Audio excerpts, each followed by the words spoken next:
Good evening. It's 6:15, thereabouts, here on the East Coast. What is the news of the news? Well, we're doing some Black Book of Mordor in the Vales of Anduin today. We are also, as you can see from the ticker over there, still raising money for Extra Life. That Extra Life campaign is going until November 15th. I wasn't originally planning on streaming today. Hey, Malin, how you doing? I was originally going to fly to the OC for BlizzCon. But then when I went to go check in for my flight... Ooh, I forgot to do that. Let me do that real quick.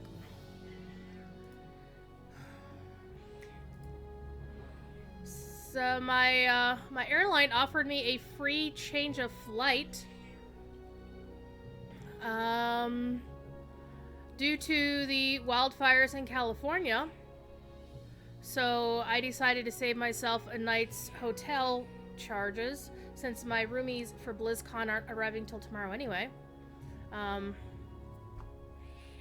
You hush. Hush, hush, hush, hush, hush. Let me check in for my flight real quick. Durr.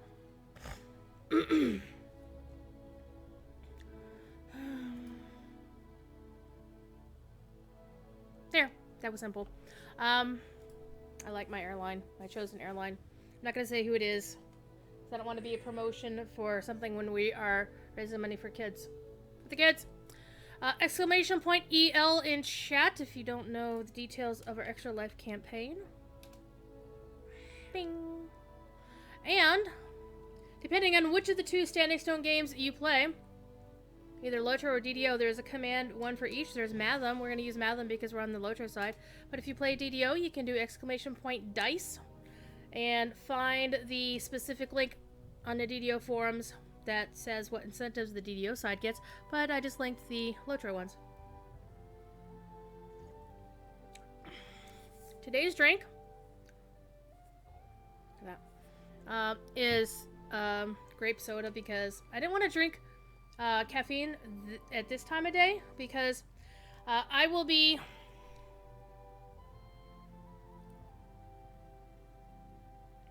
leaving the house around 3 in the morning to go to California because I have to drive to Indianapolis to get my flight because CVG, which by the way doesn't stand for anything really in Instant Sunday. CVG stands for Covington.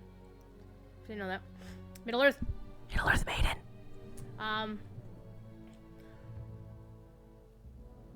While my local airport does have service from my chosen airline, they don't have really good service from my chosen airline. I used to fly out of Dayton all the time, and while it wasn't exceptional, it definitely did the job.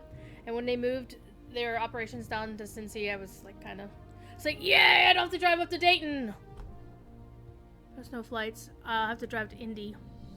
Kind of stank. Anyway.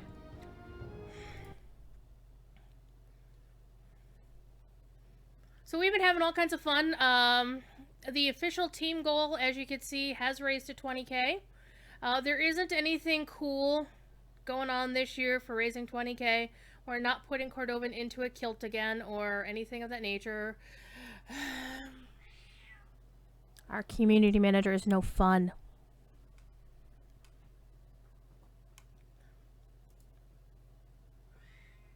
So that's a thing. And where are we? We are in the Vales of Anduin. Doing some quests. I'm going to open up my thing. Massive pile of silver scraps. Here's something fun. Gonna tell you something fun. Bull Roar is open right now for the last preview of Minas Morgul before it's supposed to launch next week on the 5th. Other news that is of merit, you've probably been noticing that all of the servers, one by one, have been going through extended downtimes, like, 12, 13, 14-hour long downtimes.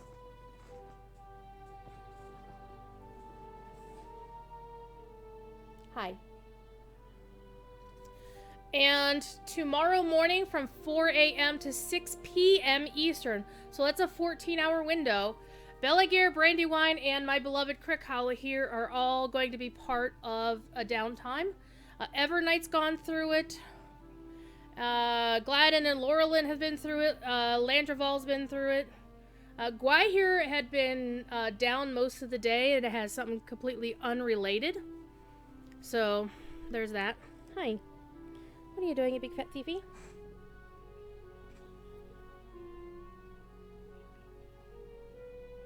Look at the kitty. I'll go play. So definitely hop on Bull Roar if you want to play on Bull Roar.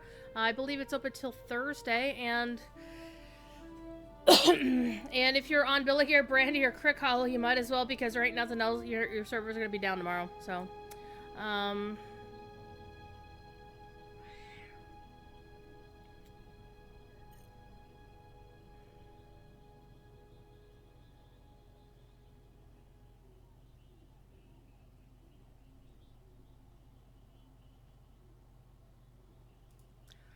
and let's see what else we got going on here. Evernight had been down. Guahir is down. Evernight just reopened about less than an hour ago. Lotus Store remains unavailable for a little while longer. Cat hair.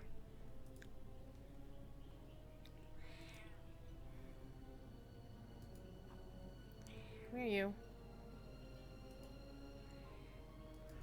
One cool thing, and I'm leaving this up here, is one of the things they had in at least the most recent Bull Roar build last week is they had an overhaul of Hobbit gifts. These things right here. And I really like the update. What they did is they redid the UI, so it's got a left-hand side and a right-hand side. Actually, I'm gonna pull the image of what it looked like from my Bull Roar channel. I have a Bull Roar spoilers channel, and I'm gonna actually pull 2 pictures in so you can see them.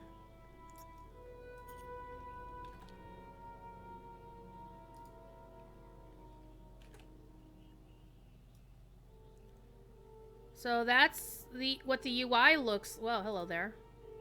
That's what the UI looks like before you've rolled. So instead of your buttons being at the bottom, let me move this over to the side so you can compare. Oh, stop it. So what you have there is you have what I really like about this. And again, this is on Bull Roar. This may change before it goes live. Notice the icon in the side window right here has changed. So instead of looking like one single gift, it looks like a stack of gifts, and you know, it looks different from gold to silver. The important thing here is it tells you how you can open a present for free or with Mithril coin. The important thing, there's 2 main things, 3 things. 3 so. And there's a Monty Python joke in there somewhere. Is firstly, it will tell you the ranks of what your role means. Out of 5 ranks, it's, you know, you got your basic, your buffs, your boosts, or some halfway decent stuff, gear, legendary gift box, and then you have advanced supplies. So obviously, just on the face of it, everything looks better on the gold side. And one of the cool things is, if you notice, every single roll will get you an amount of Virtue XP. Now, the thing is, the Virtue XP shows up as a little clicky thing, and it's bound to a count. So you can trade it amongst your alts if the alt that you rolled on is Virtue capped. So that's really good. And they don't auto-consume, so if you're not at cap on the character you're playing on, but you still want to put that on another alt to help catch it up, you can do that. They also changed the thing where if you roll something and you're eligible, say for a purple, like let's say you roll purple on silver and you get one of those enhanced XP things, which gives you the blue bar at the bottom of your screen, assuming you're not level capped. If you roll that same number on gold and that's what it decides to give you, you'll get 3 of them. So there's no getting a single rally horn on a gold and then getting something better on a silver. Those days will be gone. So that's really cool. So no matter what you get on a gold, it will be better than a silver. The only thing that's different is, if you notice, the Virtue XP starts at 20 here, goes to 500 here, starts at 50 here, goes to 1,000 here. So those are about the only time where you could get something partially better on gold than, or on silver than you could get on gold, but that's only the Virtue XP tome thingy-majigger. When I was testing it on Bull Roar last week, one of the cool things is that even though it's linked as incomparable gear in purple on the right-hand side in gold, if you get the Madam Hunter's armor, it will be the incomparable cyan ones.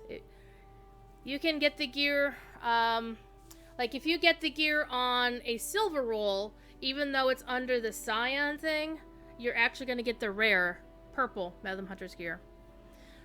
They've also added a bunch of things to the loot tables. Again, this may not go live, but things we saw were, let me show you what it looked like after somebody rolled, and somebody rolled really, really damn good. Let me get this one.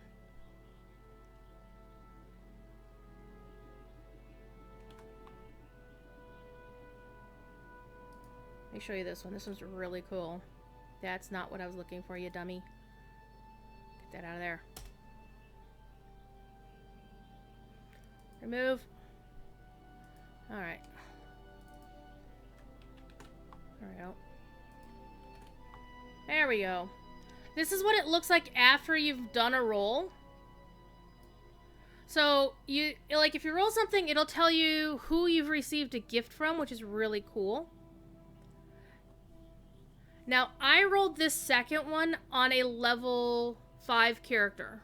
You notice the copper scraps that I got on a silver roll was the massive kind. Previously, currently, as it is up here, right up here,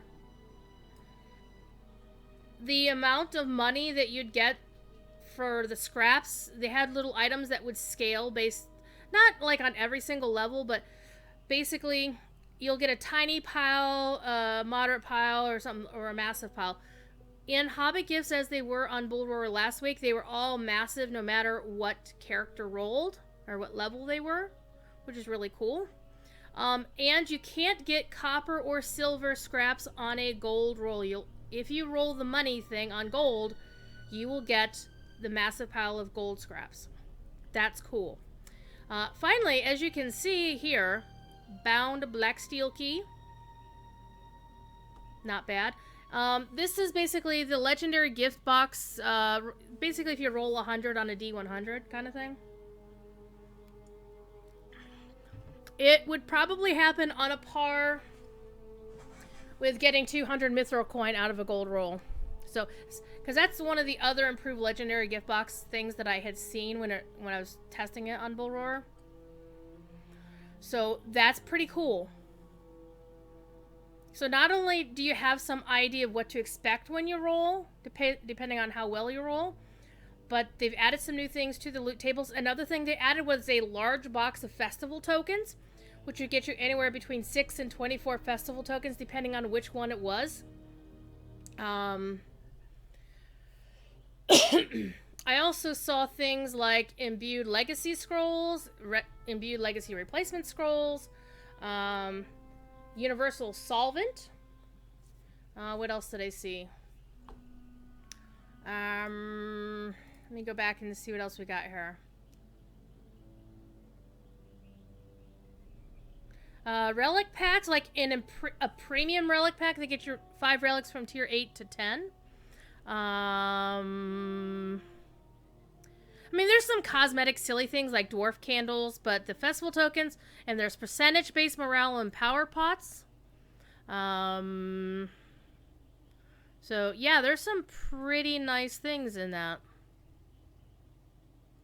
So, assuming that goes live, life will be Much better for Hobbit presents, and they'll be useful, but they won't be like, oh my god, I need to, spend a crap ton of Mithril coin to get Hobbit presents, because that's not what their intent. It's they're like a little extra, right? So there's that. Now let me go back to chat, since we're done chatting. Vitality! Thank you for the subscription, Daniel's Pharma. Daniel P. Sharma. I should really learn how to read. Thank you for the sub. Much appreciated. Way we're playing. Hype. Hey, Vitality, are we going to Disneyland?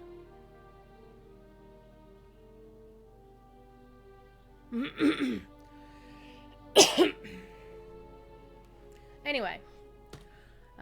Let's go play. We're in the Vales of Anduin. We are way the hell down here. We're about to talk to Mr. Gandalf. Although I do have another quest to go there, another quest to go there. I'm going to focus on the Black Book of Mordor. I'm going to try to complete it tonight.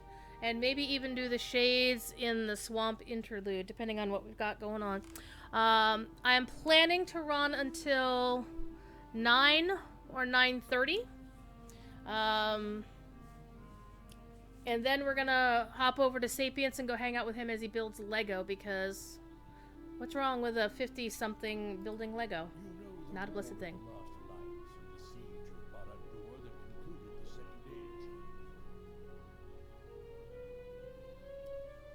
Yeah, Wayward, that's really the thing here, is definitely want it to be something above and beyond. Let me just clear the damn thing out of the way, right? So, let's read this, because I haven't actually read this quest task before. I'm actually going to turn the game music down a little bit. No offense, Darth Celtics. You know I love you. You're my favorite. But I need to hear myself think, and I need to hear the voice actors. All right. You know the war of the Last Alliance and the siege of Barad-dûr that concluded the Second Age. Yeah, I was kind of there. When the fighting was done and the several kindred that came together for the defeat of Sauron faced long roads back to their respective homelands. With the death of his father Elendil, Isildur ascended to the kingship.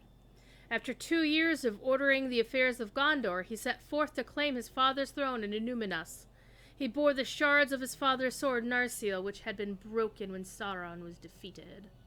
He bore another artifact in secret, the ruling ring he had taken from Sauron's hand. Let us walk southeast along the road into Lairlad, my friend. Further ahead, we will speak of Isildur's journey.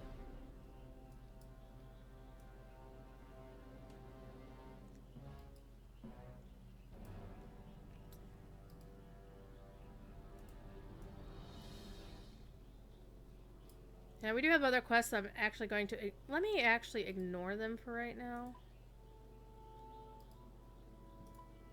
I want to focus. And then, if we get done with the Black Book and the interlude and get this character's story ready for Mordor, I'm going to wear the appropriate title for today.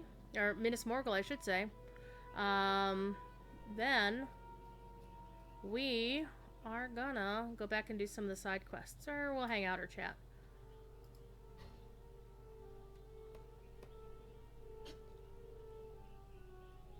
You woke up at 11 in the morning? Well, I was actually up. I didn't wake up until after 11 myself, because I was up late. Doing things, getting ready, packing for BlizzCon. I am actually going to SoCal tomorrow at stupid o'clock. I'm probably going to leave about 3:30 in the morning for a 6:40 flight. And why are you leaving so damn early, Druid? It's because I have to drive an hour and a half to Indianapolis to go to a decent airport.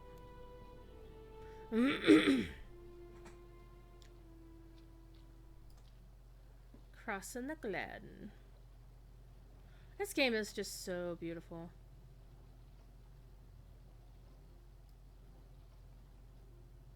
Now, I could just ride my war steed. Why don't I do that?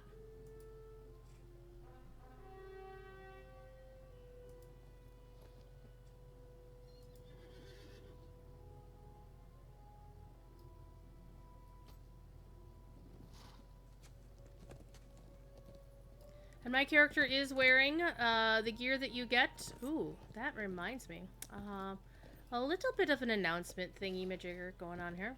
My character is wearing the gear that you get for buying the collector's or the ultimate version of the Minas Morgul. I kind of keep saying Mordor. The Minas Morgul expansion on the Lotro Market, which is not to be confused with the Lotro store. This is the real cash, real money. And there's a lot of people like, well, why did you just put it in the Lotro store for points right away? It's because they need the cash sales to keep the damn studio open, don't they?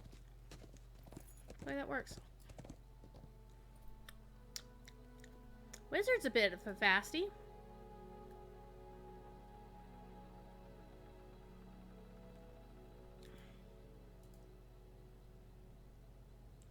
Am I going to take an Uber or Lyft from the airport? I probably wasn't, Vitality. I was planning on using the shuttle bus. The thing is like 11 bucks or something.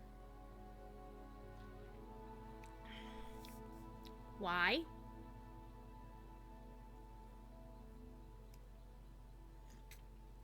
I will be taking an Uber on Monday to go visit a certain campus. And if I'm lucky, I might get to hang out with Mr. Samwise. I'm excited. Though I do have an invitation to visit him when he's doing a signing. It's not the same thing and everybody's in line, right? So... Isildur rode from Minas Tirith with a small company, including his 3 eldest sons. Following the river Anduin northward, he planned to cross the Misty Mountains where he would be reunited with his youngest son, Valandil. Being but a child and too young for war, Valandil had remained behind in the safety of Rivendell, and it was for that hidden valley that Isildur intended to ride. But the ring he bore was no mere trinket. Already it yearned to return to its master. It would prove Isildur's undoing. Look around us. More than 3,000 years have passed since Isildur came this way, but the shape of the land has changed little. This is what he would have seen as he rode in the company of his sons and his men-at-arms, little suspecting the danger the ring would draw. Look at the countryside. It's pretty dark out here. I guess we're looking this way, right?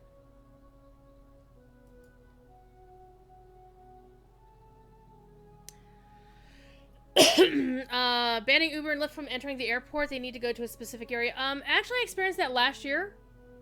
The last time I was at SNA, they had to go to like a completely separate spot. So, yeah, been there, done that. It's annoying.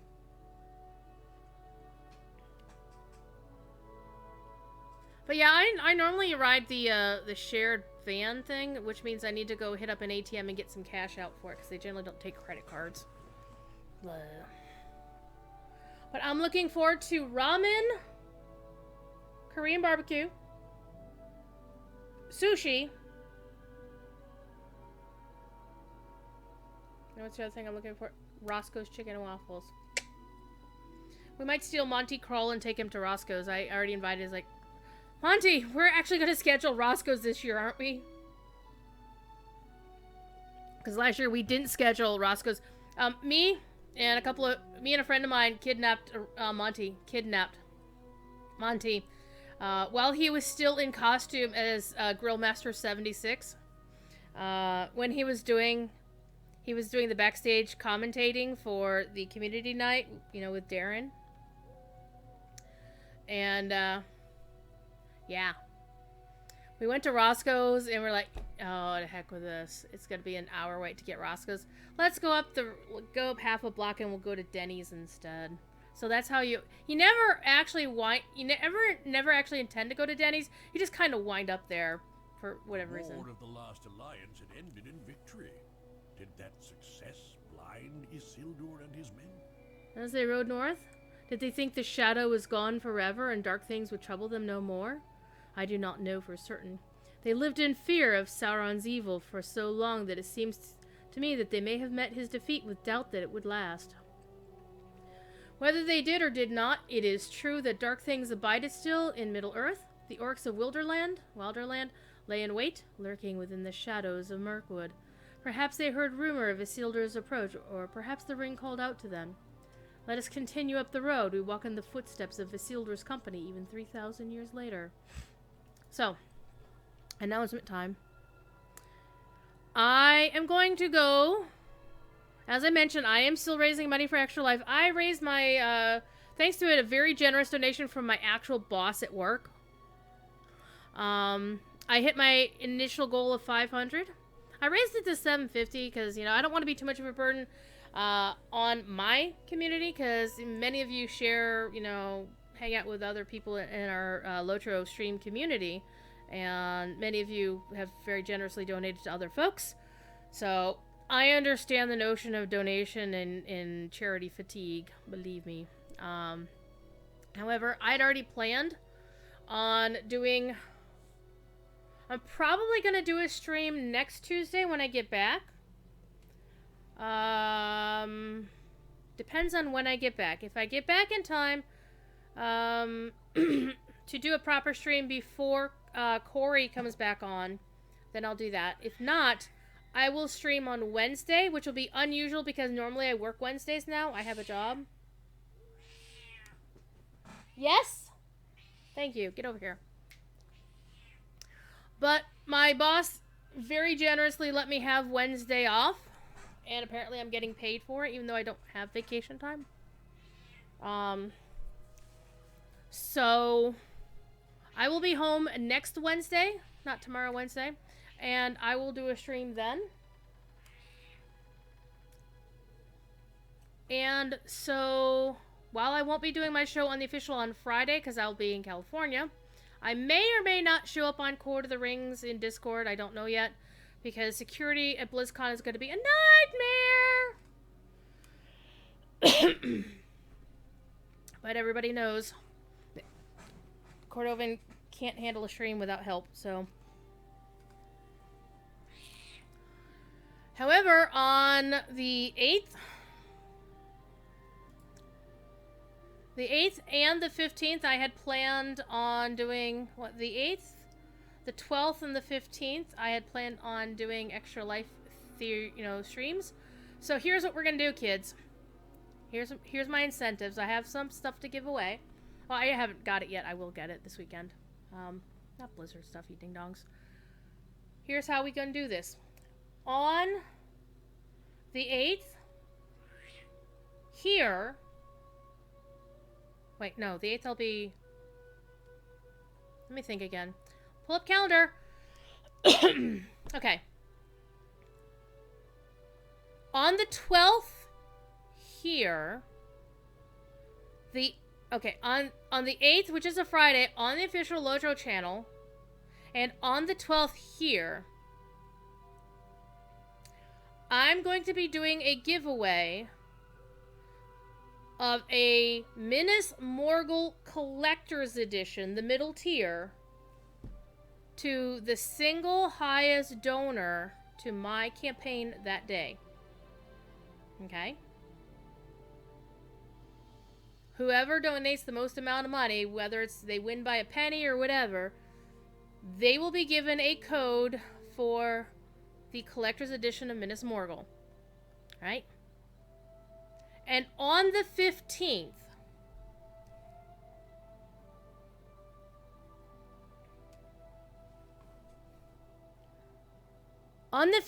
I will award the single highest donor for my entire campaign. Up to that point. With an ultimate edition of Minas Morgul. Not Mordor, but Minas Morgul, the new one. So that'll go to the person who throws the most amount of money into my particular kitty. Not to be confused with this kitty over here.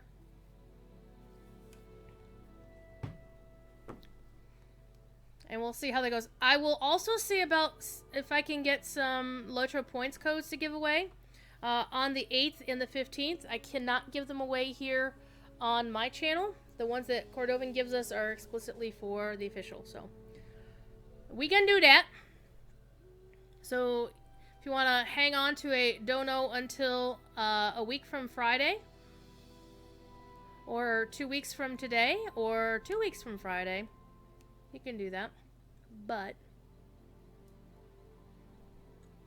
we gonna do that. Alright.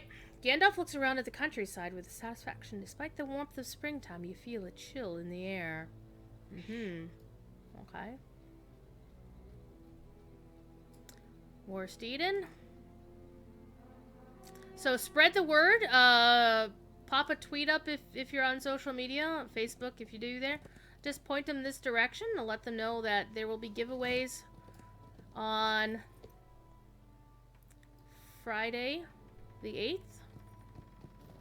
Tuesday the 12th, and Friday the 15th to close out the party.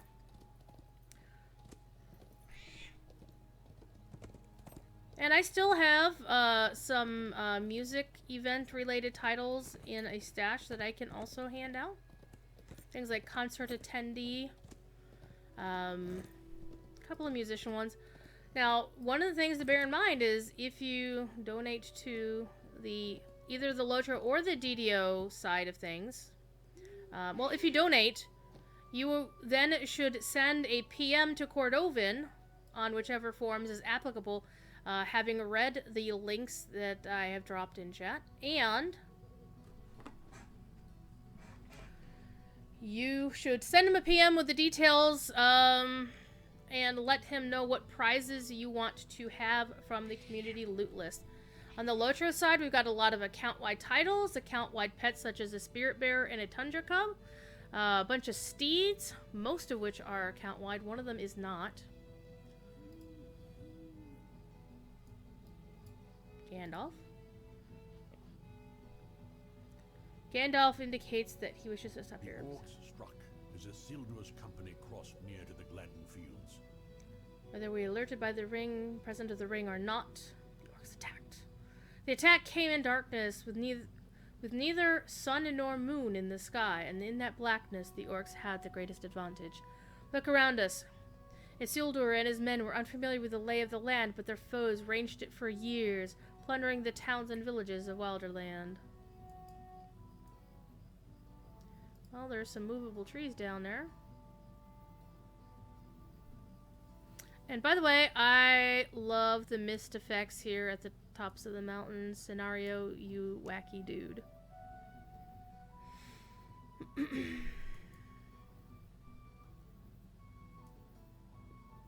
can almost hear the harsh war cries of the orcs. The orcs descended upon Isildur's band with ravenous fury. Even so, it was a hard fight. The men of Gondor were strong and valiant, and they had much skill at arms. Do not forget that they were the survivors of the Great War against Mordor, and years of battle had hardened their courage and their resolve. But the orcs were many, and there were treacherous foes, prone to trickery. Their warriors practiced the arts not just of combat, but of deception. The battle that followed was brutal, and blood soaked these hills.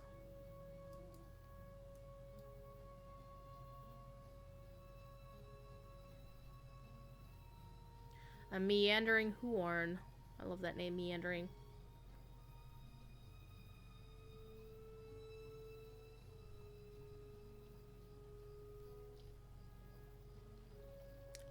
So how's everybody doing on this fine Tuesday? I'm still kind of getting used to the work schedule. I keep forgetting what day of the week it is.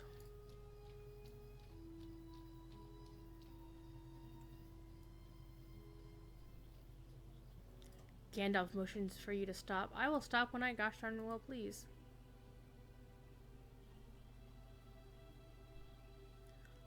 Let me zoom in. I want to see, where's the moon? There's the moon. Okay. Alright. Howdy, Lone Wolf. How you doing? You always forget what day of the week it is. Well, I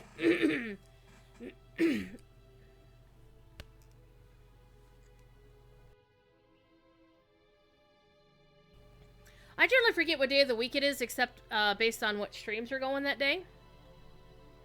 So, goofy old lady, how you doing? Isildur pressed north, harried by his enemies, but he did not make it far. Yeah, think? The orcs proved relentless, and for everyone the Dunedain killed, two more leapt forward in its stead. Soon the dwindling company could go no further, and Isildur knew there could be no escape. He watched as his knights, his captains, and even his own sons fell in the affray. Look around as he did and imagine the circling hordes drawing ever nearer. For the horde! Wait, what? No rocket launches, so no reason to keep track of time. Fair. Do you have any? Look around as Isildur did, and imagine the encircling hordes drawing ever nearer. Interesting. He's got additional voice-acted lines. Where's Ponton and Sam to tell me these things? What did Isildur feel as the battle turned against him? Probably hopelessness. Of his men, only 3 survived. One of these was Ottar, Isildur's own esquire. With whom the doomed king entrusted the shards of Narsil. He bade Ottar bring the broken blade to Rivendell. Did the squire obey his lord's command without complaint, or did he wish to stand by his king and die with him? We do not know for certain. What we do know is that Ottar managed to slip away during the confusion of battle, and after much toil and danger in the wilderness, he came to Rivendell safely, bearing the shards of Narsil. They became an heirloom of Isildur's line ever after, in Arnor and later among the rangers in the wild. Our account of Isildur ends with the departure of Ottar. The squire believed Isildur fought on, even without hope of victory, but for long years even the wise did not know.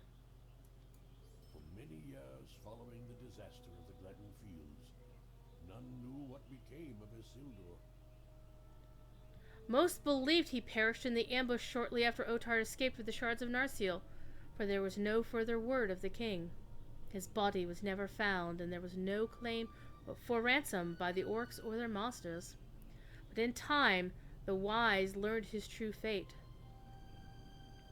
After sending Ottar away, Isildur saw but one hope for his survival. Refusing to allow the ring to fall back into the hands of the enemy, he put it on and disappeared even amidst the tumult of the battle. Leaving the orcs to the fury of their confusion, he fled to the river and sought to swim across. See the islet over yonder to the west? I believe that is where the son of Elendil intended to go. Let us follow him and pick up his story at its ending.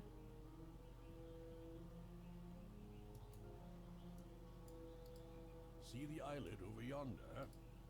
I believe that is where the son of Elendil intended to go. Elendil? No, it's Elendil, dude. Seriously.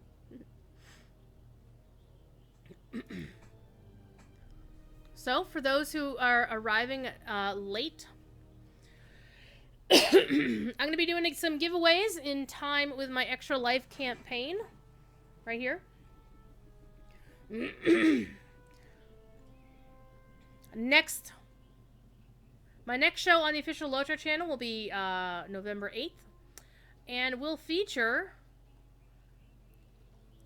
the highest donor that day will be given a code for a Minas Morgul Collector's Edition to use or give away, raffle off as they choose.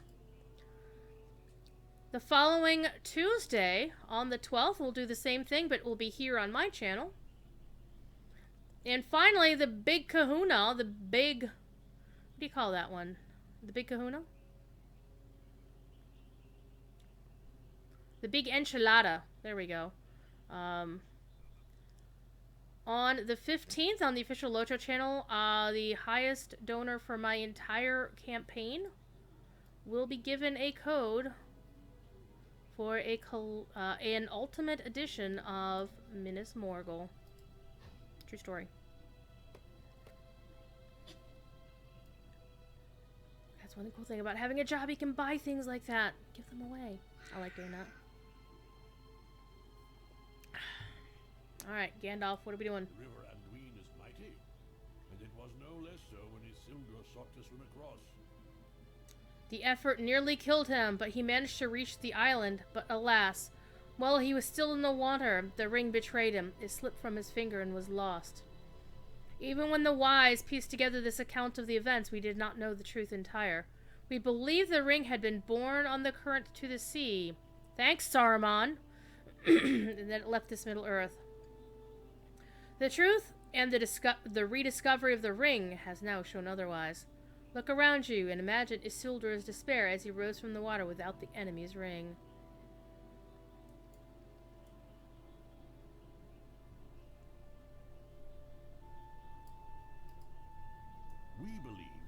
ring had been borne on the current to the sea, and that it left this Middle Earth. So this is like the Bingo Boffin quest where they actually put in some additional stuff. Some additional voice acted lines, which is really cool. Rushing waters fills your ears, but all else is quiet.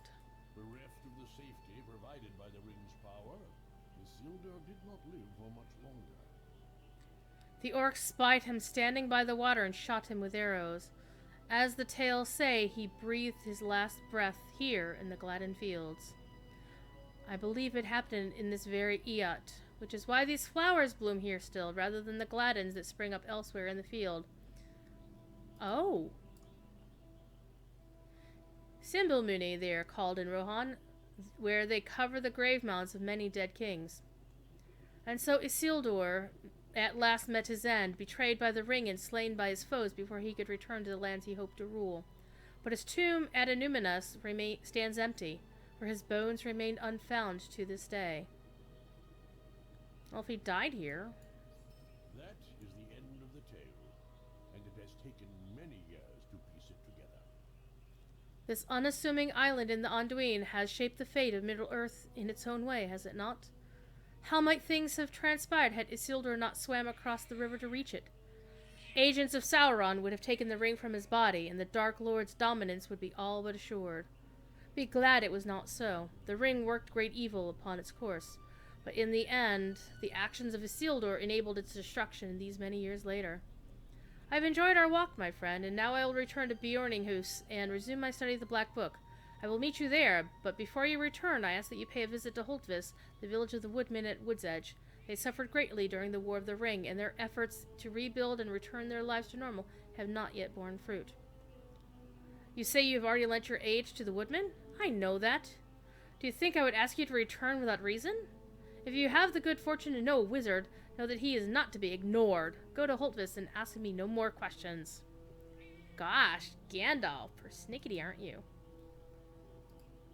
Before you return to the Bjorninghus, I ask that you pay a visit to Holtvis. Yes, Mom. Okay. Go and do that. We're gonna go a little bit of swimming. Hope my armor doesn't rust.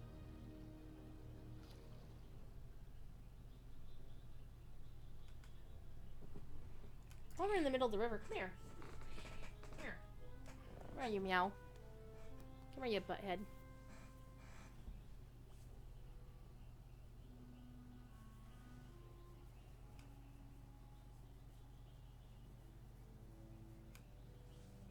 He's a silly kitty.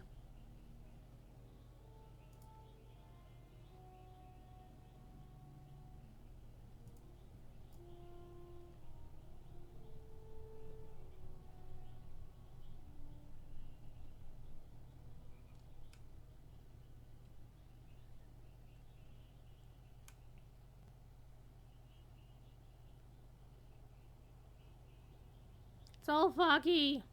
What time of day is it? It's midnight, so it's gonna be a while before, I can name, yep. That actually used to be the name of my radio show on a station called DementiaRadio.org, many years ago. And ever since, I have used it as a kin or a guild name in all of my MMOs. And a version of it exists on all of the servers, even if it's just a placeholder character.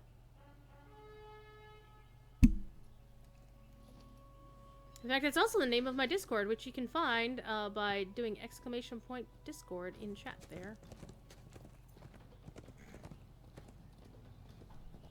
Anybody's welcome to come hang out. The rules are basically don't be a jerk, you know, the usual things.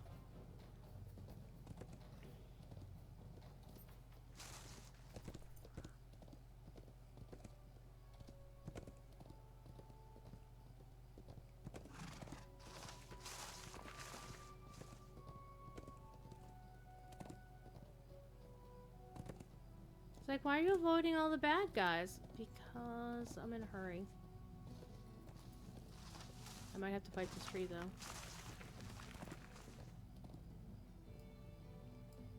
Hordic Hardax, all access pass. Nice. That's a fun kin name. Folks from the Heaven and Earth kinship. Hey, look, it's the guy we need to talk to. How convenient.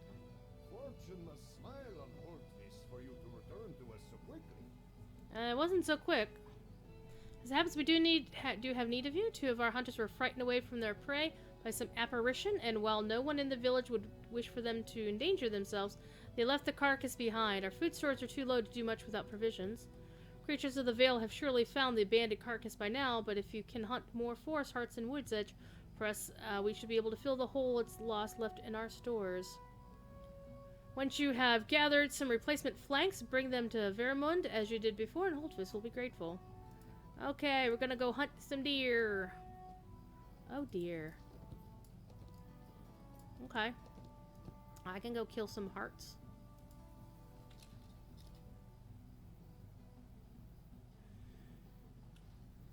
Hi.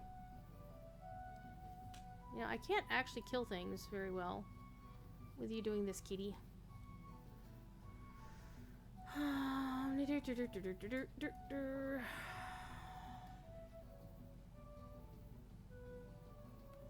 mean, I can also kill the orcs while we're at it, because that's always fun, right? Come on, you. Come on, you. There we go. Haha.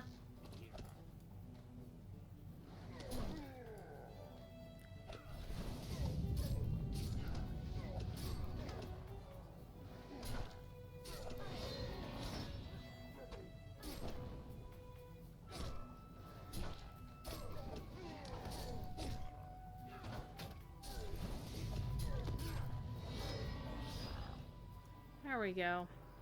I really like playing a redline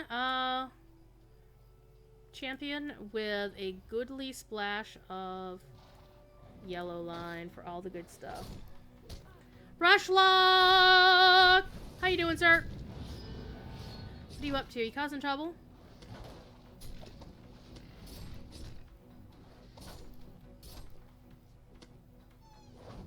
Ah!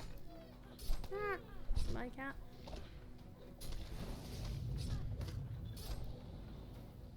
There we go. Would you get off me, silly cat? Defeat all of the things, maybe.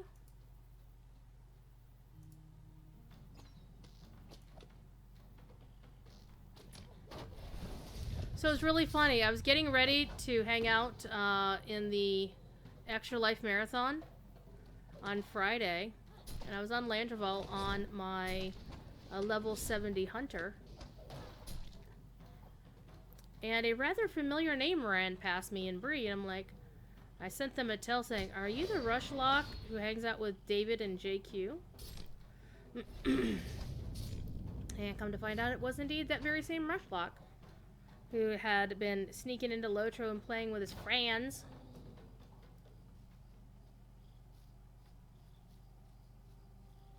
And you are most welcome to our awesome community.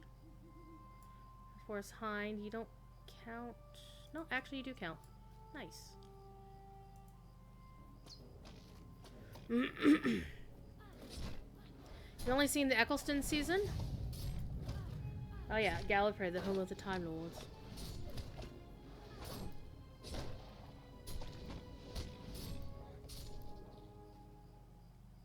Rushlock is notorious, to be sure. That is indeed the truth. The last time I raided with Rushlock on one of his streams, we were doing Molten Core, and we took a break in the middle of it. And I ran upstairs because, you know, I game in my basement like a troll, because I am a troll. Ouch. And I run upstairs to go get some bacon out of the oven so it wouldn't burn. And in my haste, I wound up splashing some of the extremely hot grease on my hand. So I literally did the other half of the raid with a bag of frozen peas on my hand. True story.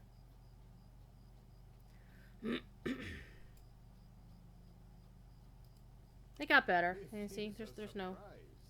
I I did not expect you to return to our village so soon. Okay, get off, cat. Alright. These are intended to replace the carcass our hunters left behind. It is good to fill the hole in our food stores. The woodmen of Holtvis have long relied on Yurik and his son, or other of our hunters, to bring back food for the village. I have never known Yurik to flee like this. Now that he has returned to the village, I know he feels terribly about what happened. If you speak to him about the apparition he saw, please do not chide him overmuch. Many frightening things stalk the woods hereabout, and I know that if a hunter such as he saw fit to run away, there is surely good reason for it. Okay. Let me first of all, do I need to? Yeah, I need to do a little inventory management here. Just repair all of the things. Keep that. Keep that. Keep that. I gotta keep the bowl of raspberries. Hell yeah. Keep all the crafting mats. Oh. I'm not gonna sell that. I'm gonna do something else with it. Drop of Vales honey. Keep all the crafting mats. Alright. Before we do that, though, I do actually want to... where's the task board? I know there's a task board here someplace. There was one. Or is it at the Bjorninghus? Because that would be annoying.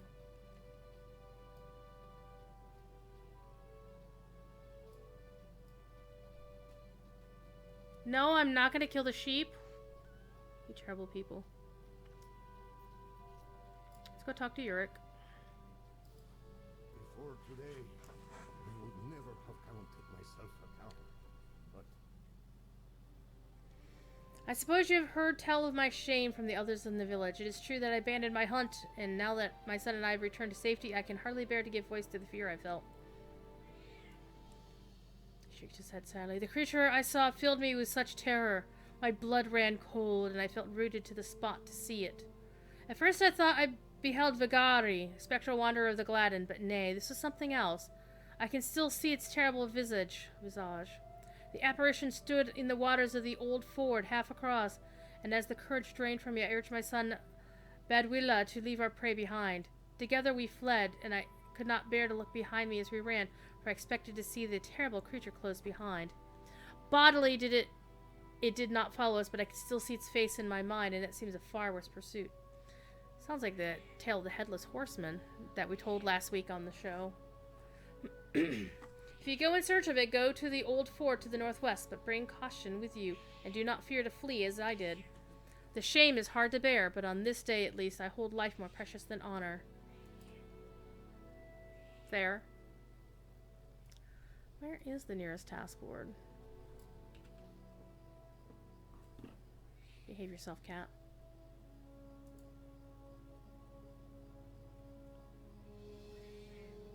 Kind of wish you could zoom in and see more of the icons. Ah, they see there is one. Let's see here. There's an auctioneer, barber.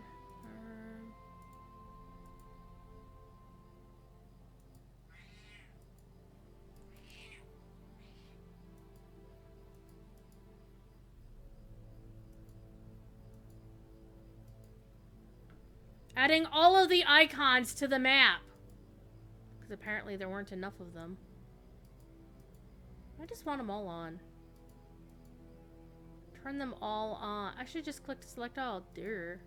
Anyway, we know there's a task board here, and we're going to go find the task board before we go sell things. Because tasks are awesome. Don't stop and kill the sheep, people. Okay, task board is over here. Aha, there's our task board. Okay, let's see. And I have a beautiful thing. The DT command is your daily task board. It'll tell you what things you can use that's in your backpack. Calcified carapace. Sweet. Can do 2 of those. Increase reputation. I can only do 1 of them. Rude. Dwarf holes, pebbled filth. Oh, there it is.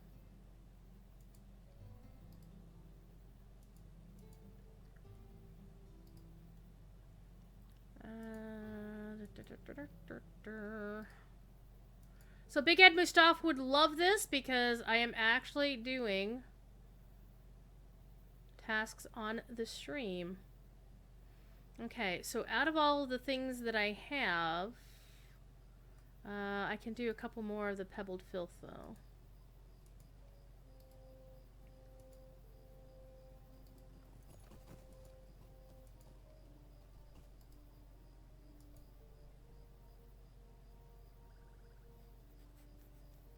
Now let's see what we got here.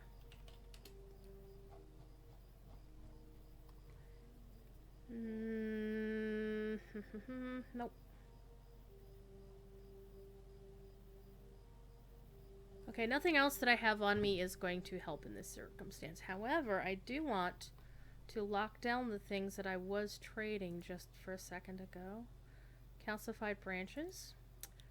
I'm looking forward to the notion that they might actually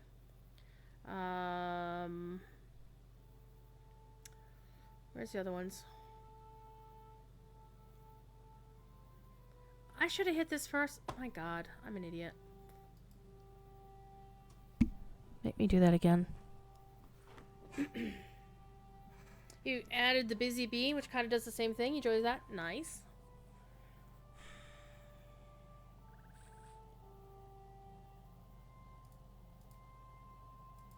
Unlock that. Now what we're gonna do is, where is my Encalamere? 100 embers, nice. And gonna get me some embers out of the hatch.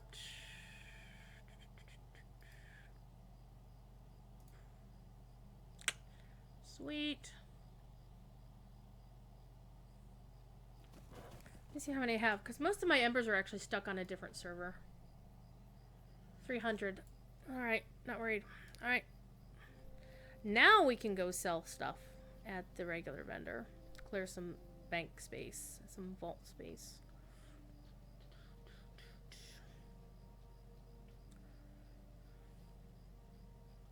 Rowan Raspberry is up for a bit. I believe Curator is going to be coming back, I think. Don't know for sure. So now what's my rep look like now that I was an idiot and didn't hit the freaking acceleration token first?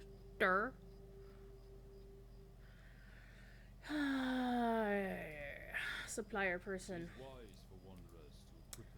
Okay, stone abraded skins are actually useful. Yes. Crystal scales, we'll sell them all. There we go. Get a little bit of money, almost 600 gold, which for me is a lot. I know there's a lot of people who farm gold like crazy. I'm not one of those people. That's okay. We're gonna go more Black Book of Mordor. Get ready for chapter 11. It goes to 11.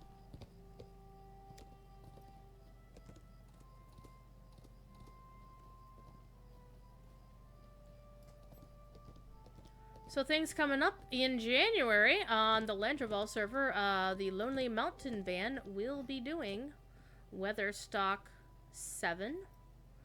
And there is definitely a 7 joke in there somewhere, and I don't remember what it is, so let me go look.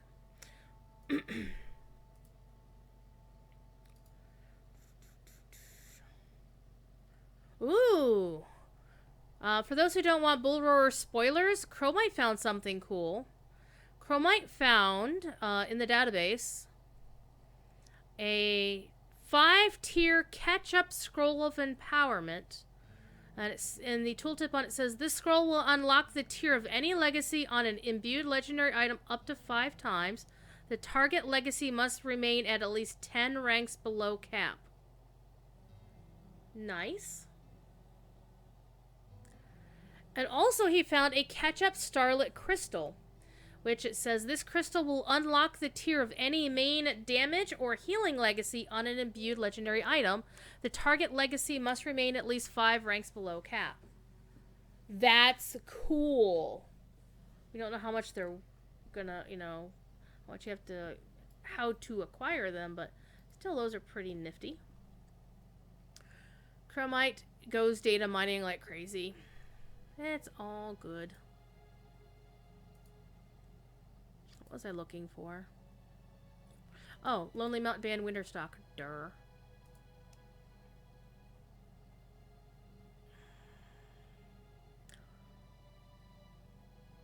So the catchphrase for Winterstock 7 is Stairway to 7. I knew it was a bad pun.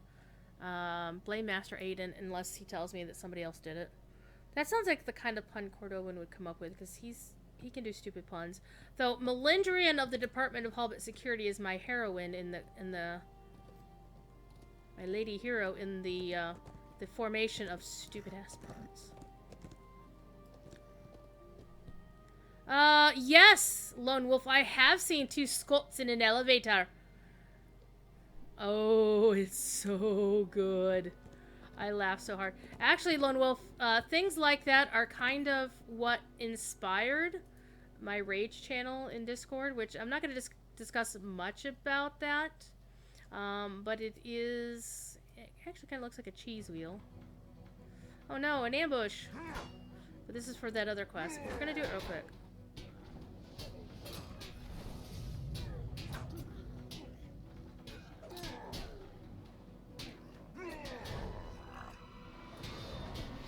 Shing shing in your face, buddy.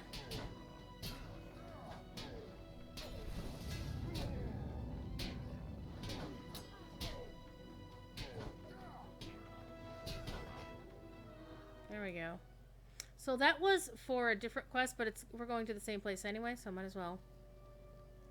Yeah, I'm on Crick Hollow. Oh, no. A Wayward Plane. Winterstock will be on Landreval. I'm just on Crick Hollow right now. Because this is where my main is. The LMB does all of their stuff on Landy. I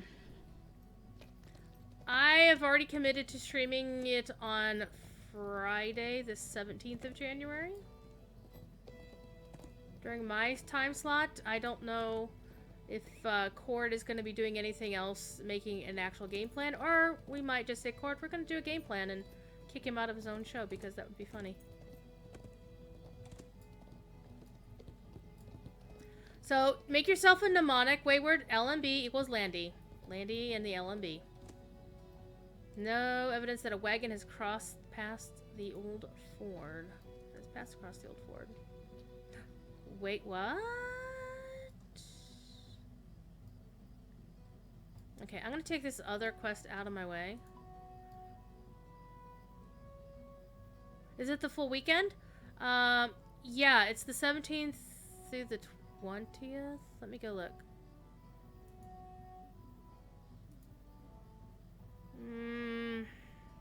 January 17th through the 20th of 2020. So it's generally a 4-day event. Generally running from like 2 to 10 or something. So actually we don't get to kick Cord out of his show. That's unfortunate. But we'll sadly kick Corey out of his show.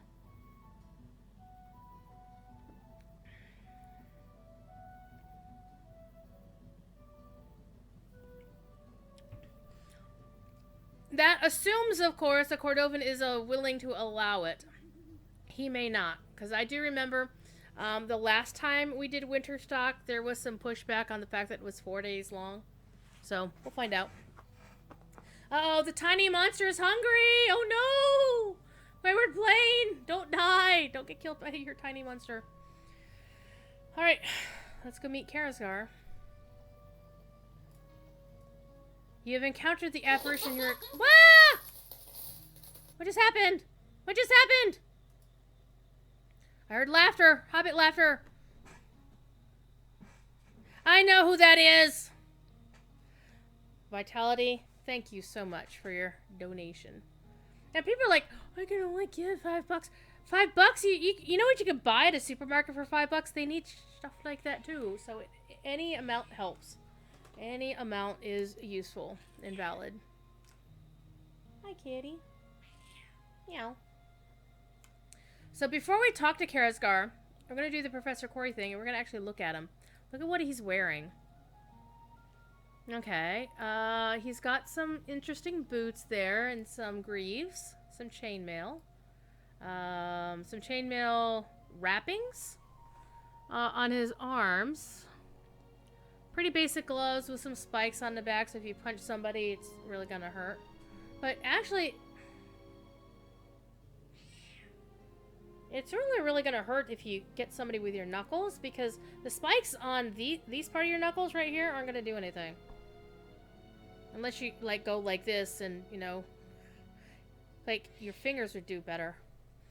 Interesting, you know, the 90s belts where, you know, they come into a cross in front of your hips or whatever. Harvey Dent, I presume. A basic breastplate. No cloak, so he's got to be pretty cold standing. His boots are going to rust in this water, you know. But look at his face. I do have to give the devs props for how they crafted this. I mean, when I first saw it, like, whoa, hello.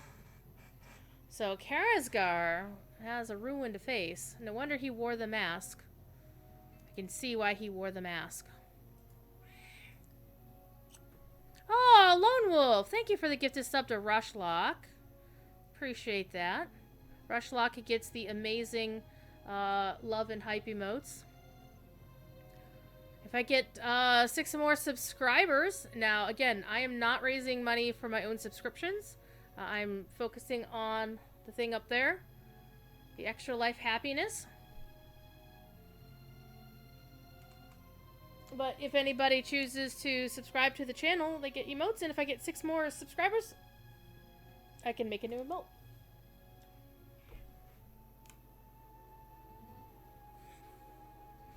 Anyway.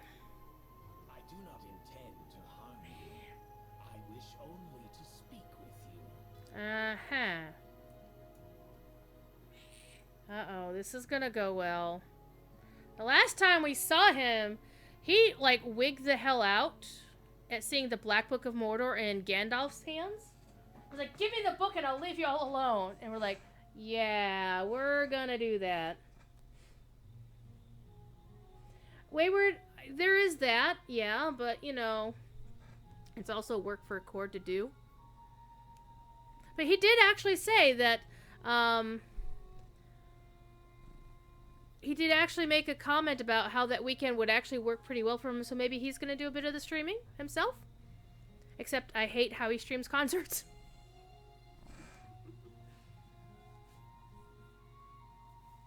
I really do. I have learned a method for streaming concerts that I really like. Because one of the things that this is my philosophy on streaming concerts, and this is not to show any disrespect for other people who want to do it. Because I'm not saying my way is the best, it's the way I like to do them. My philosophy is that if I'm the streamer and I'm broadcasting a concert, my job is to be like those black-clothed stagehands that you see at a rock concert. You're not supposed to see them. Or even at, like, theater. You're supposed to make sure the production goes well. And, you know, basically not be seen all that much. So what I do is I park a stealth hobbit burglar near the band, behind them. And then focus, like, uptight on them so that they get, you know, that Berg is the one that does the sound and has, like, all the best audio, and then have a camera further out, like my regular character, that I can actually watch the crowd, and, you know, then I can flip between the two if, say, there's a troll or something in the show, or, you know, I need to, you know, check on something. Hi, kitty. Listen to this purr. Listen to this purr. Listen to this purr.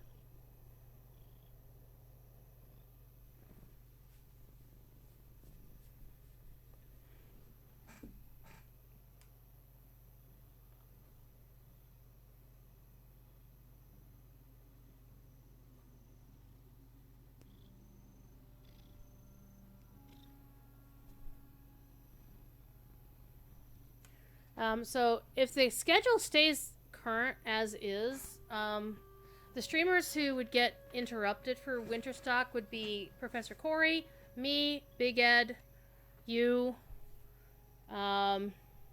I don't think it'll cover. I don't think it'll impact on Red. He's too early in the morning.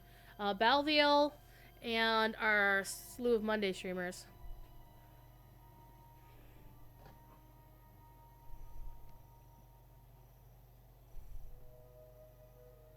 Look at the kitty. That's actually one way to do that, Wayward. Because then people would be messing with the stream camera alt, and then, you know, you'd be streaming. That's actually clever. It's also one of the reasons why I use a stealth burglar, because it takes the trolls a little bit longer to find them. Not much longer, but every little second can count. No, I was amused that, well, not amused, but it was funny that at an Anduin Ensemble concert a couple weeks ago, a person on Landreval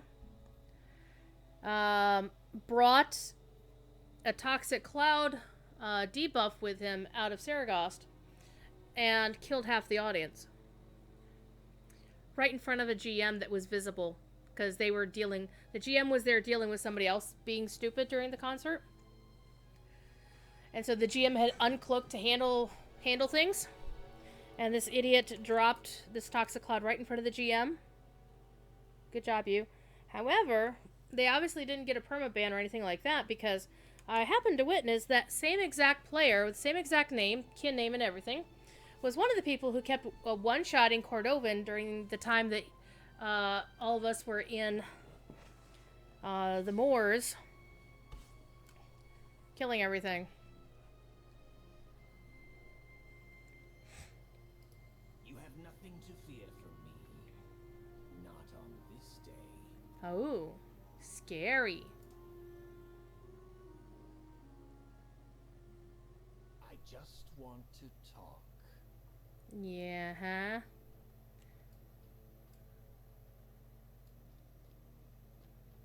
Before we talk, I'm gonna go take a look at this. Windows are kind of like the way the dwarf windows were. Where are we? We're in the Wolfdeans. Okay, we're still in the same place then. Okay, we'll go take a look at that later then. We do not need to spill each other's blood, and we'll have fun with that. Why can we not conduct our business and leave the other alone? What is your business?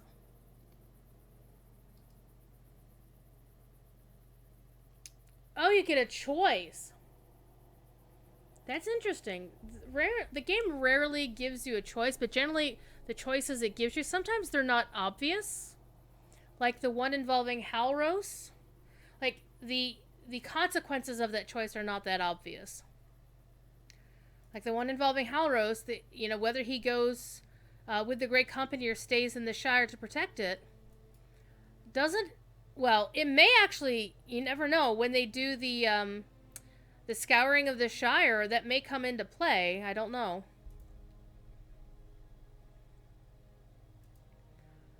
But so far, what we know is if you tell Halros to stay in the Shire, then Horn will die at the Battle of Pelennor. As is in the book, so that's not a spoiler.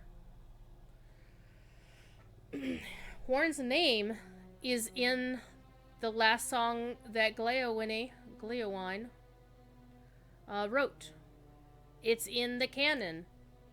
However, in the game, if you convince Halros to go to journey with the Great Company, Halros will take the attack that would have killed Horn, but they still make it as if Horn died because Horn casts off his name and basically says Horn died. He himself says that he died on the Battle of Pelennor, blah, blah, blah.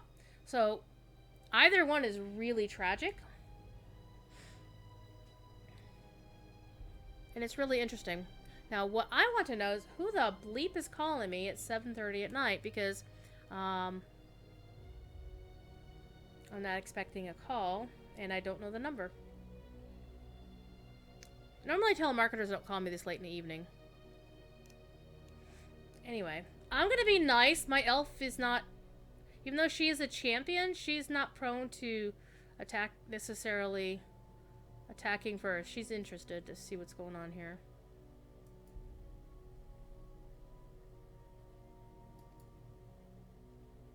As much we can learn from each other to our mutual benefit.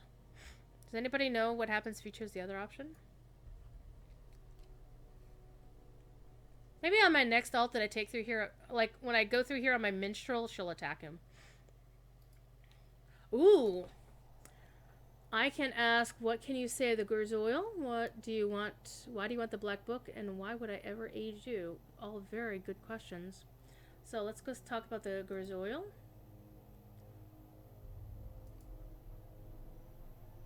It was in the Second Age that Sauron learned a truth that had escaped him. He learned that despite his great power, there were some forces even he could not challenge alone.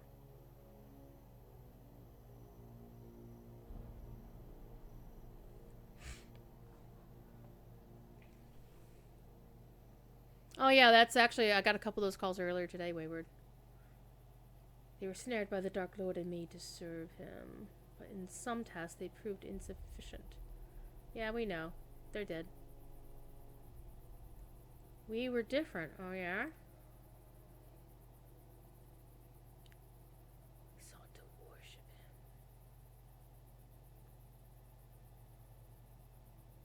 We chose, and in turn we were chosen. I like it when it's my own number calling. I've already blocked my own number. Oh, Dulgabeth was one of the Gurzoil. Oh, that's right.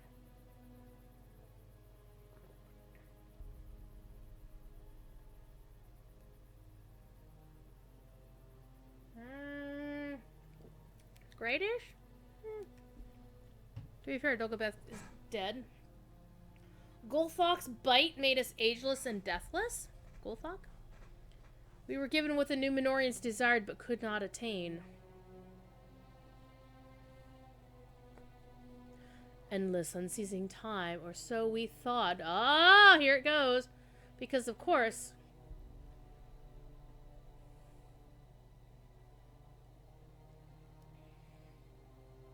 would you not fight to master your fate? Well, yeah. So it is with me. Interesting. Pontin Finberry. We're hanging out on Crick Hollow. Hint. Hint. Pontin is my personal permitted stream bomber. Alright. Let me ask, why do you want the Black Book? It is an artifact of Mordor, is it not?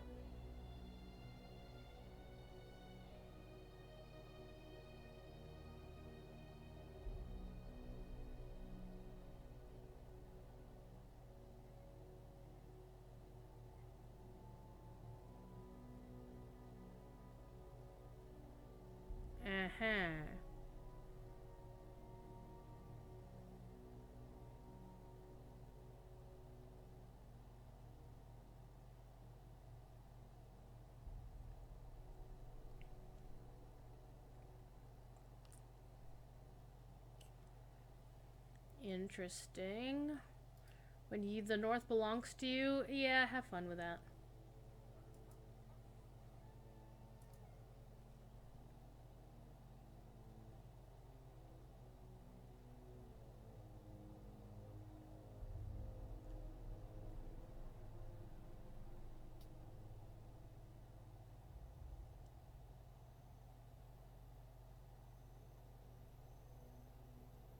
Have you not slain my allies? Well, yeah.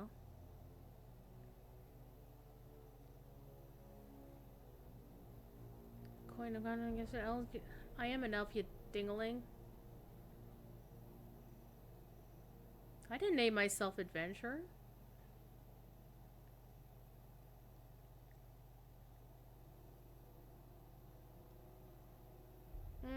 No, my face doesn't look like I got run over by a train.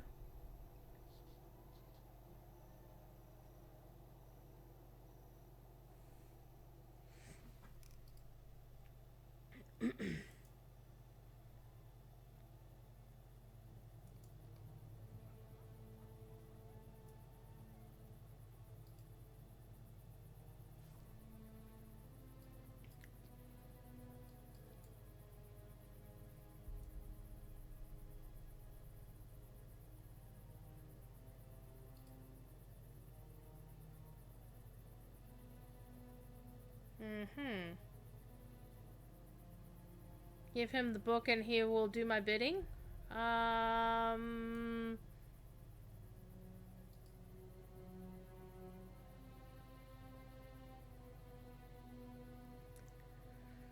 Well now, we get 4 choices.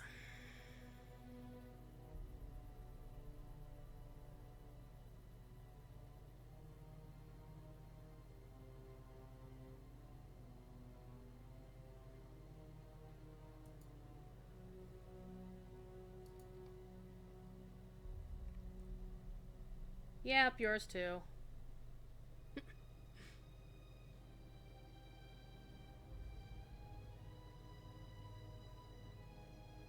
I think we should make a fake black book and give it to him. I will leave you unharmed while your patience lasts. Definitely, whatever. It will not last forever.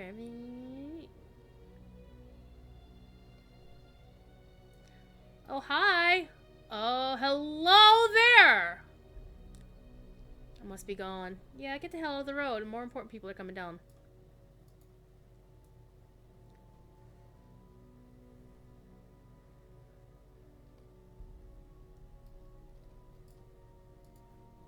Of course, this is Lord Elrond.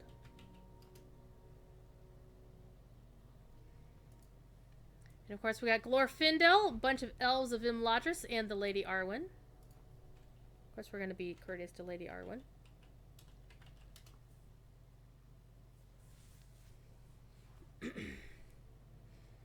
And Lord Glorfindel, excuse me. I have to show respect to the Lord.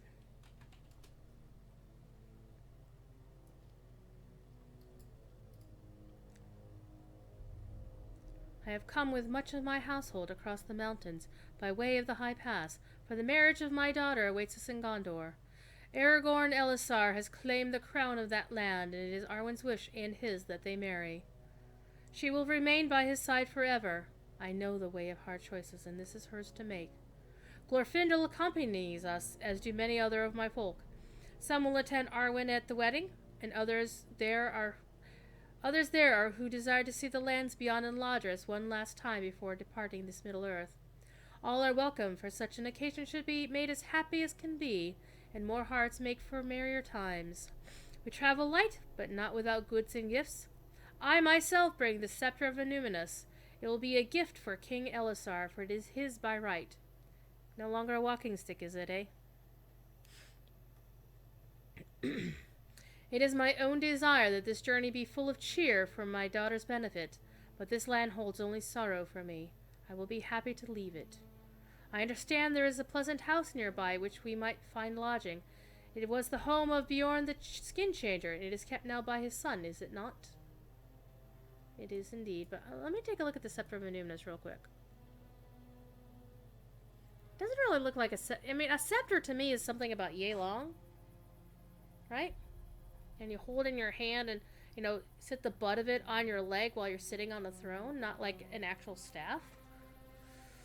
And look! It's the Steed of Rivendell outfit. Though, hang on here. Yeah. Yep, that's it. That's like my favorite War Steed cosmetic in the game. Oh, can I have her outfit, please? I really like that. Why can't we have their outfit? Okay, Glorfindel, you're allowed to have that, whatever that is. But these other elves are dressed very finely. Sorry, my apologies, Lord Elrond. I'm doing the Professor Corey thing. It's so much fun. By the way, he's dressed for proper travel. He's dressed like one of his sons, actually, but in finer attire. See, Rushlock gets the phoenix symbol, the sub-badge next to his name. That symbol was made by Kageyama Satsuki, one of the folks in the WoW fan community. They also are in the Critical Role fan community and makes amazing art.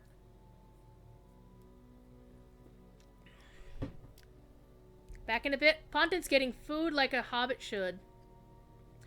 Alright. Let's go see if the son of Bjorn is a hospitable host. I don't know. There's like 20 of you!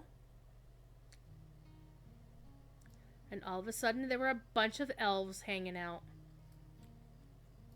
Yes,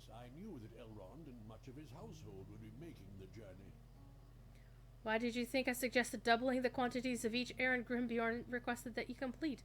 For my own amusement? Yes!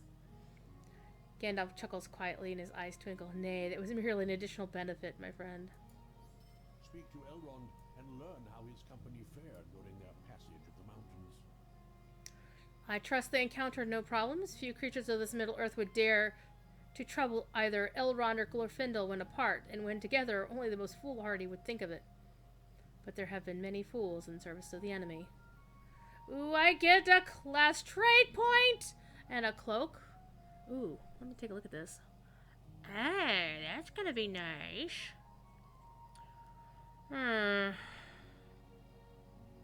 Better armor. Better might. Same vitality. Finesse versus crit rating, though. What does it look like? Because, of course, that's the main thing. What does it look like? Oh, and you can't dye it? Rude!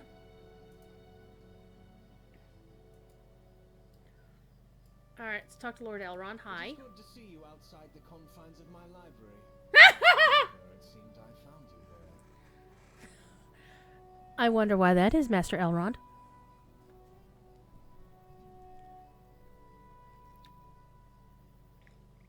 My daughter journeys to Minas Tirith for her wedding to Aragorn Elazar, King of Gondor, and I brought much of my household as desire to attend her. We found the high pass clear and the passage of the mountains much easier than it has been in times in the past. It is a balm to the heart for me to find it so. We will stay a while at the Bjorninghuis. Gandalf has assured me my household will be welcome and that you will speak to Grimbjorn, the Lord of the Bjornings, on our behalf. Wait, I'm vouching for Lord Elrond? What the bleep?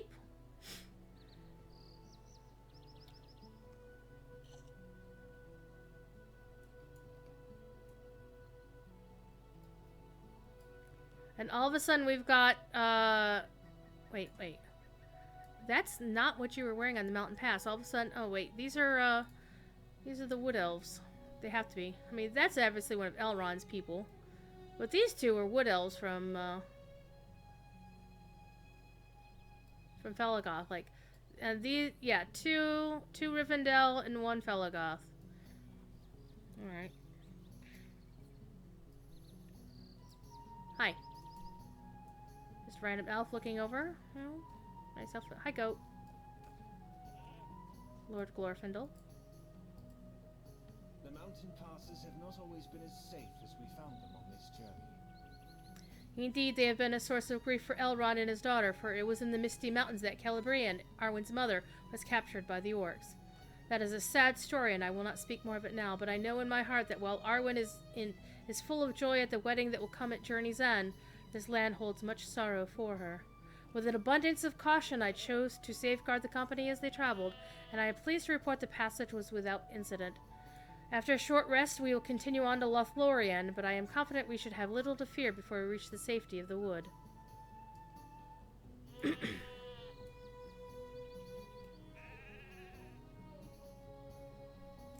And Lady Arwen looks amazing! I'm gonna take a screenshot of her. Look at... See, this is sensible attire. Right here.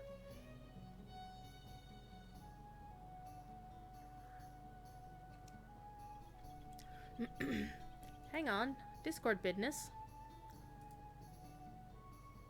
Ah, Lone Wolf got rickrolled. Ah. And you are now rolled.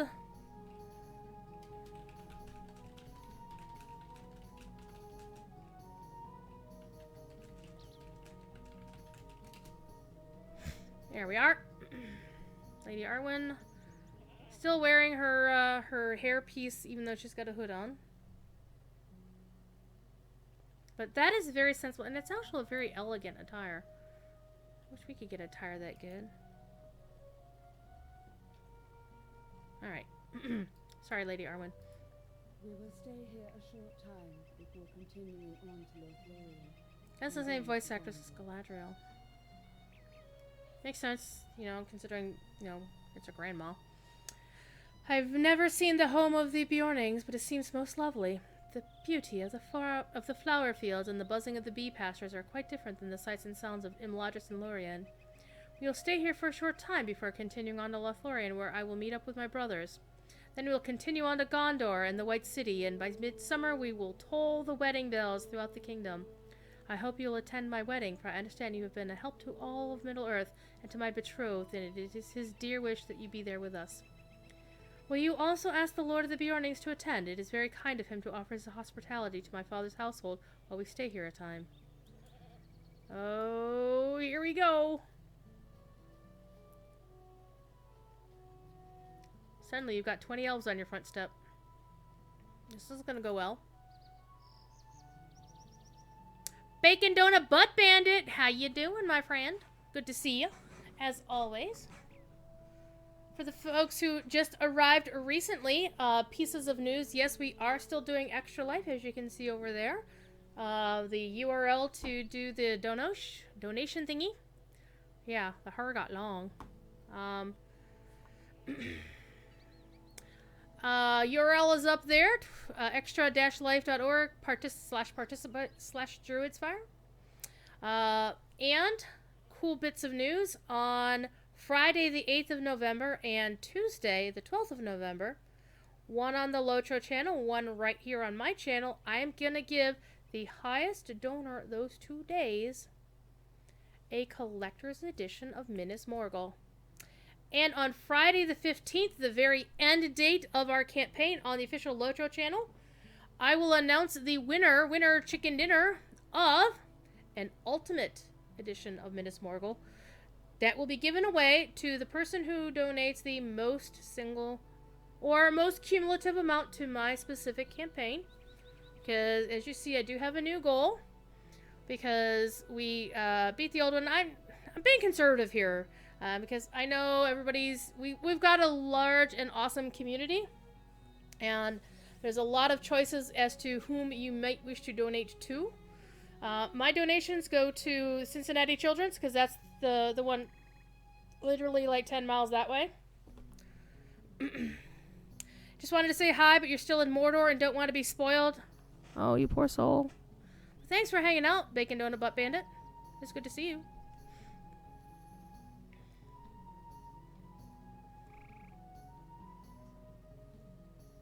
Alright, let's go see what Grimbeard has. This is what happens when I open my door to a wizard.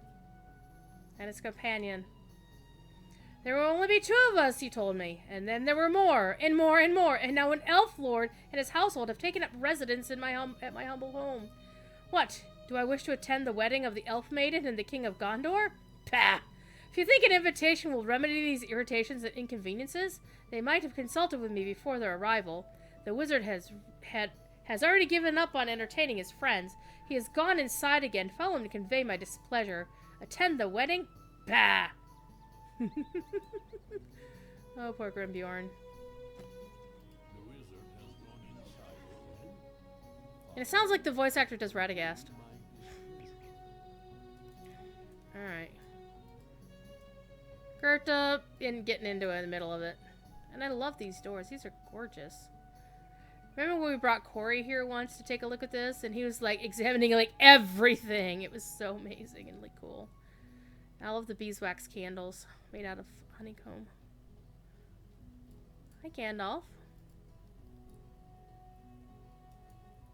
Grimbeorn is free to tell them they are not welcome, but I do not recommend it. The Lord of the Bjorning surely knows better than to risk the ire of an elf lord, let alone several. It is to be hoped that he knows not to risk the ire of an elf maid planning for her wedding, for that way may lie this truest danger. But I will return now to the study of the Black Book of Mordor. I will let you know when I have discovered anything further. So we're going to take the cloak. It is going to be an upgrade. Maybe put a crit rating essence in that bad boy. That'd be a good idea. Yeah, these are the other 2 you can get, but we definitely want the one from my class. The darkness has settled upon the Vales of Anduin. Can you not feel it? Okay, so now we're at the Shades in the Swamp. So hold tight there, Gandalf. I want to... Wait, do I have Mountain Hunters? I need to stop at a bank. a vault or thing of that nature. Let's switch my cloak out. Let's go see, do I have any essences floating around here? And yes, I do know I have to do the trait point.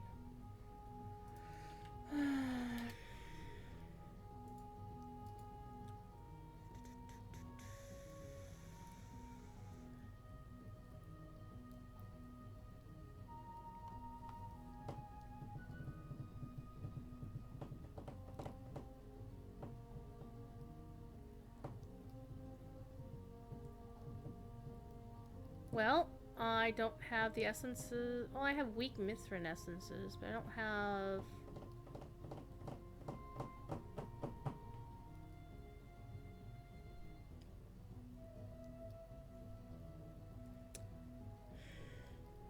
All my good essence boxes are over on another server. Dang it. I can't wait till they turn server transfers back on. We added milestones to extra life donation pages. I did notice that.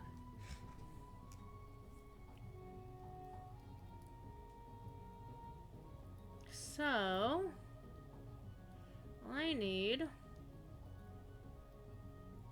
essence. What I'm probably gonna do is I'm gonna yank the essence out of that and put it on my cloak. Do I have an essence reclamation scroll? Yes, I have one in my vault.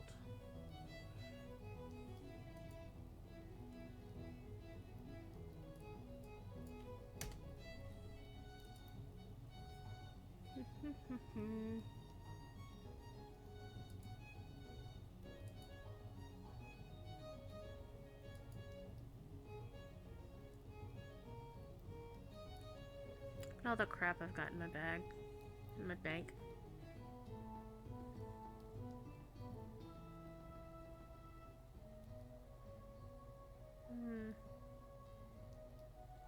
I think we're gonna go to the vault. And so the nearest vault to the Bjorninghus is going to be Starkhold. Alright, we're gonna go to Starkhold. Stop it. Gandalf, you can wait. Like, oh my god, you can wait. And then we're gonna do the interlude and...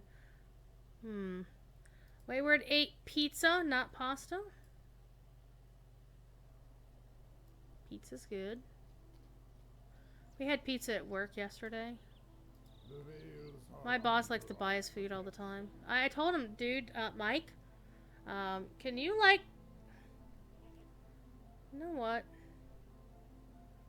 Go to Brie. I'm gonna go to Brie. Oh, today was pasta. Pizza was the other day. Okay, not pizza. Okay, yeah, my boss bought us pizza yesterday, and apparently he bought Chinese for me and the other guy who was working on Sunday. So that's kind of cool.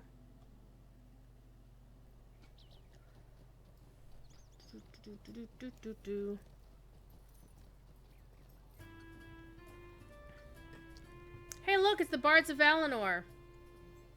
I'm sorry, is it Valinor? Yep, the Bards of Valinor. And don't they look mighty fine today? Good costume. Good outfit. Good dye choices. Very, very elegant.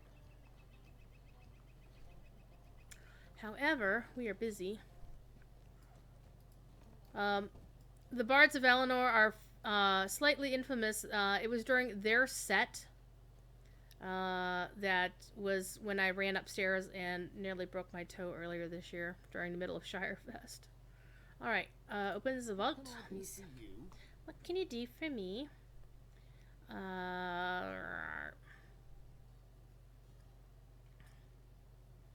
Well, first of all, we are going to throw crafting mats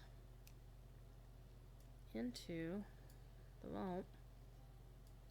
Scarn. I put all the Scarn in there. This is my explorer character, so I get to throw all the forestry and all the wood, the hides, and the metals in the vault and just ignore them until later. Ba-dum-ba-dum-ba-dum. Look at all the cool stuff. Potato. I love this potato. So the bowl of raspberries in there too. Throw that in there. So we have now fulfilled 3 of the tenements. I have technically eaten on camera. That counts as eating. I have done tasks, and now we're doing inventory management. All I have to do is crafting and fishing, and we'll round out the set.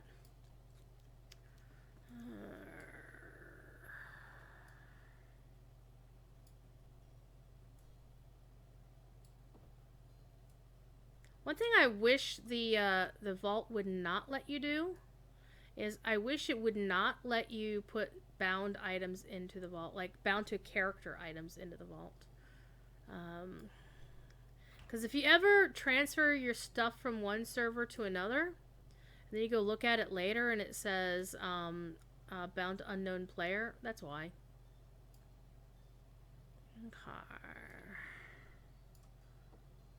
And I'm looking forward to the carry-alls because it seems that we're going to get carry-alls that will take task items, and that's going to be so amazing! Ponton is back! Yay! Ponton is back! Everybody party, Ponton is back. Alright. Yeah, I don't have any essences on this side of the... I want my freaking essences. So... I don't even have any of my legendary stuffs. So I have... Didn't I have an essence reclamation scroll?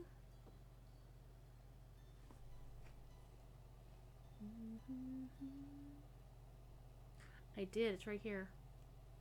Okay. Hi, Ponton.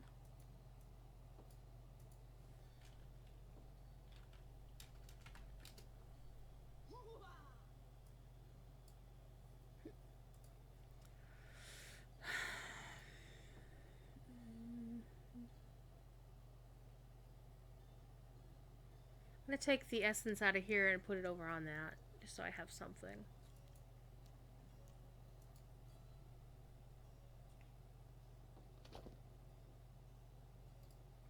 And then I'll put it on this one. There we go. And now I can nuke that into the ground. I am going to miss that crit rating. I like that crit rating. There we go. Got some embers. Alrighty then. Here's some more crafting mats that can go in the crafting storage.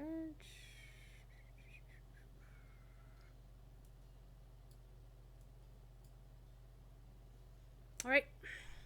We're off. Back to the boondocks of the Vales of Anduin. We're going to do the thingamajigger, the interlude of the shades in the swamp.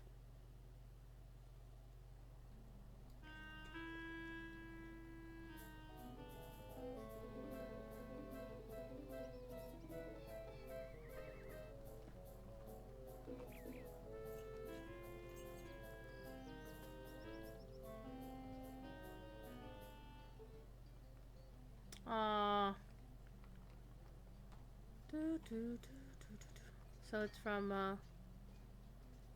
Beetlejuice, actually. It's like the main theme of Beetlejuice. What do you need? What do I need? I need to go back to the Bjorninghuis.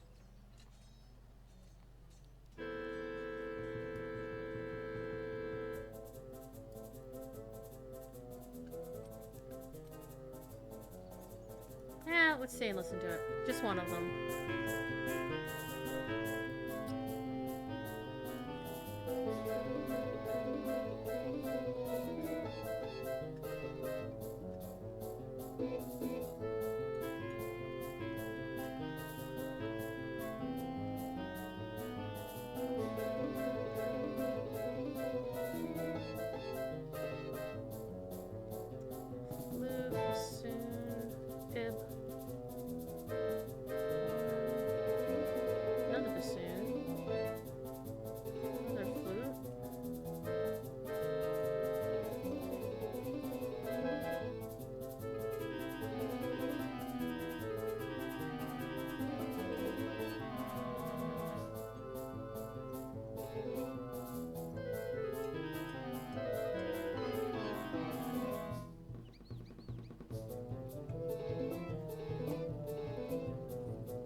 we're gonna go.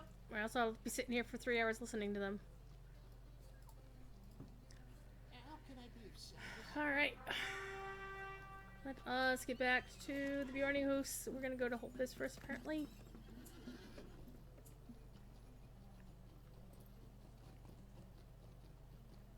I'm always a big fan of Danny Elfman music. So that was a good one. It was a good performance, too.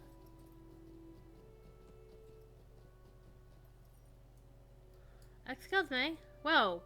That horse has seriously red eyes. Look at that. Wait, those are goat eyes. Hey!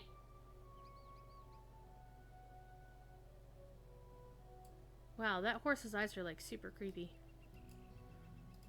Our people survived, and our Yeah. hardships made us stronger. Uh-huh. Let's go to Bjorninghouse. Gonna go talk to Gandalf. We're gonna pick up the Shades in the Swamp, which is the latest content for the game until next week. Now, if you want to see what happens next, it is currently in testing on Bullroar. If you just can't wait a week to find out what happens, turn my stuff back on. I am wearing a title I earned proudly the first year that I participated in Extra Life as a donor to Sapience back in the day. While Sapience actually was not the founder of the Extra Life campaign as run by Turbine back in the day, but he was the one who made it go exploding and become such a event that it is now. The darkness has settled upon the Vales of Anduin. Can you not feel it? The Bjornings and the Woodmen have made homes for themselves among the hills and trees. They're not strangers to the press of the shadow, but of late it has become deeper. Elrond's household will stay for a time at this Bjorninghouse before continuing on to Gondor for the wedding of his daughter Arwen. While they remain in the Vales of Anduin, they will rely upon the hospitality of Grimbjorn, Lord of the Bjornings. Speak with Grimbjorn and learn if he has noticed anything untoward among the Vales. I doubt not that he will welcome any attempt to make safe his land and that of his neighbors. And we'll get some nice boots. Ooh, some really nice boots.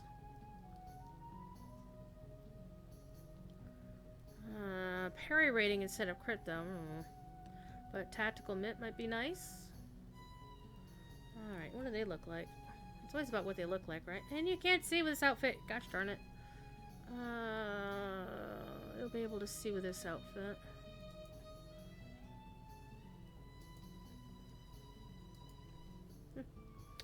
Alright, I'll accept your plan. Can't wait to be the end of the Mordor book, but I guess beyond that, I don't know what's going to happen after the Black Book of Mordor is done. I haven't personally played any of the new content on Bullroar. I've been testing systems and whatnot to see what's been going on. Like the overhaul of Hobbit presents, Hobbit gifts is really, really cool. Okay. My scouts report seeing strange lights among the fetid pools of the Gladden Fields. Okay. He heard a woman's song keening in the shrill air.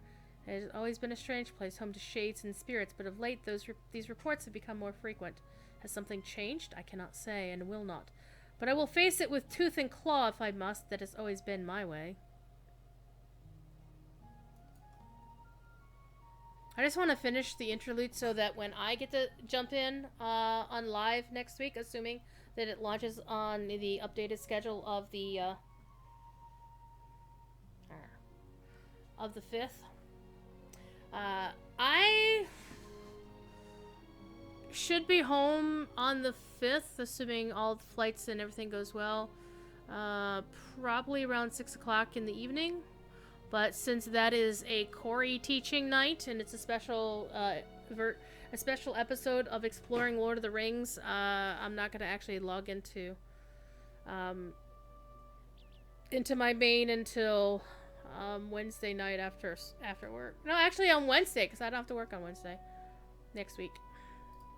The woodmen live nigh to the Gladden Fields. They will be the first affected. Alright, if some evil has stirred up the shades there, they won't be among us for a sec. I did not fight to defend them so recently at the old fort for them to succumb to a new danger so soon afterward. Go to Holtvis at Wood's Edge and find someone who might know what has happened to disturb the shades and spirits formerly at rest. One of their hunters may best know. Speak with one of them. I wonder who that might be. Speak with one of the hunters of Hultvis. Okay. The Vales are under our protection. We were just there, but we'll go again. Sorry, I didn't mean to run you over, Master Elrond. I apologize immensely. It's the horse.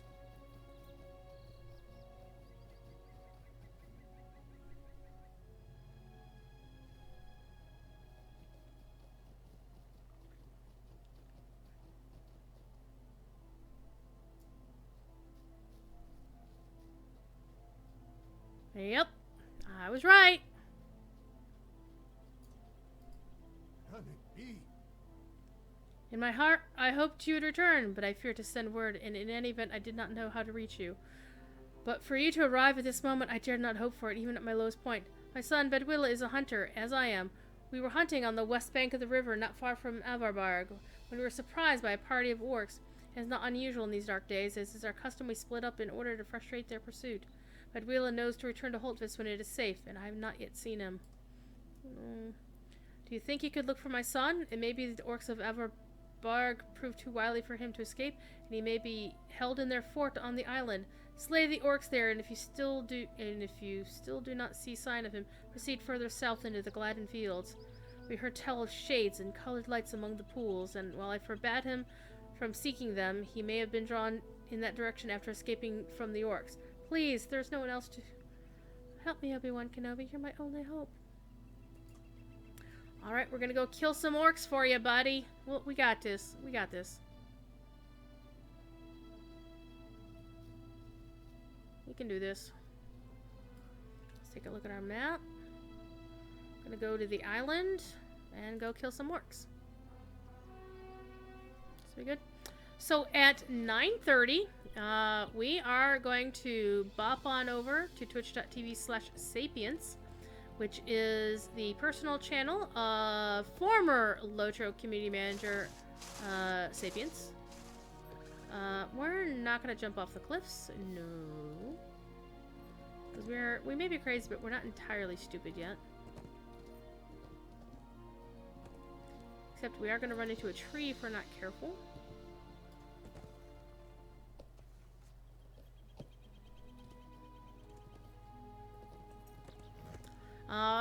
He occasionally will answer, well actually he will answer your questions about Lotro, how it was back in the day when he was community manager. But if you're looking for dirt and gossip, you probably won't get that, sorry. NDAs are still in full effect, as you might imagine. But he can definitely shed some insight on how things were at least 5 years ago at the company, because that's when he left to go work for Extra Life of all companies. But now these days he's working at Yellow Pike Media, doing game adjacent stuff, working with influencers and stuff. Interesting.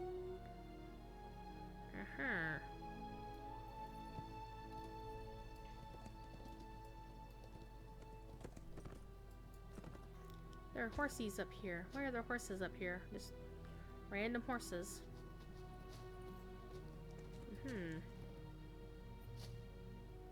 Orcses. More orcses. Let's go kill this orc. Come here. Hi.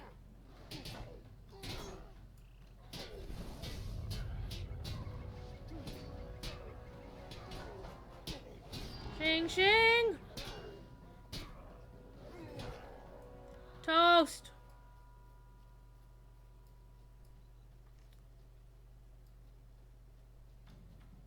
There's a door. Where does it go, I wonder?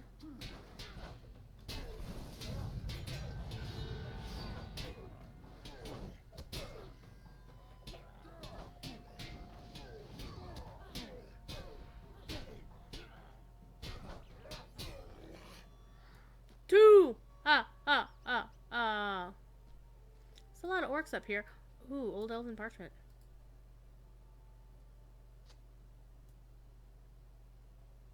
Yes, I am very sad, as is I know Ponton, that they don't have the lyrics for this. That it's not sung as it ought to be. Maybe somebody who can sing, who can read, I would imagine, Sindarin or Quenya, Middle Earth Maiden, who might be willing to sing it for us at some point. That would be kind of cool. Not volunteering anybody to do that, Middle Earth Maiden. But it might be fun to see if somebody could perform that text. The Elven, the Lost Lore of the Vales, the old Elven one.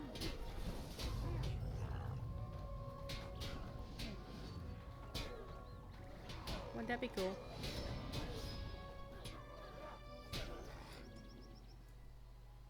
Alright, I've got 3 of 6. Come here and kick this guy's patootie. Hi.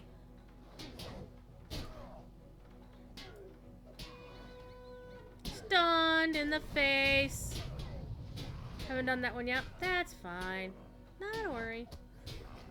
But of course, naturally, I thought of you as our resident person. What speaks Elvish? Kind of like if there was something that was in Dwarven text or song, it'd be like, Dwarven Scholar, are you present? Oh, hi.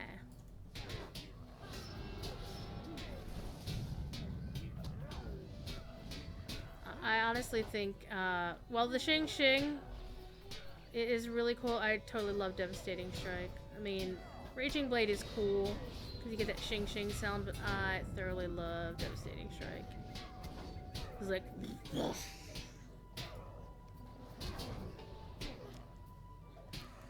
Oh yeah? What'd you find? What'd you find? Why didn't you count?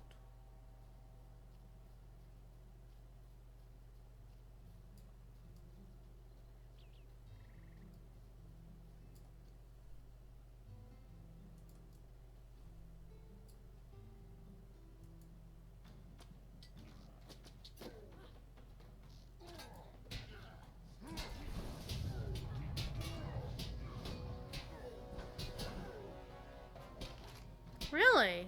So Agarnath is half Sindarin, half Noldor? Interesting.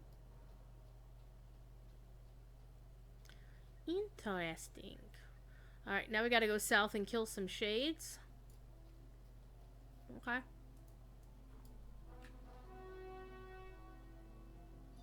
Even though the quest ring is behind me, we're gonna go south as the quest text said to do.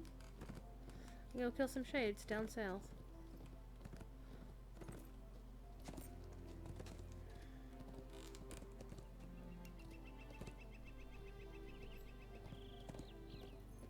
There we go. Sometimes the quest arrows are a little bit confused.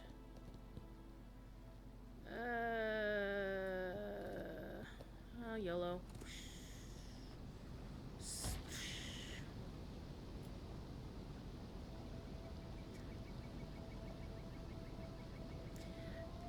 Yeah, Noldorin was banned by Thingol. But as anybody knows, just because you ban something doesn't mean it goes away.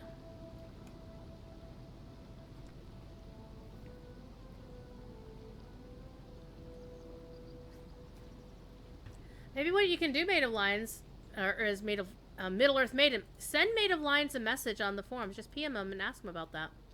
Because now you got me curious. I want to know what that's all about. What's all this then? You count as a shade, so you're gonna die.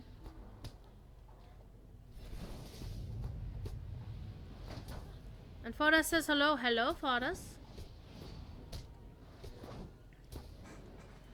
I killed a shade. Here, little shade, it's glad and fly, it's a fly.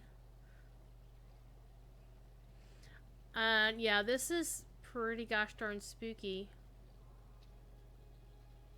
A ruffian relic hunter. We don't want you. We do want to go this way, though. There's a shade right there. A forlorn glimmer. Aww. When you say forlorn, yeah, I think of one thing. When you say glimmer, I think of Glimmer from Shira. Princess. The princesses of power.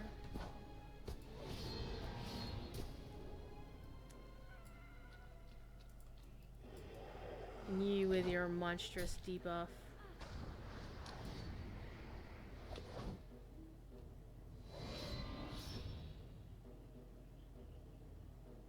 Come on, come on!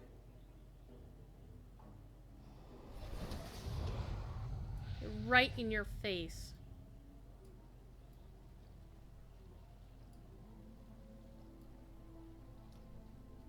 Of course, I have that other quest in the area that I should be doing, but it's a side quest. I'm gonna worry about the big stuff. The actual interlude here. I want to get this finished. Oh hey, 2 for 1 day at the Circle K. Nice.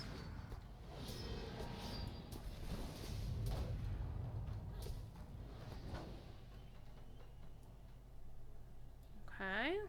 Need one more. You are it. Right there. You're it. Tag, you're it! What's over there? Something else? A side quest that I'm not gonna do just yet. And I do remember that I forgot to do my trait point, like a bad monkey.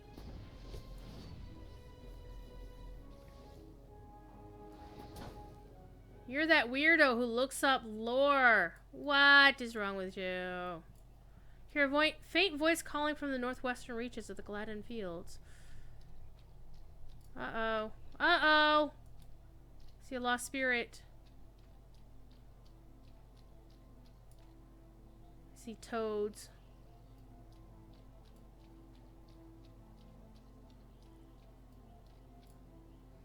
Big old honkin' toads. Before we do that, let's go take a look. Oh, I have 2 points. I can spend 2 points! Oh no! Let's look real quick. Concerns fervor, restores power. I don't generally see that I have power issues. Debuff. Horn of Champions sounds smexy.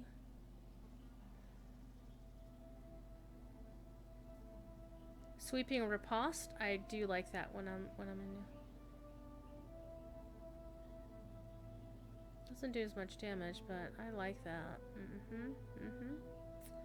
Or we can go over to Yellow Line and drop, get us some more damage.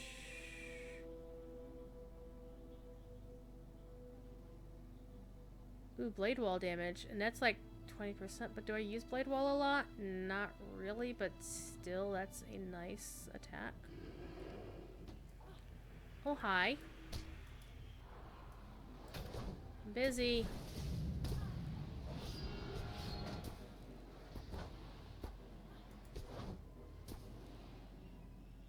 I'll take your quest. Deal with it later. Blade wall damage sounds good. More fervor is always good. Now what? Oh, hi.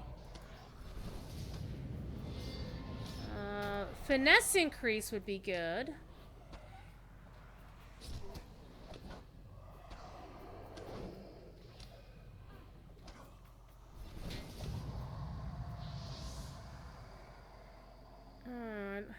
Great cleave.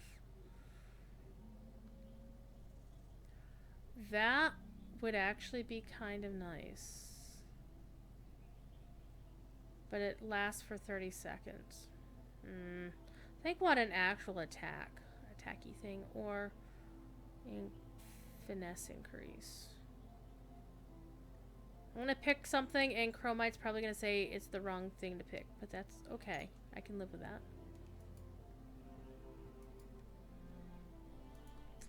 Anyway, let's go find our wayward hunter, who's way over here apparently.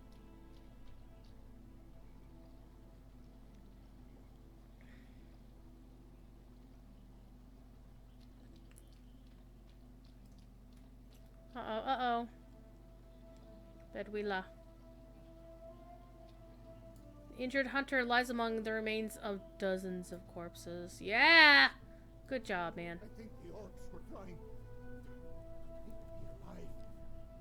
Can I get back to the village? I think the orcs were trying to take me alive. That is the only reason I still live. His voice is still full of fear and his face is pale. Look what the orcs got for their trouble. Death! Death came for them. It was a terrifying spirit, a shade of evil countenance, descended upon them and killed them all. There's a wonder it did not kill me too. Uh-huh. It was a man. So, it must have been in life. It put me in mind of the tales my people tell of Vagari the Wanderer, the spectre that stalks the Vales. Do you know the story? It is said that he appears in the mist from time to time, but few have seen him with certainty, and none have gotten near enough to hear him speak. Marharu, Winterhair of the Northmen, followed Vagari for a time, but he was missing for a year, and when he returned, he remembered little of the experience. Frowns at you and Tessa's injured leg. Nay, it is not just this orc wound that troubles me. I said the shade reminded me of the tales of Vagari the Wanderer, and it does, save one difference. As it approached, I felt an overwhelming sensation of hatred, not just for the orcs, but for all living things, and it spoke without breath. It slew every orc, chanting in its terrible voice, and I feared it would slay me as well, were it to pay me any heed. But I feigned death, and it did not notice me. Had it done so, this orc wound would have been the least of my troubles, and you would have only a corpse to bear back to my father. The words it spoke were not addressed to me, nor I think to the orcs, but as it said about dispatching its foes, it muttered these words without breath. Son of no blood, it said, son of no blood, over and over. I am chilled to remember it. The tales my people tell of Vagari the Wanderer are different. That shade seemed to pose no ill will toward Maharu Winterhair, and his account contained no report of such malicious intent or frightening chant. What can it mean? I think my leg is well enough to carry me home now, but the memory of this encounter will haunt me until the end of my days. Will I become as Maharu Winterhair did, scorned by my people? But I know what I saw, and I know it is true. The tales my people tell of Vagari the Wanderer are different. So it's not the same. One of these things is not like the other.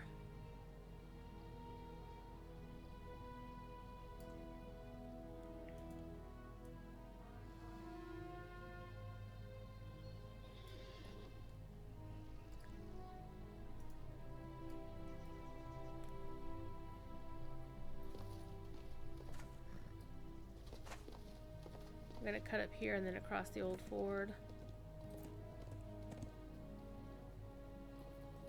Unless I've gotten myself lost again, you know, that happens.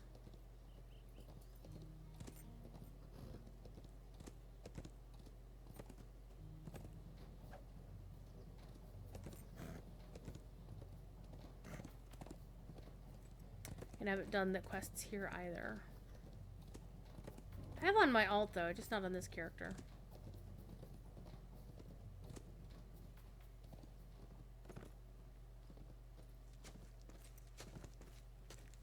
Pond.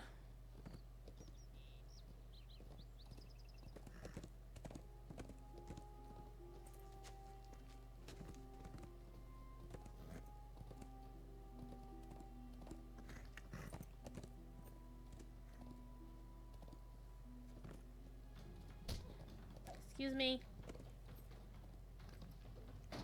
Yep, this is definitely the scenic route.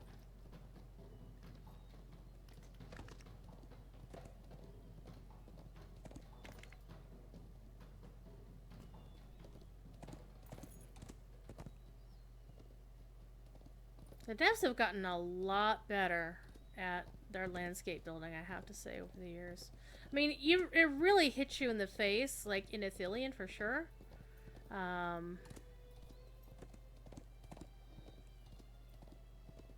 It also hits you in the face, like right here, because this is definitely a place where they stepped up their game some more.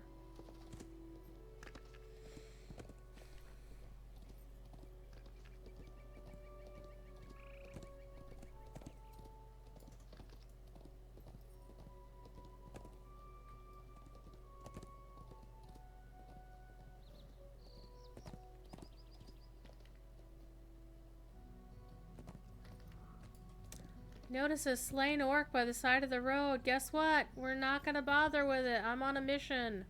No side questing. Focus!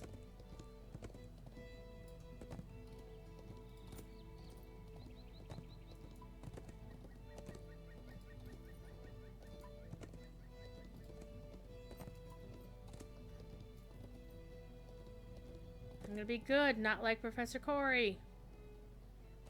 Actually, Professor Corey was actually really good and stayed focused very well on his most recent marathons. His two most recent, actually.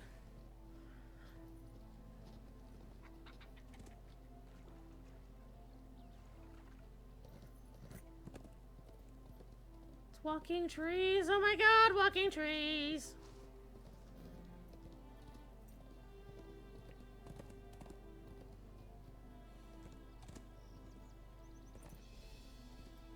I don't know if we're gonna finish this in an hour's time. I also have to take the trash out. Excuse me, pretty wargs. Pardon me, come through.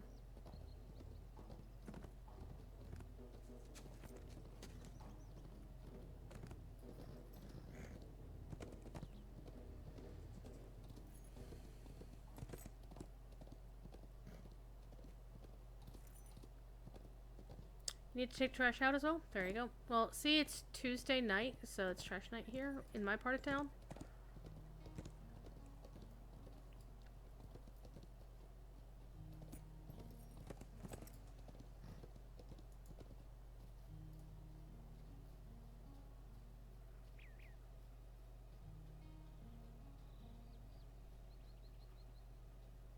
Don't want to run over the bunnies.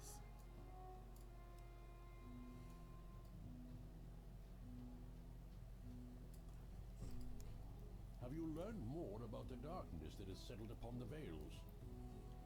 Recount to Gandalf the tale of Bedwylla the Hunter and his encounter with the hate-filled shade. Gandalf frowns.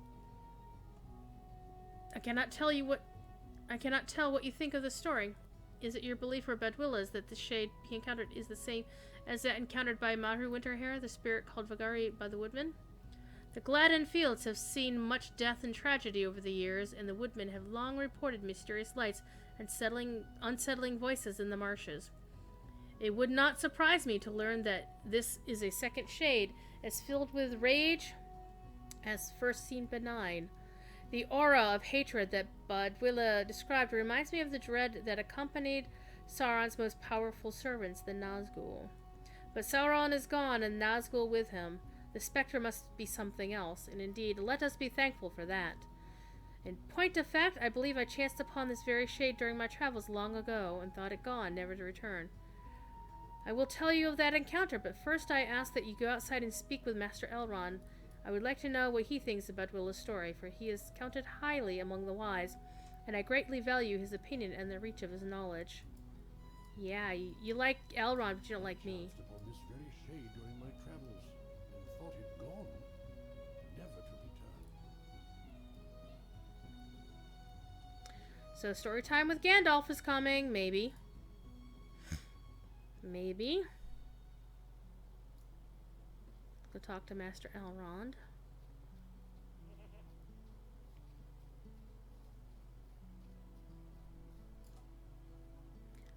See if there's anything else going on in the forums.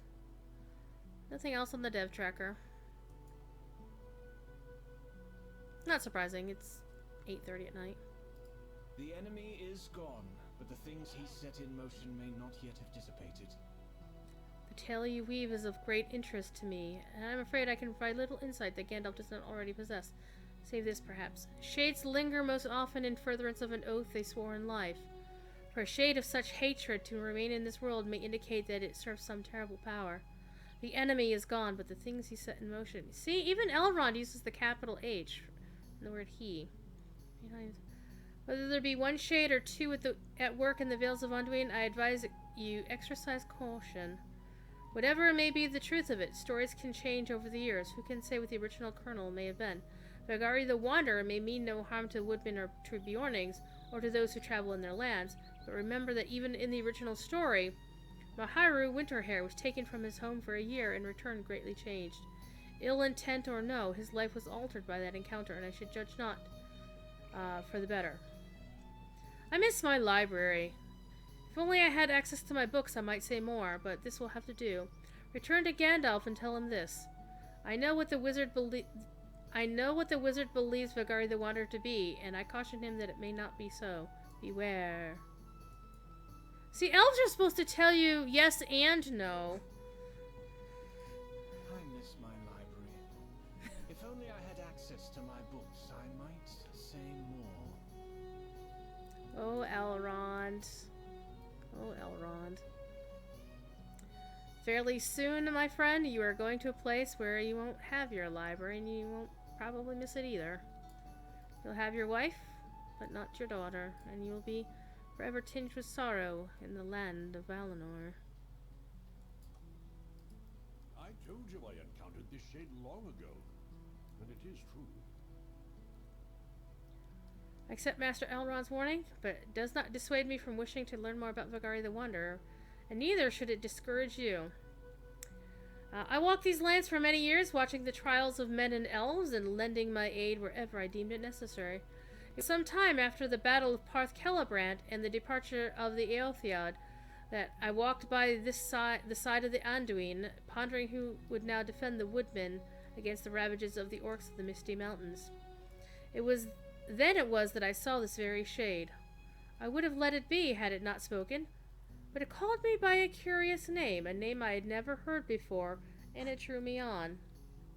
I pursued the shade into the swamp, and even from so great a distance I could feel the intense aura of its hatred. This spirit should not have been, and I knew that in the Eotheod's absence, such a hateful presence would endanger the woodmen. I cast a spell of banishment upon the shade, and it vanished. I believed it had been gone for good, but now it has returned. I do not know why. Okay. That is enough for now. I will continue to think on it, but I will ask you to conduct a search throughout the Gladden fields for signs of this mysterious presence. If Badwilla's account can be trusted, as I think it can, you may find some clues about the Shade's motivations at places where orcs and half-orcs gather. Search too on Tol Sen, the Isle of the Flowers, and among the mounds of Tun Melen. They are certain to find lesser shades among the fields as you search these places. Whether they are drawn here by the presence of the Wanderer or not, they pose a danger to the warm-blooded folk of the Vales, and you should defeat them if you can. It is my hope that your search will reveal why Vagari has returned to this place. If we were to learn that, we might learn much else of use to us. Okay, so we got to defeat 10 shades, search Tolsend, search Sharky Slough, search Lulstroke, search Tun Malen. Okay, search 4 places and kill a bunch of shades. We can do that. Alright, Gandalf, we're gonna go kill a bunch of shades.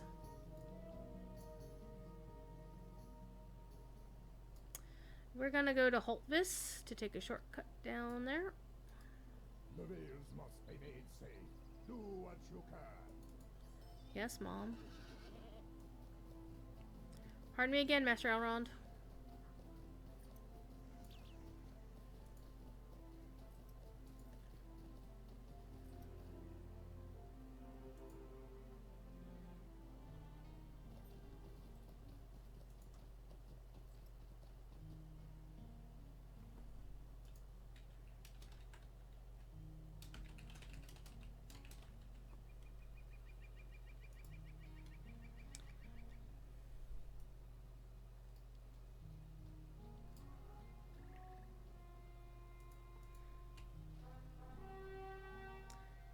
Okay, we're gonna go to the island first.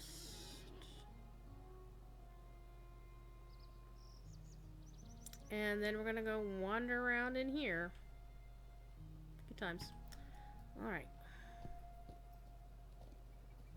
Let's follow the path through the island this time. Wouldn't that be nice? Be a change.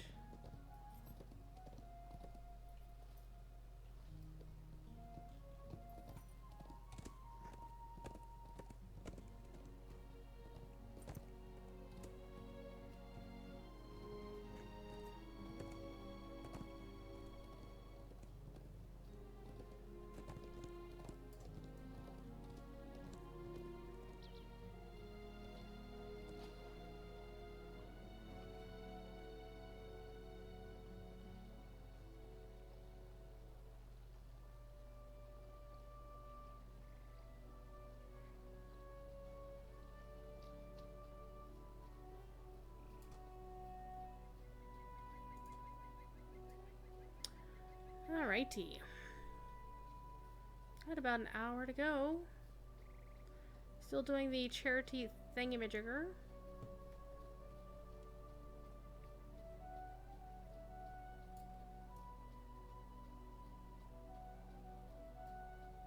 I think I'm actually going to... I think I'm going to make an addendum to the giveaways. Because I'm thinking about it.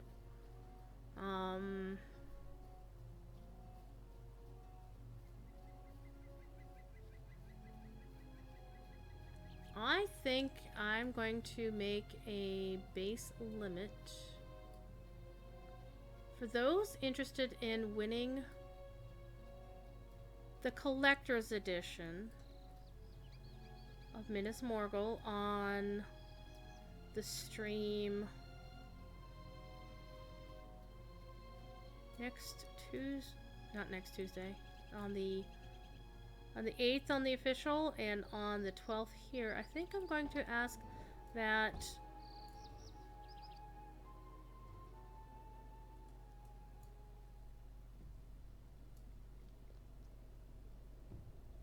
we do it, that the winners of the collector's edition, oh hello debuff, have to donate at least $50 to qualify. I think that's reasonable considering it's an $80 expansion. It'll be given away. And it goes to charity, so, you know. Okay, so... Oh, hi.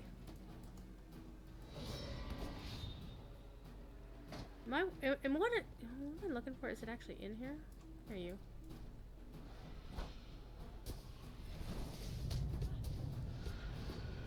This doesn't look like the place where it should be, and yeah, these things are driving me bananas.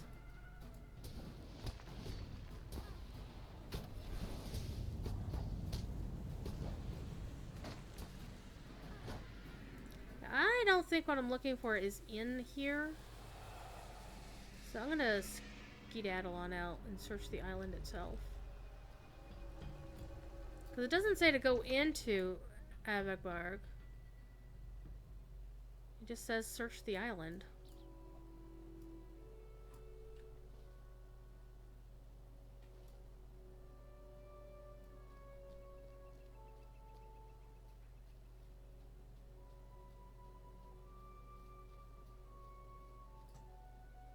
There's a bunch of horses. A couple of orcses.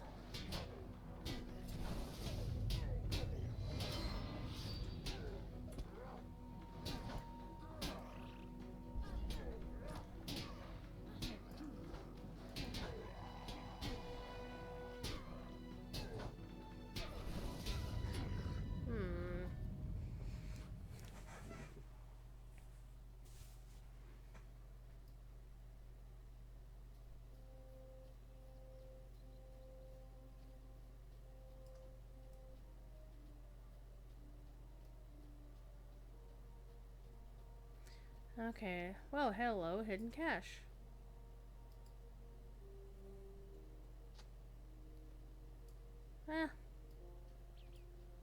Got some crafting mats. Is it really in that room? Or in the thing?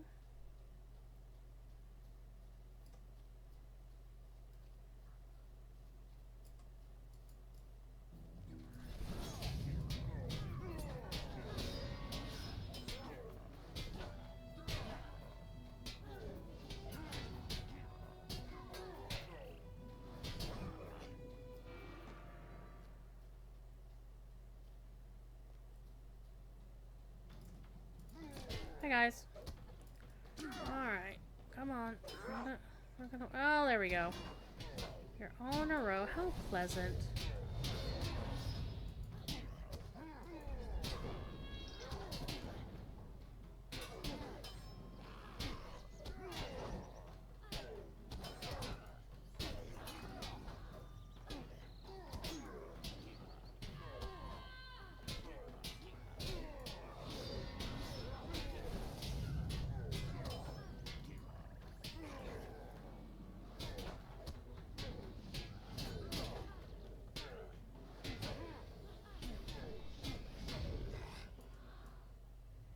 go. Nothing here.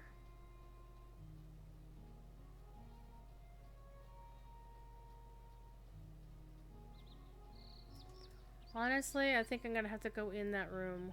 I think that's where the thing is. Yeah. Rumble, rumble. Rumble, rumble. Whoops. Get out of there. Okay. I'm gonna take the hint and see what's inside door number 1 after I kill this orc.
That's a lot of sorrow lights.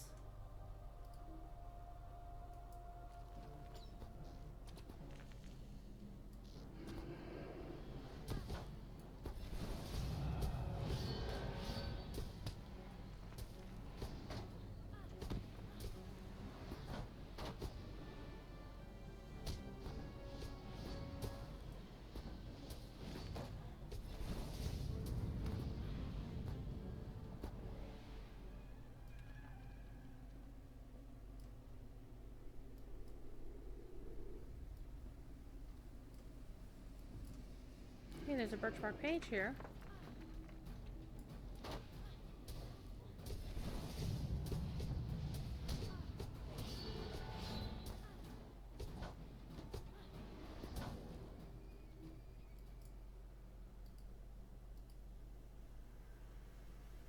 Somewhere yet he lurks, scrabbling with his scabby fingers, neath forest dark or dusky hill. For the mad of he hungers still.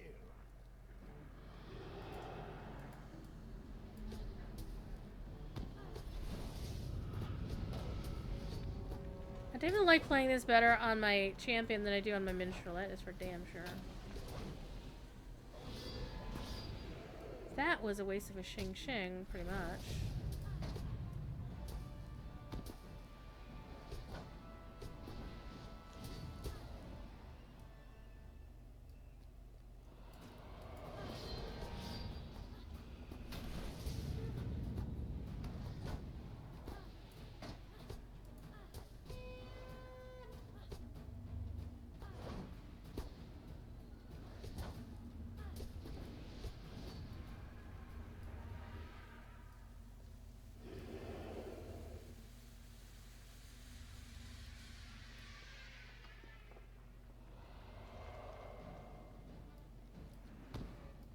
Kill the one over here first.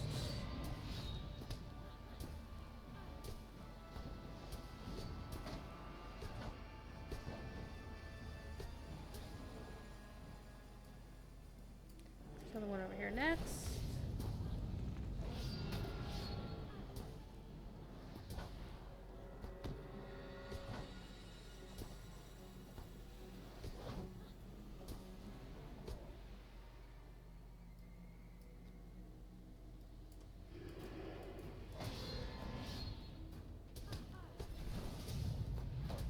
These doors don't open, so what am I missing here?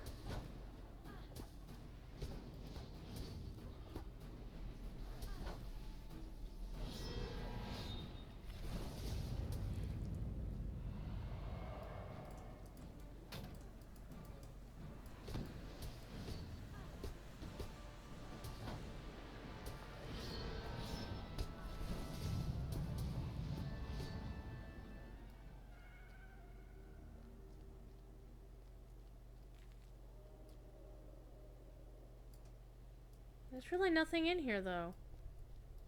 That's bizarre. I mean, other than these sorrow lights, there's nothing that advances the quest.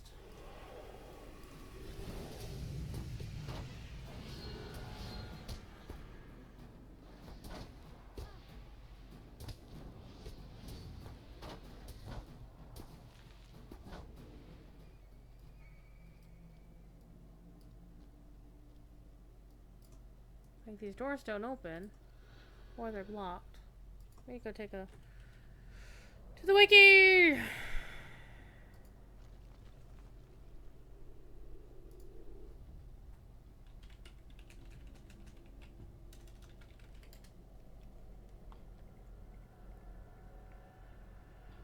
We're on the which step? The Wanderer Sought step.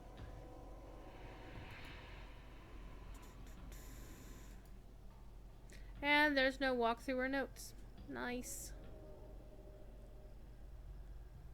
Okay, so it says there's no sign of Vagari among the orcs, the half-orcs, and the reeds. Okay, so... need to go outside.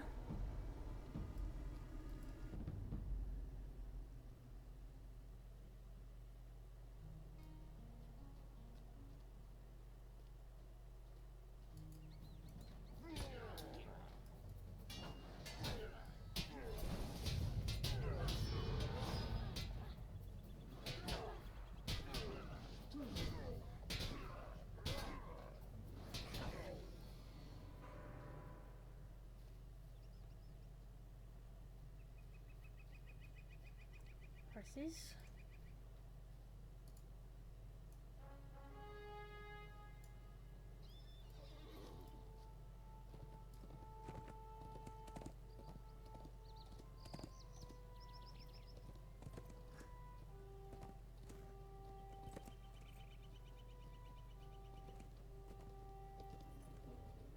Let's ride through all the orcs and see what happens. Well, my horse will die, of course.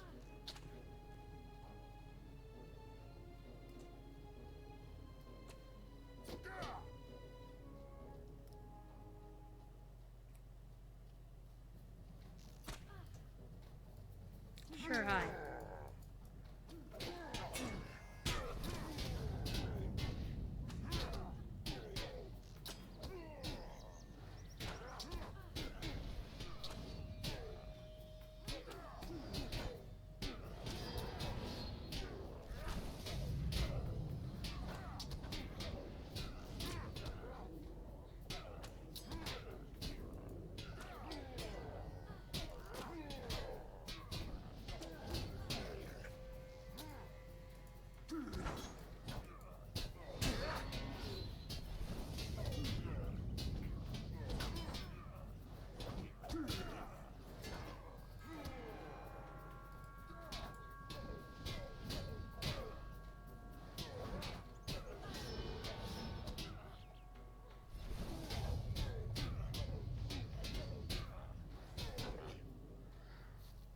So there.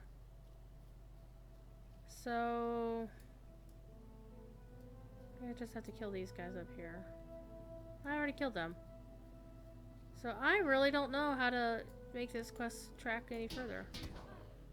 Anybody have any ideas? I mean, I can kill orcs all day long, but it's not helping me get the quest going.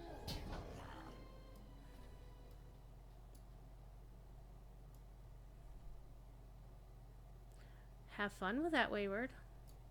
I'm gonna move on to go to one of these other places. Maybe I just come back and it'll sort itself out.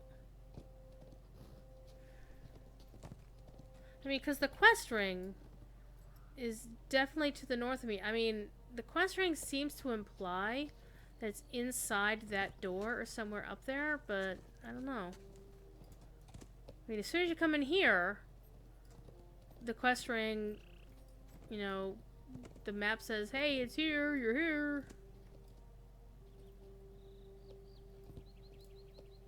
But did I actually kill those guys up here? I don't recall. Let's go kill them anyway. Why? Because I wanna.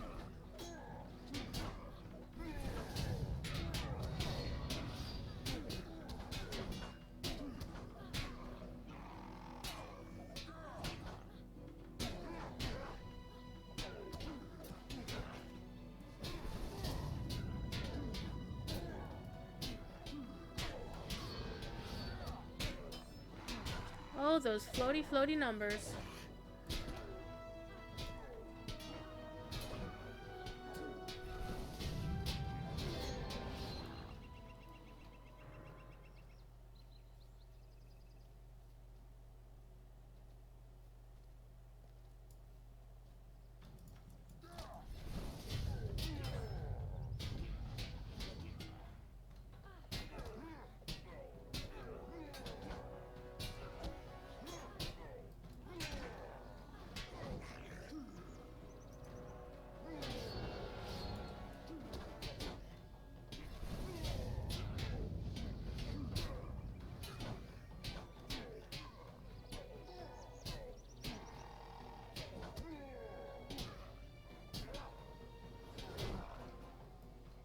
So I really don't know where to go to make this quest trigger.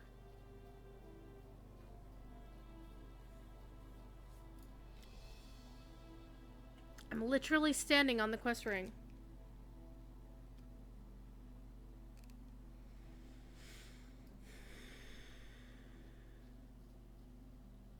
So we're gonna go down to one of the other places and see if we can get those sorted out.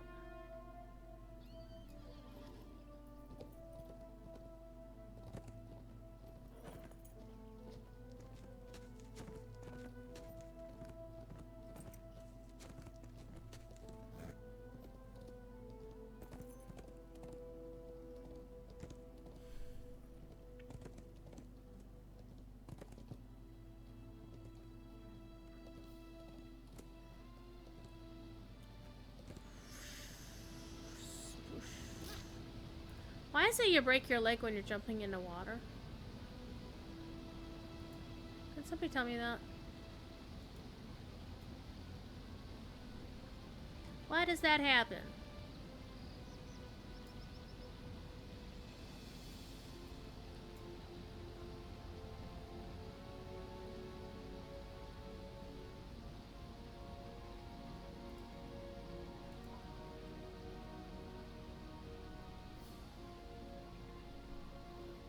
Hard water?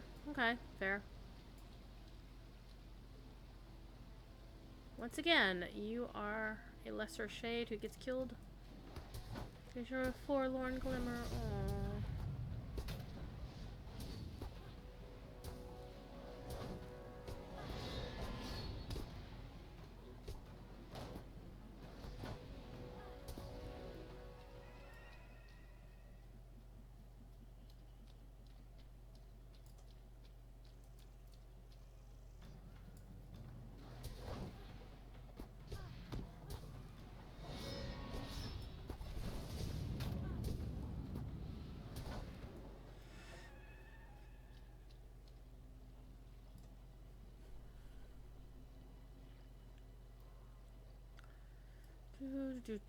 Do.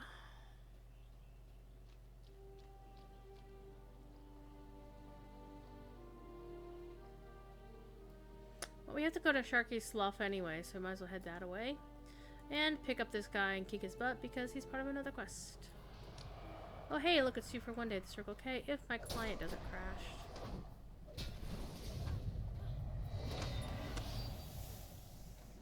Let's kill the spirit first to get that debuff off me.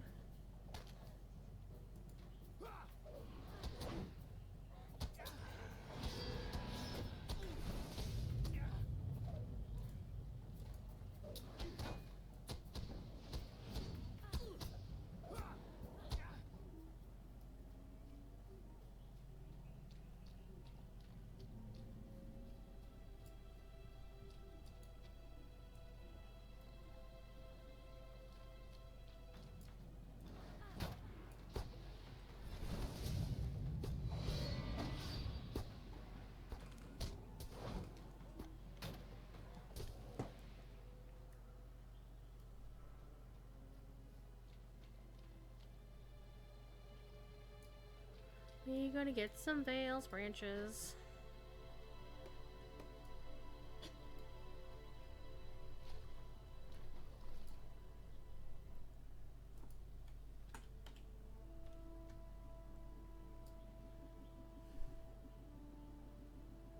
Toad! Toad's gonna tell you the princess is in another castle. That is a lost spirit. We need you to die again. Hi.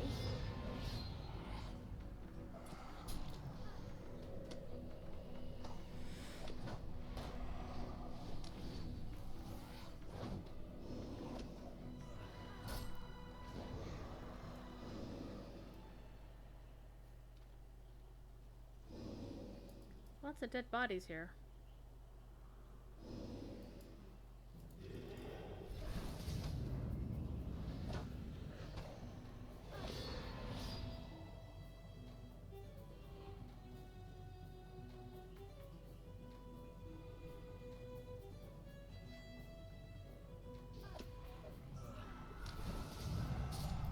It's not really fair that during your hiding phase, like during its hiding phase, like you can't attack it at all, but you're still getting the effects of the debuff. That's not fair.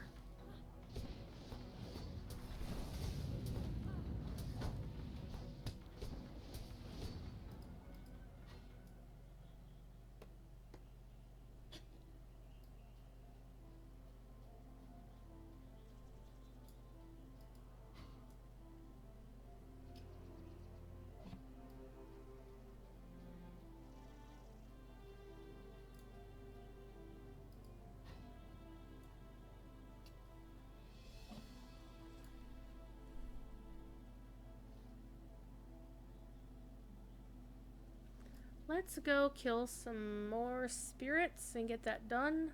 And that way it'll clear up half the map for us.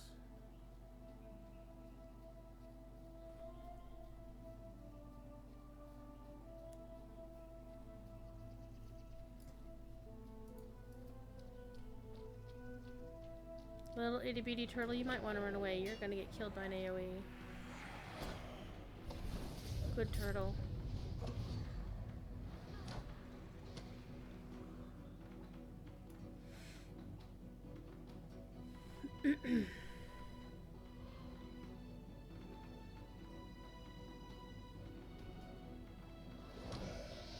So there.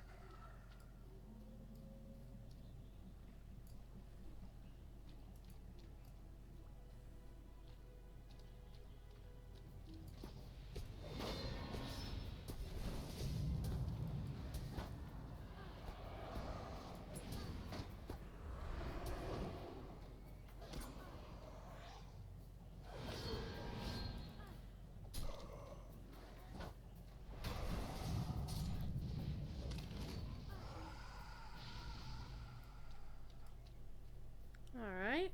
Might as well clear that other quest of lost spirits. You have your own quest.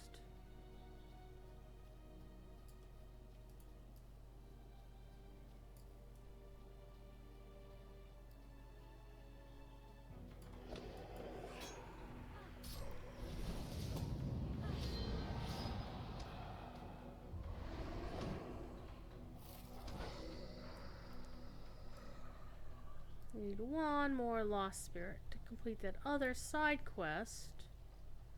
There you are.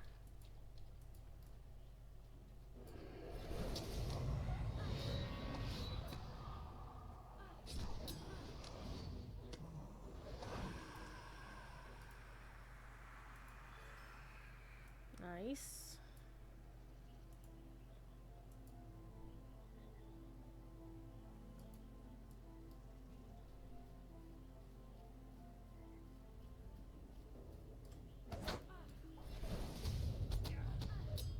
Ruffian cutthroat? Well, you can just die.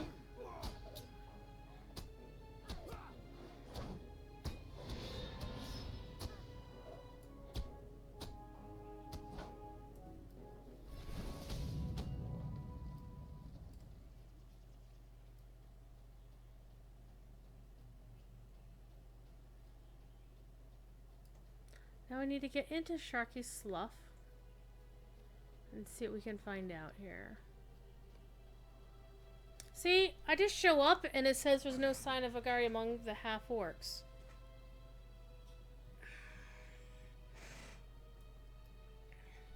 Rude. So, I've obviously missed the place in the other quest. Or in the other leg of the quest. Whatever place that you go to that triggers that, hey, you've been there. So let's go do the next one. Fall off our horse while we're at it. Maybe, maybe not.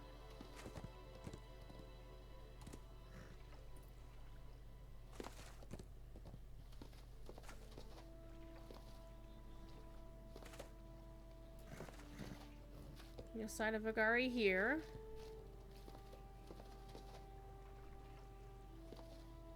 I see the name Vagari and I think of Rajavari, which is a character from the starting instances of SWTOR.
There's a sign of Vagari amongst the orcs. So now I have to go back to Tall Send and find out where the hell the trigger point is for that quest. Alright. Let's go, let's go, let's ride. Floop.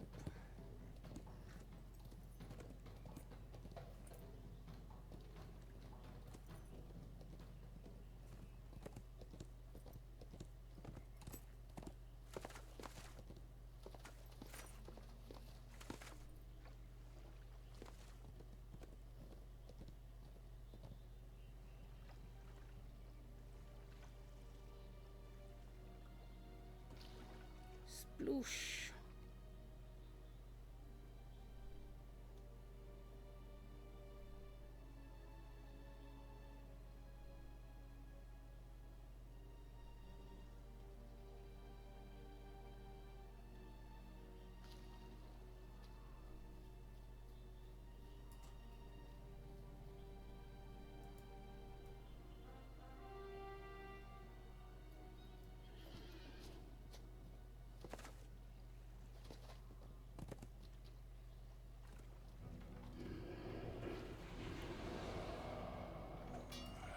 No fair, you can float.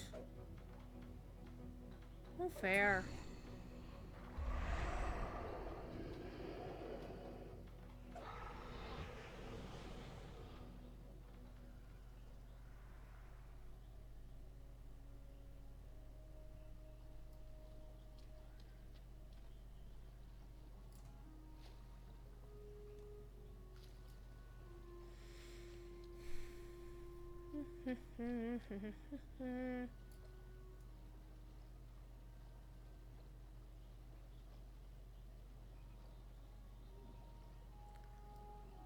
Oh, I know why.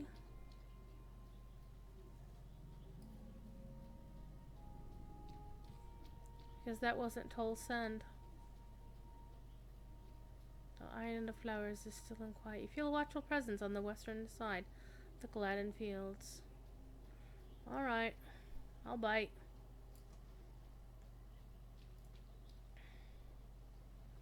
How far away? A ways away. Oh, Let's mount up. Ba-ba-doo.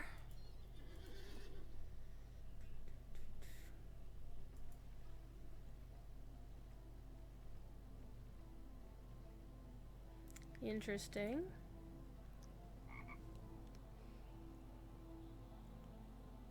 It looks as if Standing Stone has listened to some of the people. Our good and dear friend Bookworm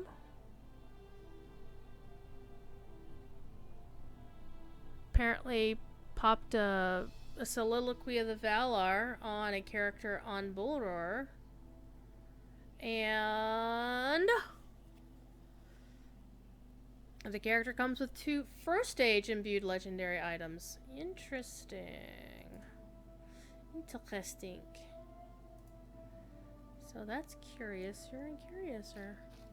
Anyway, let's go see who this watchful presence we're looking for on the western side of the Gladden is.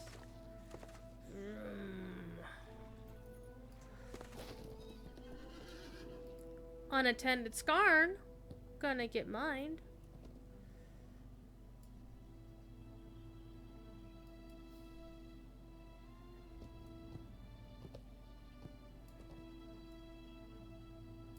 A Gladden Mossback. Interesting. Alright, let's swim across this little bit and then we're gonna ride the rest of the way, I think, maybe? Maybe.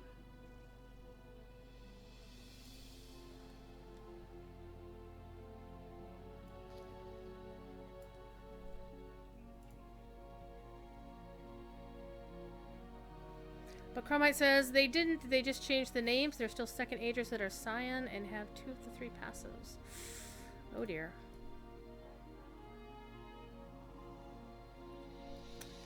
Yep, that's gonna cause a fight.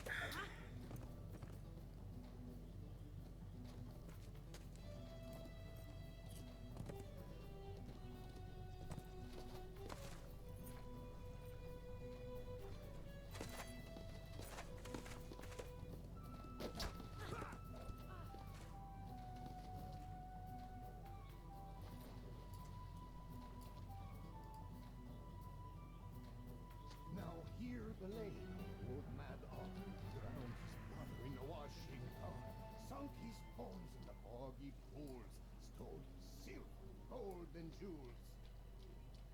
I love that poem.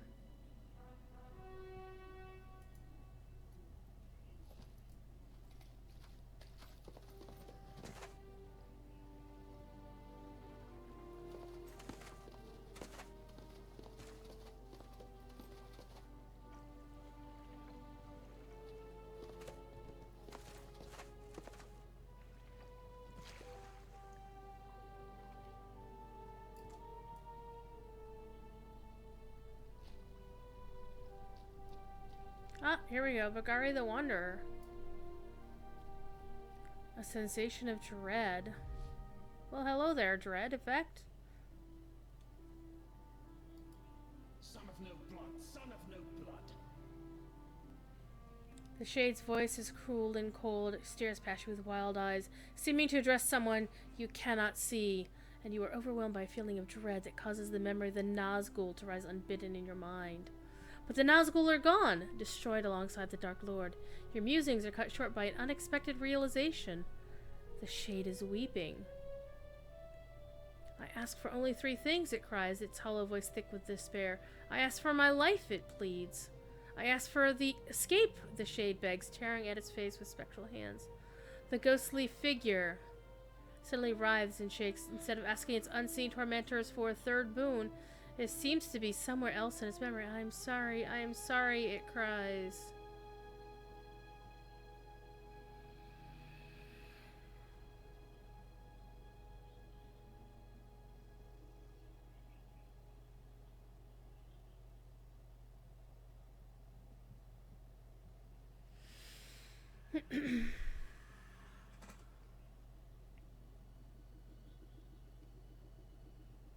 Feel another presence up the cliff path to the northwest.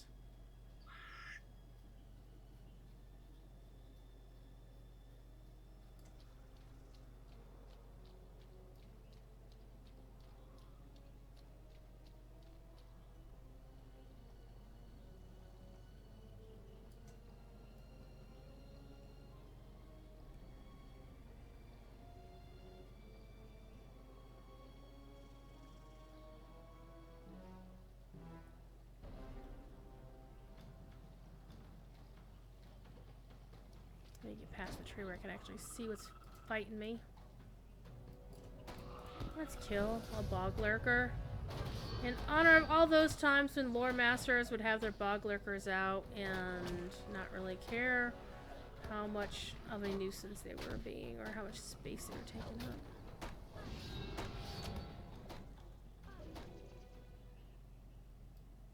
Okay. I think we have to go up the cliff first over here. Yeah.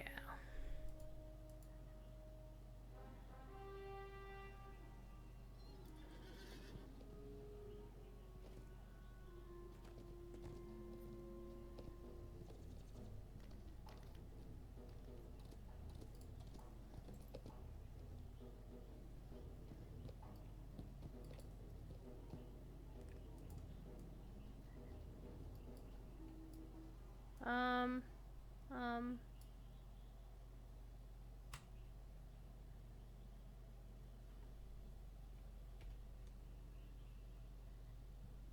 it's floating scarn. Here, I'll clear it so it'll respawn, hopefully in the ground this time.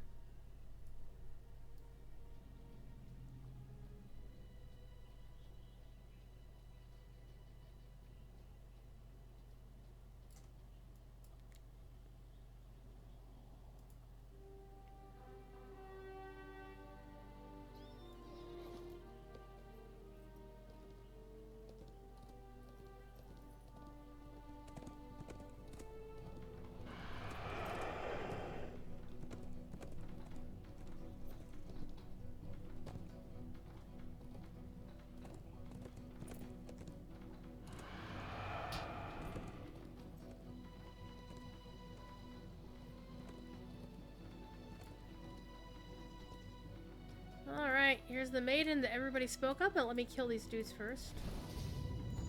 Or this dude first. Oh, crumbs. Hi.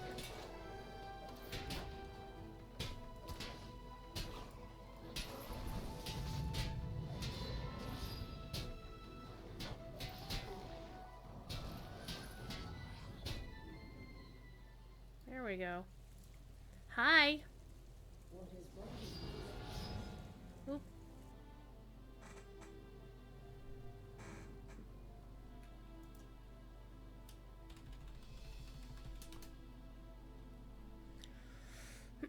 Sound of water falling over and among stones. What has brought you to this place? Still well, she regards you silently and disappears.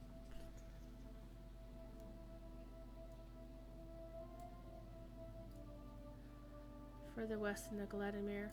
Well, let's go kill some of these other guys because we have to for this other quest. Oh, hi. Sure, steal all my power so I can't actually use my attacks on you.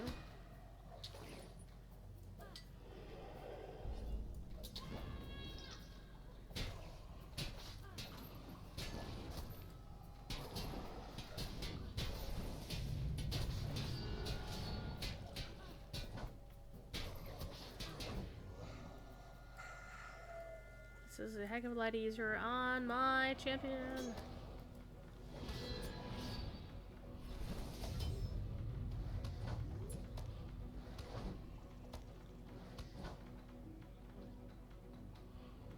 Chicken, come on out and fight. Oh, we're getting to the pretty... Oh, we are indeed getting to the pretty time of day. Come on, you. Get out here. Come on. There we go. Shing shing in your face. So we already killed lost spirits.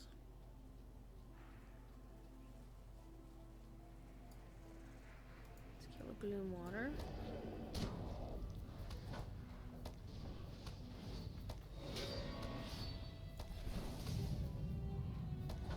There we go.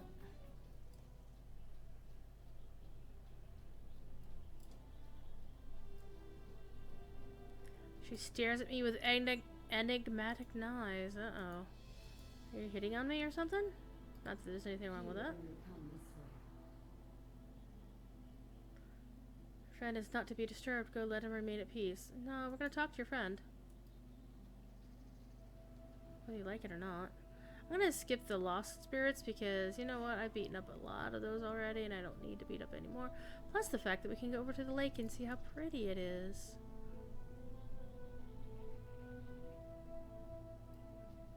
And we can find some friends. Hi.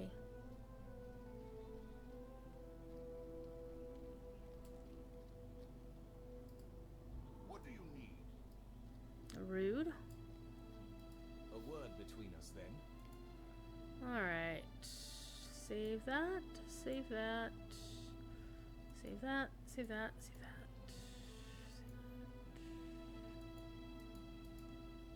Not much to sell, but still. It was decent.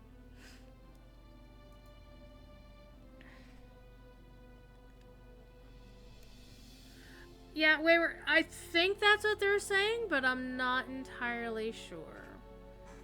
And Chromite says that they're still science, they're not the gold, so we'll find out soon enough, I guess.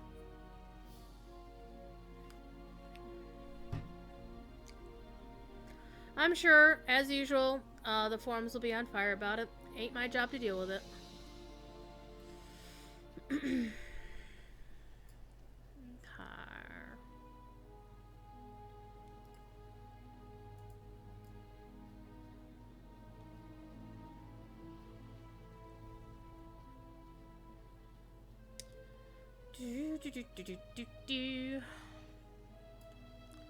Hi, little gloom water. I'm gonna kill you on the way.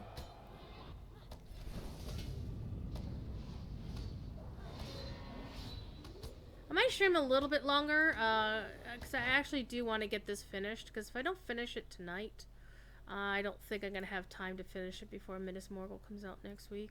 Again, assuming they don't delay the launch again, because the March 5th date is a delay as it is, because it was originally slated for the 29th, today. Oh, hi.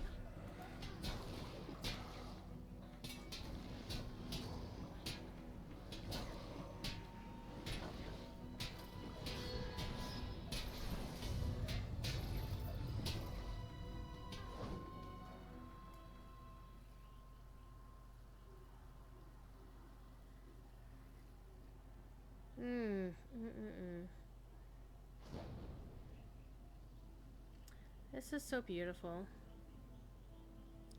This game, yo. Okay, and she's up the hill. I will kill you, Lost Spirit, because you're in my way. I'll kill you again, because you're already a spirit. I mean...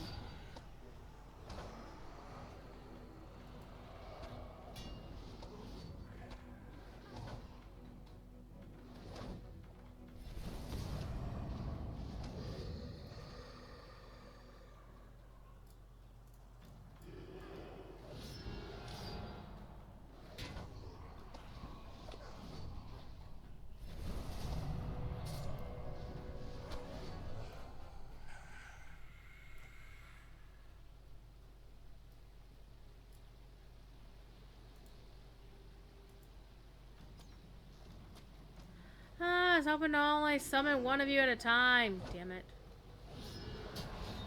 Fine.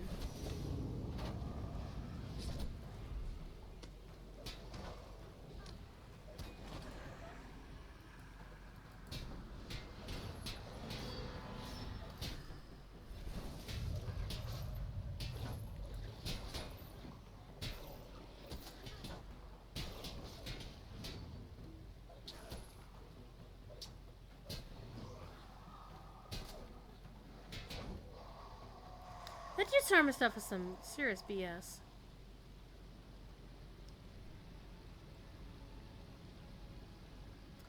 She's hovering!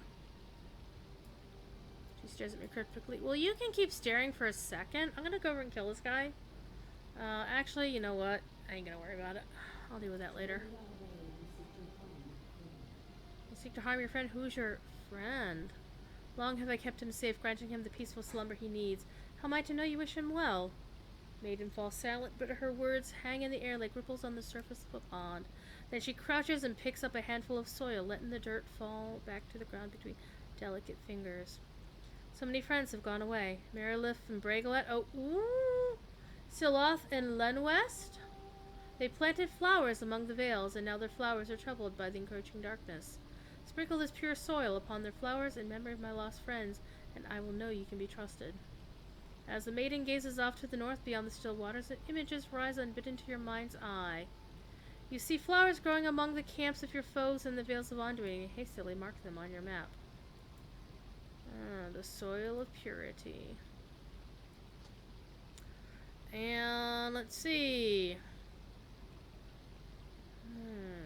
Turn that off. Turn that off.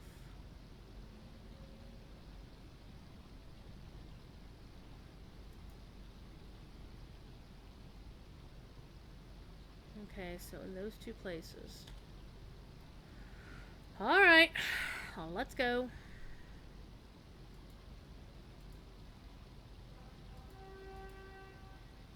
And I was hoping to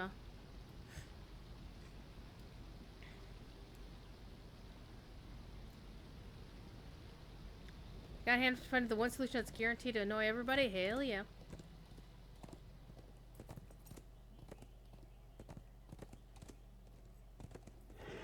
I mean, it's this late stage in the game, you can't say, well, it's Bullroar. Hello? Launching next week. If you screw this up on Bullroar, you don't have much time to fix it before launch.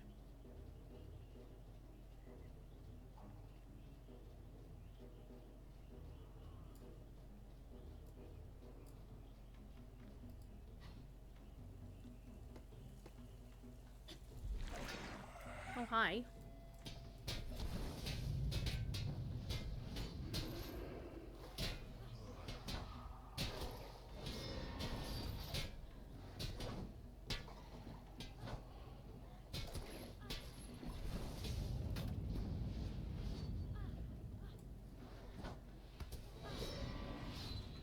We'll see what happens.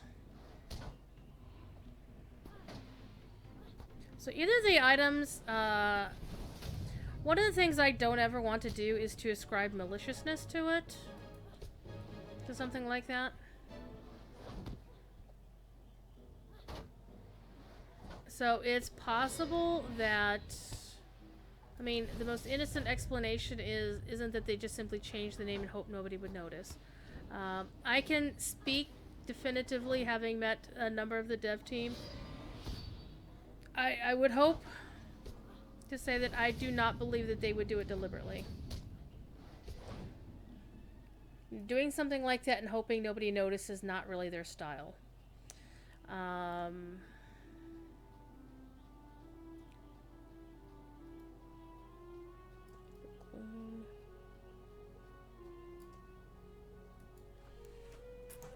So my honest thought here is that most likely what happened is they do intend to go with the first agers, with legit gold first agers with the correct stats and whatnot,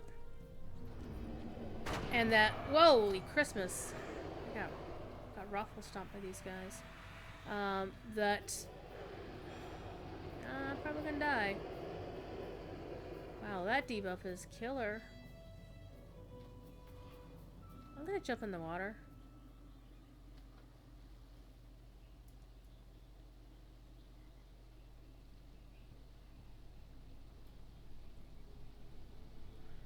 So, my honest opinion here is that not that it's working as intended, but I think probably it's not working as intended, that they intend to do the first agers with first age stats, but something went wrong.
I'm trying not to die in current content.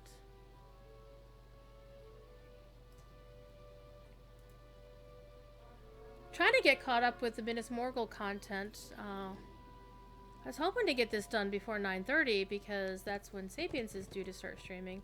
So I think what we'll probably wind up doing is I'll just continue playing through it, and then once we're done, then I'll send you on over to Rick's channel. I'll just not watch his channel for a bit. Because heaven forbid, I don't watch my friends when they're streaming. And surprisingly, he doesn't get too many trolls. Though I was actually surprised that Cordovan didn't get any trolls on his personal channels past Sunday. Hi, Sapiens. How you doing? I'm playing modern content, damn it. Leave me alone. And I'm going to put Sapiens on the spot real quick is... I don't believe he would say that anybody at Standing Stone would maliciously change something in Minas Morgul and just hope nobody noticed.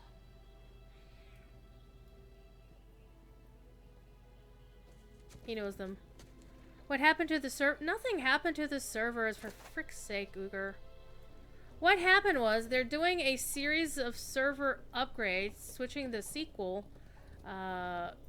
databases around, and there is a process to this madness. And as any database maintenance or hardware maintenance engineer can tell you, stuff doesn't always happen as planned, and you have to work around it. So what's been happening is some of them have been going quickly without any trouble. Some of them have not. So far, they've recovered and been able to complete the upgrades on all of the servers they've done so far, and in fact have 3 of them scheduled for tomorrow. So honestly, it's much ado about nothing. Why here crashing today had absolutely nothing to do with the server maintenances or upgrades because it hadn't even been on the schedule yet for that. Well, it's on the schedule somewhere, I'm sure, but it wasn't having to do anything. Something else is going on there. That's something you could be concerned about, but yeah, as I said, so right now, Rick, so you have full transparency what the hell's going on. Originally, the Soliloquy of the Valar, which is the 120, was supposed to come with 2 second-age pre-imbued allies for people to start off with, and they were tossing the idea around of, do people want to have first-agers or second-agers for that? And on the Bull Roar that went live today, they had boxes that said first-agers, but the actual drops from them were second-agers. So, of course, those who are grumpy at Standing Stone are immediately going to assume malice and are going to write the narrative that they did it in the hopes that nobody would notice. Firstly, I know they don't know that... I know that Standing Stone may not have the most 100% amount of respect for the player base. They know we're not that stupid.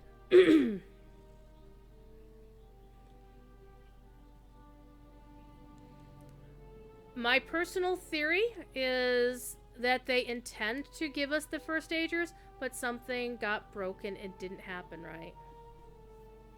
Yeah, that's exactly what I would say.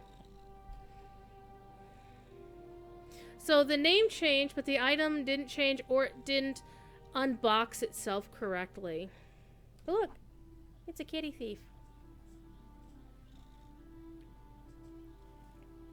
So you should all follow Sapiens, because he's awesome, and he's supposed to be building Lego tonight.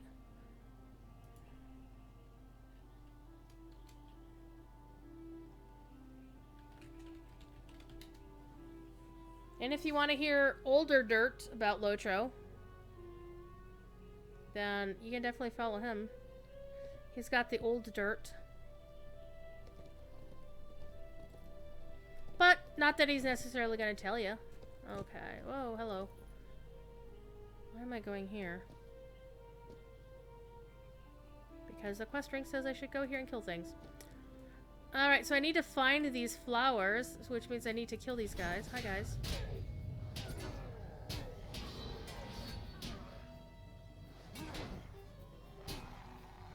Now, I thought these flowers were the flowers of the Endwives. I didn't know that... Okay, well, he didn't aggro. Oh, but we're still supposed to kill dudes for this quest. I see. Oh, let's see, okay, we'll kill some orcs while we're here. That's always fun. Here's old as dirt. Well, that's two. But I think Wayward is actually older than you. You're only 52. Well, the weird thing is you're a lot more gray, and you're only a few years older than I am, Rick. I'll be 40. I am 47 now.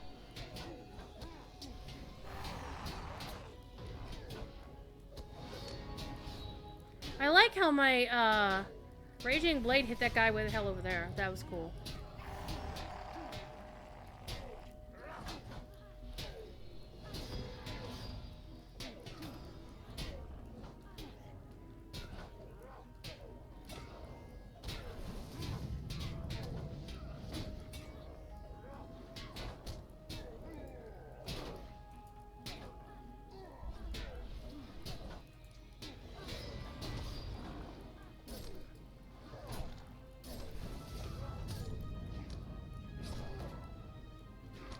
How you doing? You follow the greatest ever can be measured that ever lived for literature. I don't know. Megan might have to fight Rick for that. Well, here's the flower. Here's one of the flowers.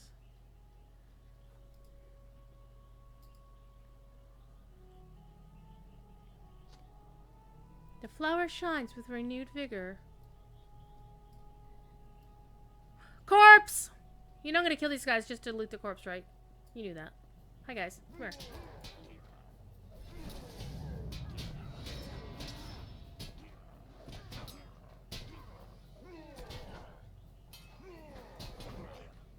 Hi.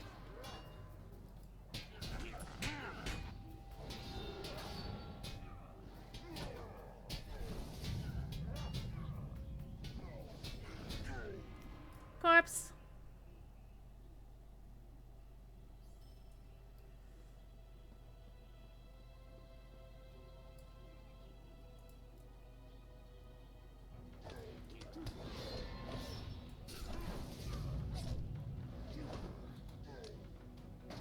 Seven to 12. Okay. Not as awesome as 7 to 9. He'll be 52 in December.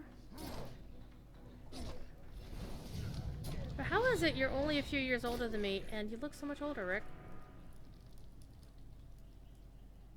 I'm so mean to my friends. Okay, the next one is up and around the corner. Alright, we go to up there.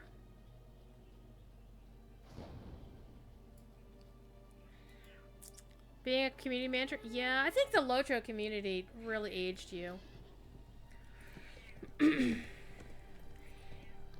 I think they're in the process of aging Jerry. When me yelling at him doesn't do it. Ow!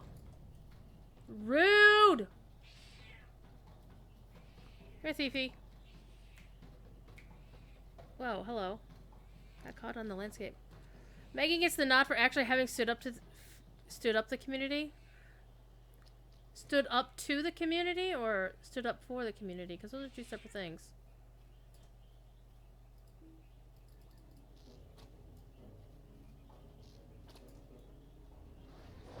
Megan is awesome, by the way. You should also follow her on Twitch. She's an artiste these days. She built it. Oh. Yep.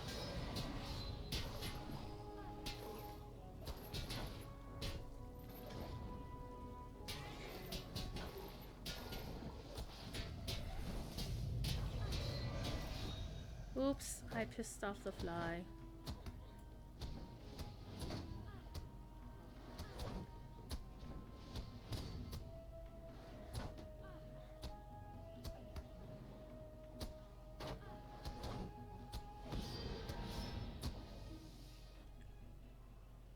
Let's give her a shout out as well. Megan. She is the Megan of Twitch.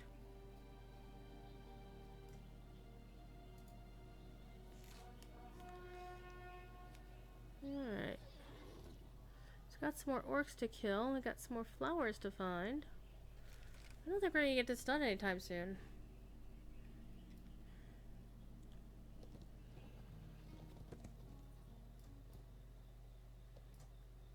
Well, we know who the worst Lojo community manager is, but we're not gonna say their name because it might summon them.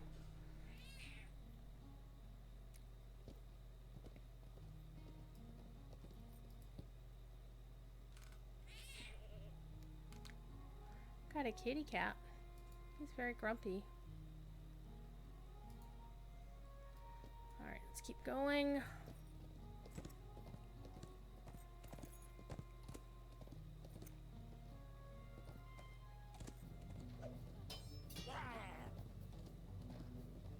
I can kill that goblin. It should count for my dude.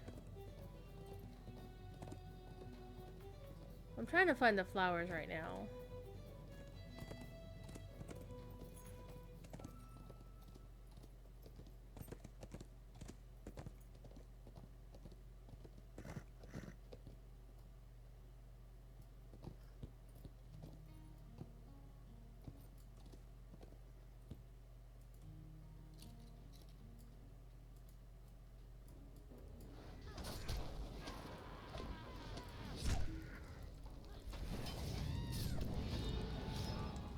So there.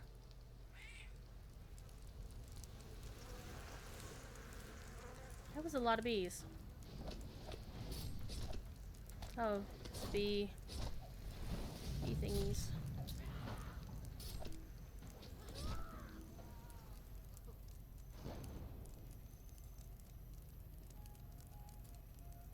Well, hi guys.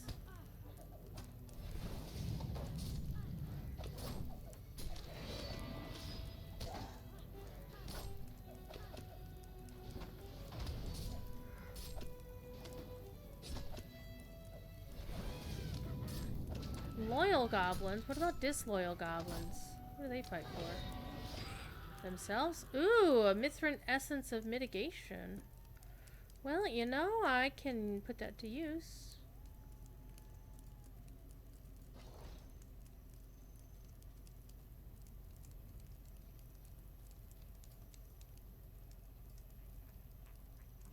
Backpack. Is it a jetpack, though?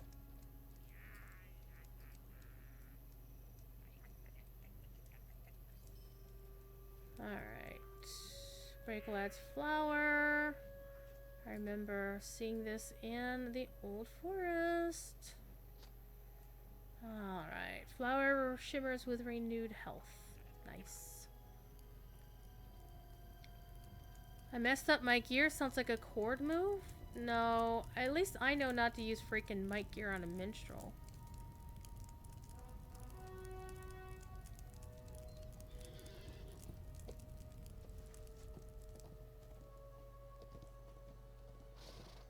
And it's not so much that, you know, somebody messes up their gear, it's whether they're willing or not to actually fix it without being badgered about it.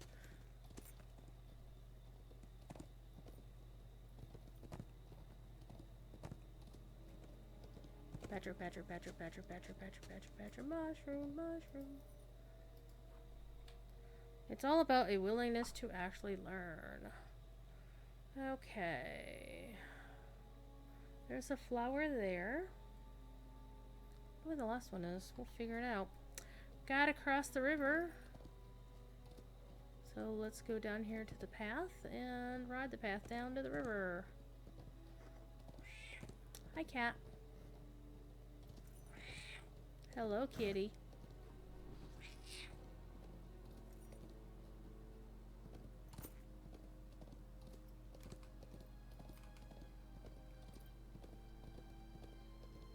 Rick, are you gonna go stream tonight or what?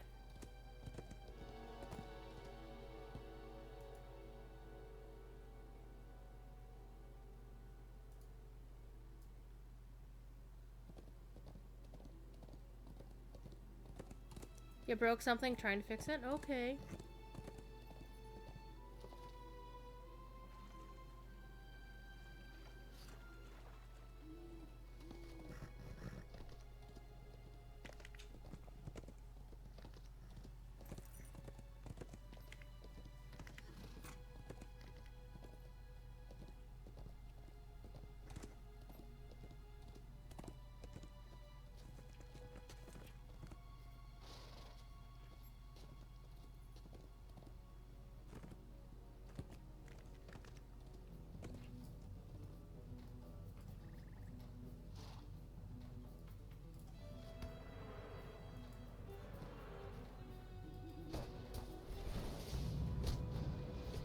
Death by bugs.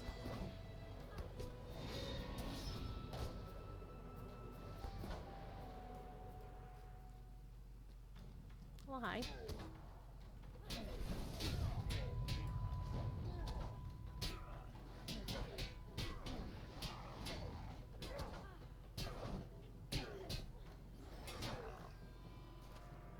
Okay, where's the flower? There's a lot of dudes up here. Oh, I see it in the back corner. Let's see if I can get around this way.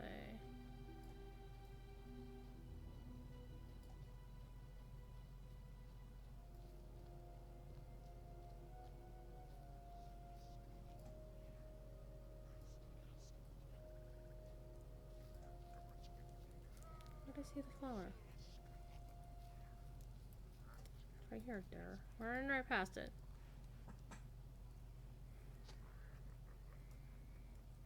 Uger, that wasn't very polite.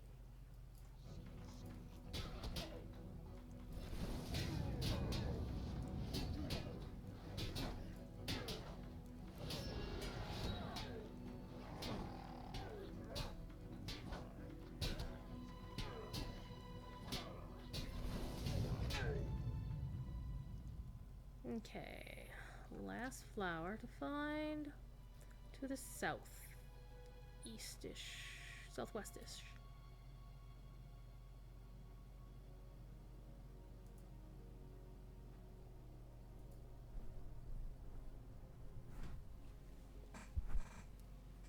Generally, it's not polite to tell one streamer you're gonna go off and watch somebody else while they're still streaming.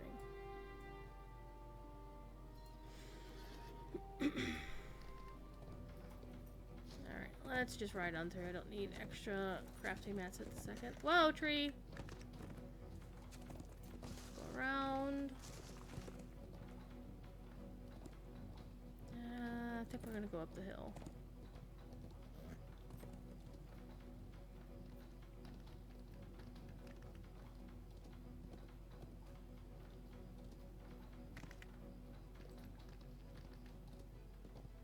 I like this combat music better than the combat music in Gondor. With that violin was very screechy in Gondor.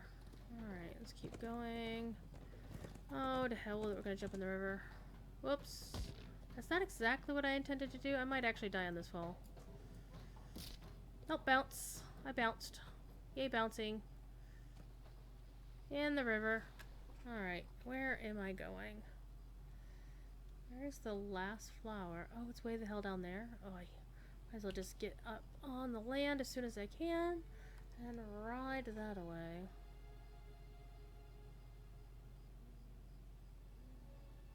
Hey, O'Malley, how you doing? How's your hubby? Hope he's doing well. And Wayward here is just here for the cat. I appreciate your honesty, Wayward. I really do. Honestly, I'm just here for my cat too.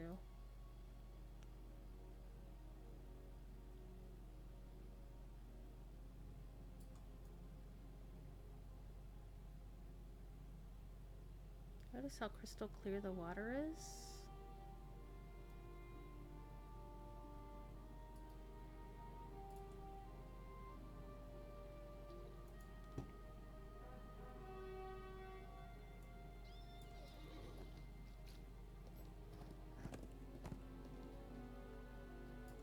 And exactly who are you calling a dog, Uger?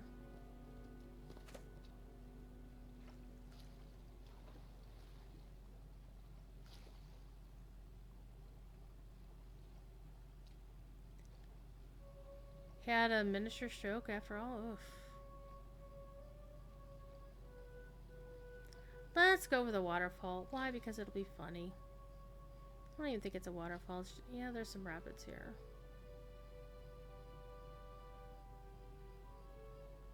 You think it's less broken now? Well, that's nice. What did you actually break, Rick?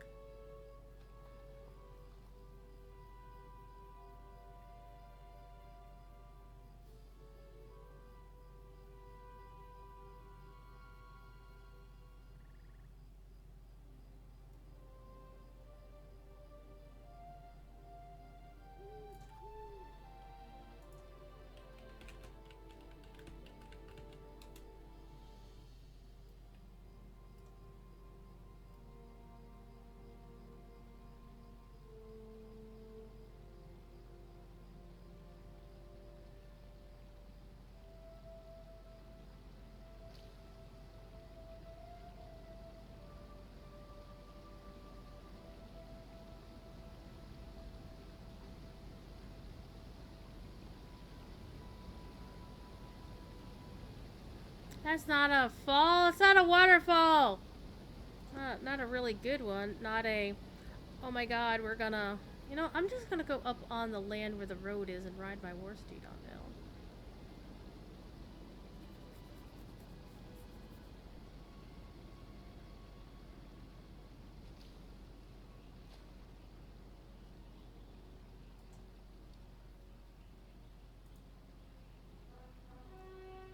Tiny monsters knocking over everything you own. That's what cats do.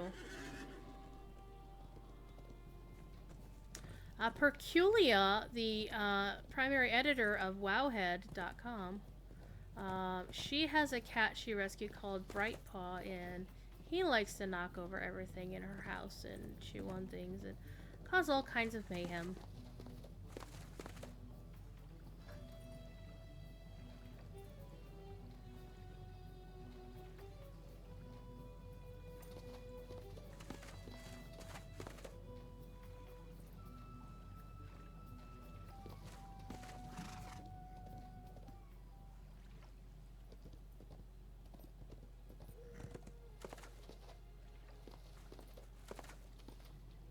Merc Tusker? That's a new... Whoa, hello there. Whoa! That's a big freaking... What the heck did I just find? A warband? Whatever it is, can I beat it? Can I kick its butt? We can try. We're gonna try real quick.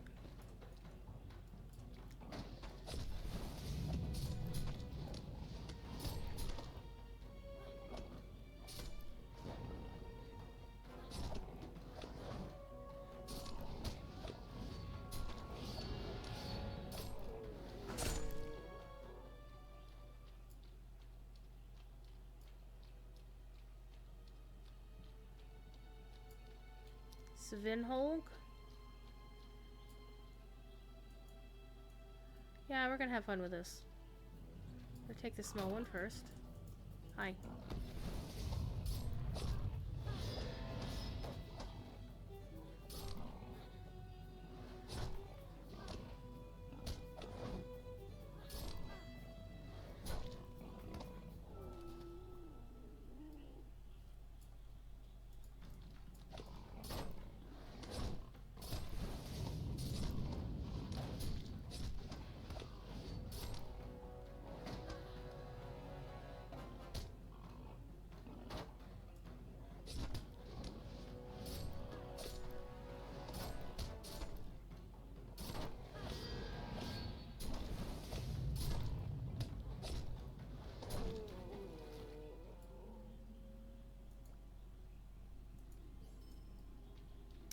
Some good rep out of that one.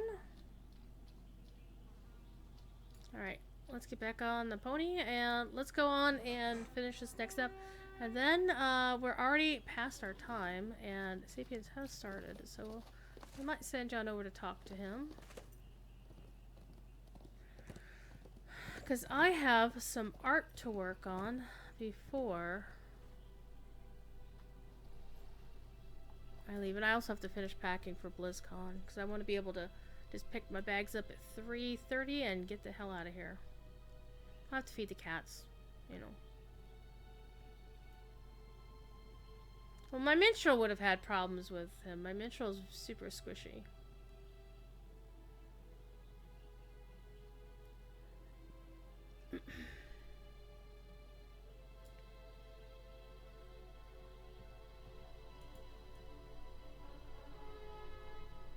Big Ed Mustafa! Testing out the new cheerleader board, which now keeps track of the top 10 people who throw bits and bobs at a channel like that. It's kind of cool.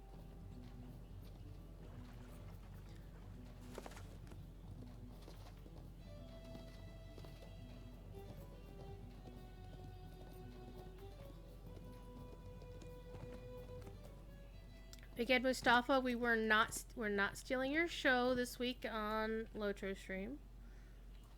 Yep, you're back in the saddle again. You're back in the saddle again.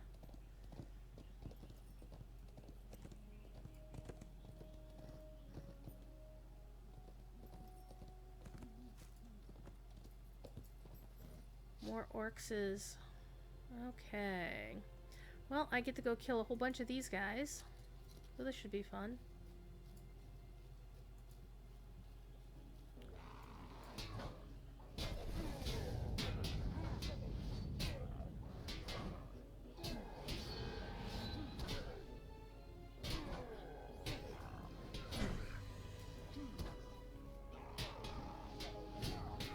Viewers delighted to enjoy an evening off for a worthy cause. Nice.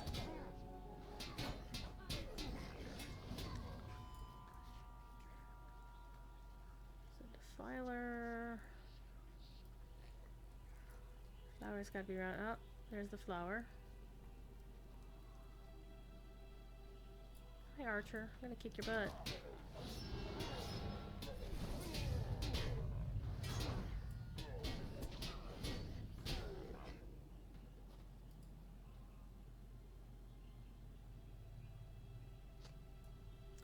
Alright, gonna return to what's-her-face. You know what I'm gonna do? I'm gonna cheat and use a mithril coin. Oh, I don't have any. Ugh. Okay, well, we'll have to ride like normal people.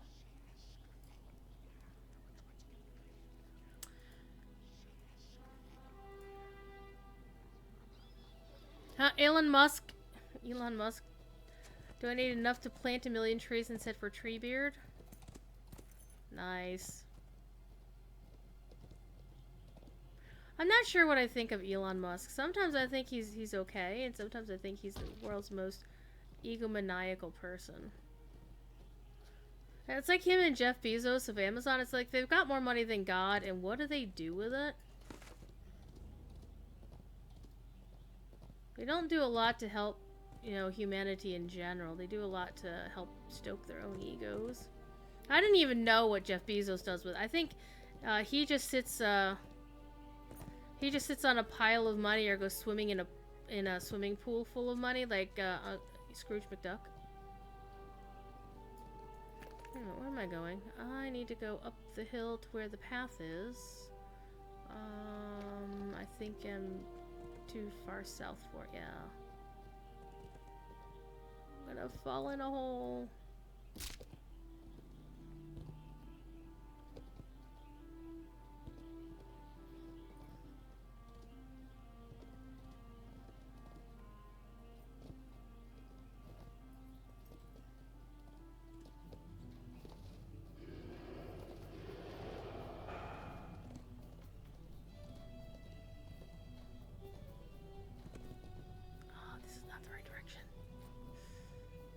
Close enough.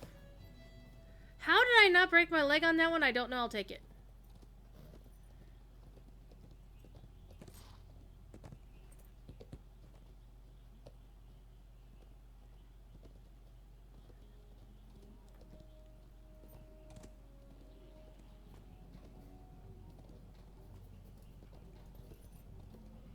I need to kill a couple more of those wandering lost lights, so I think I'll do that right now since they're right here.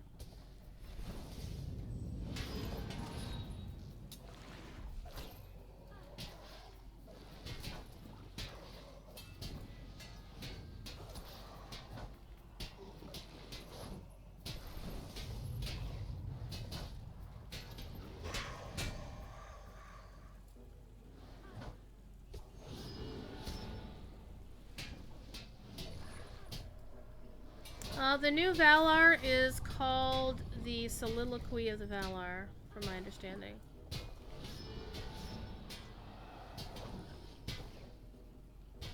Soon to be the, obviously, I'm gonna call it the most misspelled Valar in the whole... Why can't they call it like a symphony of the aria of the Valar? Or an orchestra of the Valar? I don't know.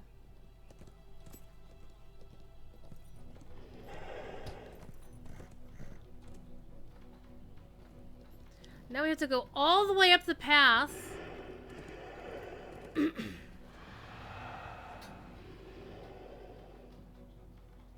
Yeah, soliloquy.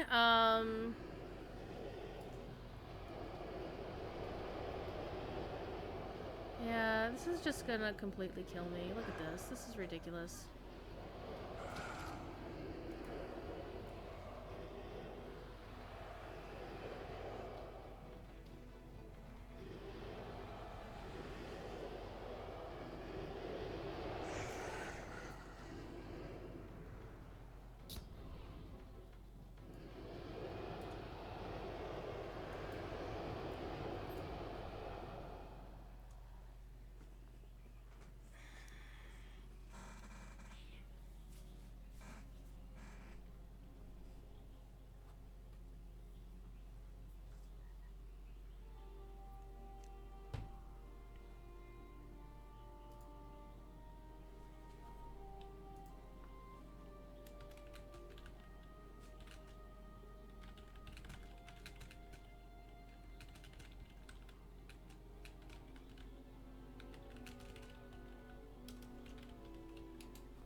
Did a lot of hobbit flopping. Well, I am not a hobbit, nor can I flop. I think I do have a camouflage thing here somewhere.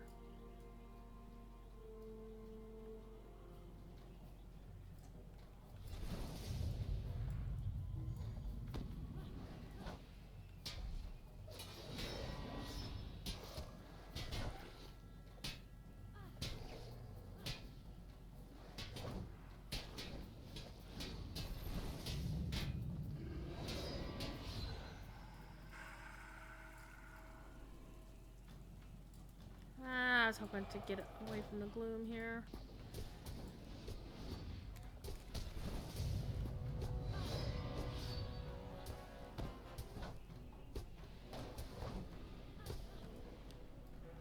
Yeah, I think I actually have him unfollowed. Because yeah, he's the kid who made it rich, who doesn't have anybody to check him. It's kind of like George Lucas during the prequel era, where nobody's willing to say, George, that's not a good idea.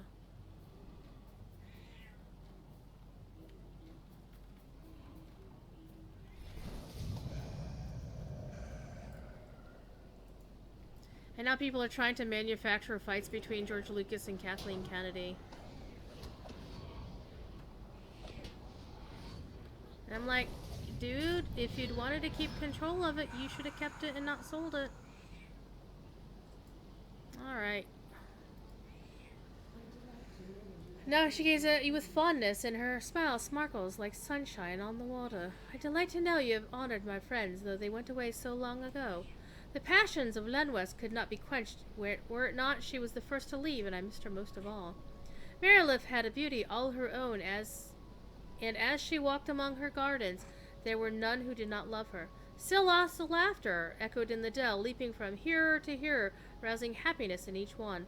Wild Braiglad was the last to leave. She drew pleasure from even the most untamed of regions, and delighted in ferocity. You have the trust of Gulthava. Perhaps you can help my friend. Alright. Tell me when you're ready, and I will bring you to see my friend. Step with care, for the way may be treacherous to mortals. Uh-oh.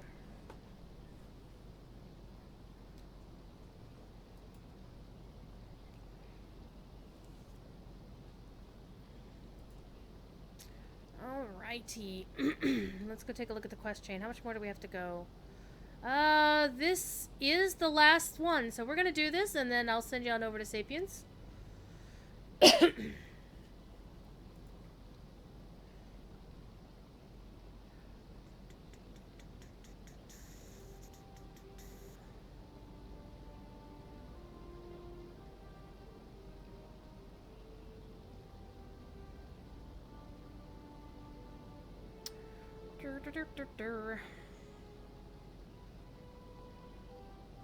This is the good one.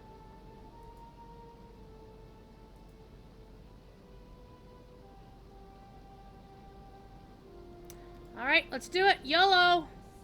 My dear friend has suffered for far too long. My song keeps him at peace. You have my trust and may follow me to him.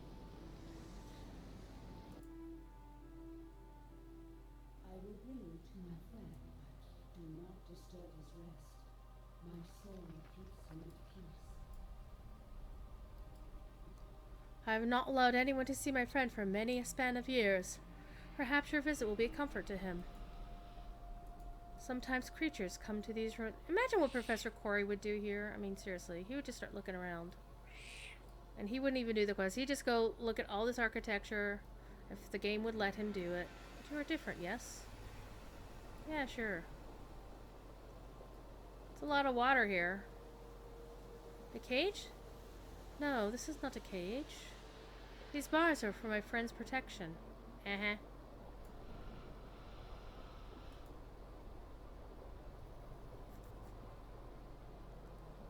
He has been troubled of late. I hope you'll be able to ease his mind.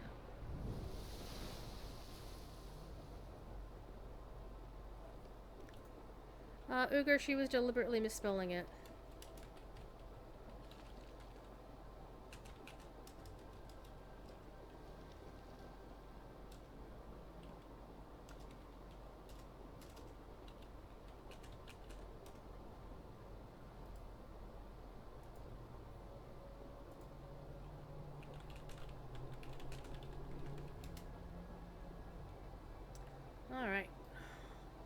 Be not afraid. I don't know. There's a lot of water coming down this hill. Could ride a barrel in this. See, look at how deep that is. Though this is pretty, it really is. A sensation of peaceful slumber fills the grotto. And look how crystal blue the water is. So they did put some blue tinge on that water for sure.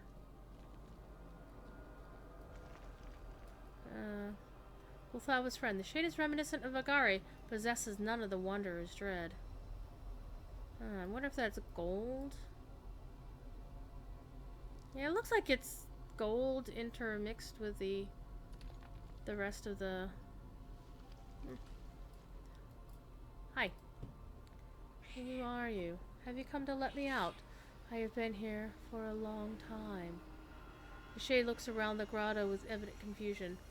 I think I meant to leave, but wherever I set my mind to it, I am overcome by such drowsiness. I should ask Gulthava about it. My mind is terribly confused.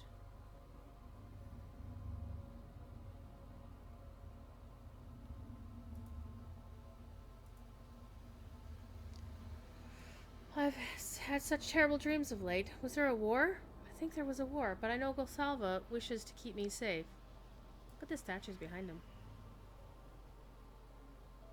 Whenever I am troubled, she sings the song of slumbering. And I forget. Where is she? Oh, she's around somewhere. A piercing scream shatters the stillness. Ah! Gulthava?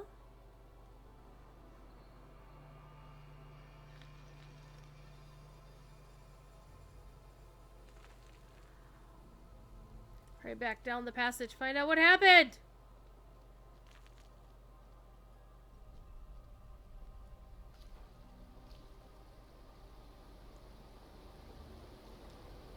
Whoa! Visitors have come unlooked for. Elrond Glorfindel. Hi, Mithrandir. Interlopers, invaders. I spent some time in discussion with Gandalf, and he persuaded me to join him as he unravels this mystery. I do not believe we will find that for which he hopes, but I have brought the Scepter of Numinous with me at his request. It'd be bad if the thing got lost around here, you know that, right? The keeper of this place sought to bar our passage. I grieve to cause her such pain, but we must know what she has sealed within Kizdul Kala. We mean you no harm. A darkness has settled upon these lands. Can you speak of it? It means to harm my friend. I will not allow it. She seems pleasant enough. Glorfindel! Dang! With this sarcasm. Lead Gandalf and the elves to Gulthava's friend. Alright, come on up here, boys. See, look how they gave that water so blue. I love it. Glorfindel and Gandalf came with me, and Elrond went up there. There's some enchantment upon this grotto. I can feel it. What have you done to Gulthava? Oh, nothing much. We just, scared her a bit. I gotta take screenshots. Are you so concerned for your jailer? She's my friend, and she's my only friend.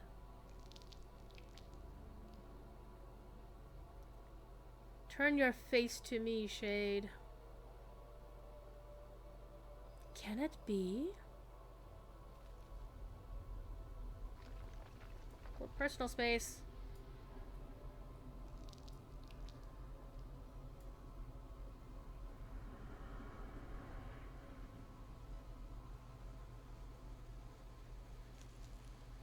It is time, Lord Elrond. Make your test. Do you know what this is?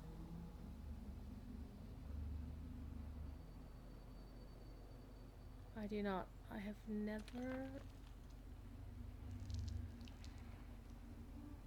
I'm so tired.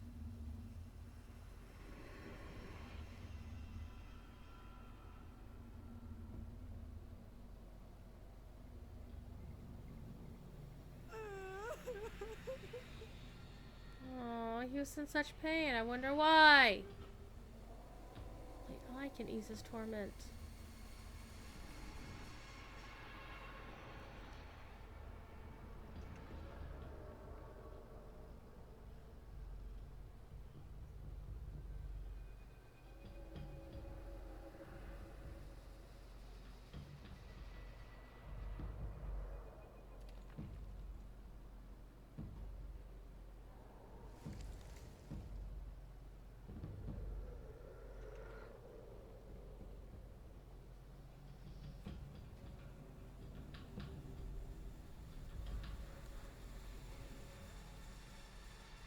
Yeah, don't argue with the elf who died and came back to life. What do I carry, Shade? Name it and I will speak your own name.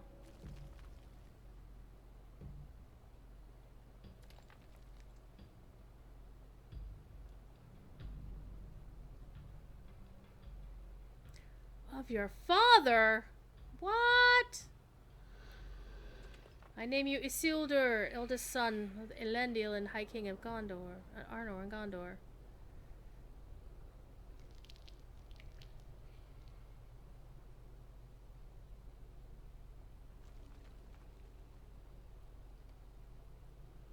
Nice.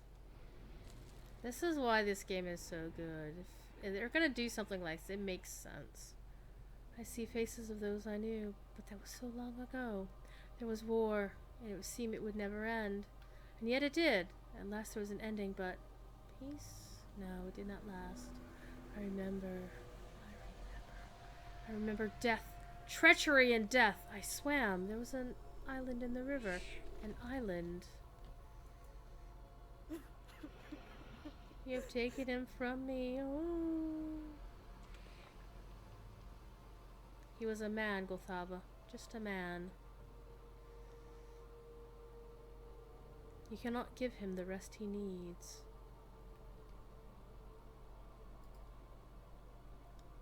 You have done me a cruelty. In return, I demand this of you. Harm him not. If you can bring him peace, I charge you with the accomplishment of it. There are those who seek to do him ill, forces of evil, servants of a powerful darkness. I brought him here to give him safety from them, and I sang my slumbering song so that he might find rest. I knew it could not last, and I wept, but I wanted only to keep him safe. That is all I ever wanted. Beware his foes, cruel stranger. A shade stalks among the fetid pools, and dread follows in his train. He seeks my friend, and I have long kept him away. Now that you have broken my protections, you must take up the mantle in his defense. If you should fail, my wrath shall be as the deluge, and will wash you away in the torrent.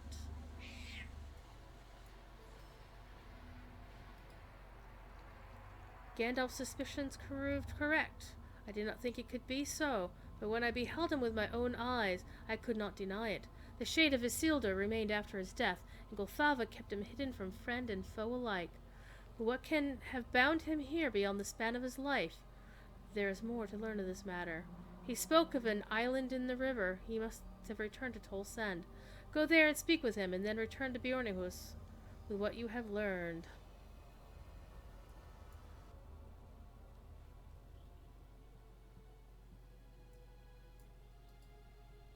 Shreds of fog still cling to my waking mind. Tell me your name, stranger. There's much I do not know, and I hope you will have the answers I seek. The sleep I endured has not yet freed me from its grasp. The song of the maiden was the balm for my restless thoughts, a soothing lullaby born out of love, but that sleep seems now to me a prison. I want it not. What I desire is recompense for my hurts, but I cannot tell where to aim any such vengeance. I remember little from the life I had. Fragments of memory drift like wisps of cloud before my eyes and are gone. I swore an oath, I remember that. I bore a token, a great weapon of the enemy, and I vowed to bring it to Rivendell, where it could be protected by the elves of that hidden haven. I failed in that task, to my shame, for we were set upon by orcs, and... The shade pauses. He lifts his head and looks at you with haunted eyes. I was betrayed. The ambush was carried out by orcs, but they were given succor by one of my own. I cannot see the face of my betrayer, but I feel it with certainty that my company was not waylaid by mistake or misfortune. We were betrayed. As the maiden's enchanted slumber fades, perhaps my memories will return to me. That is my fervent hope. I must know what happened. I must know who caused my downfall and the deaths of my men and my sons. He must help me discover the truth, where it lies and wherever it leads. Hell yeah. So let's go to the Bjorninghus. Kokosway, Disave.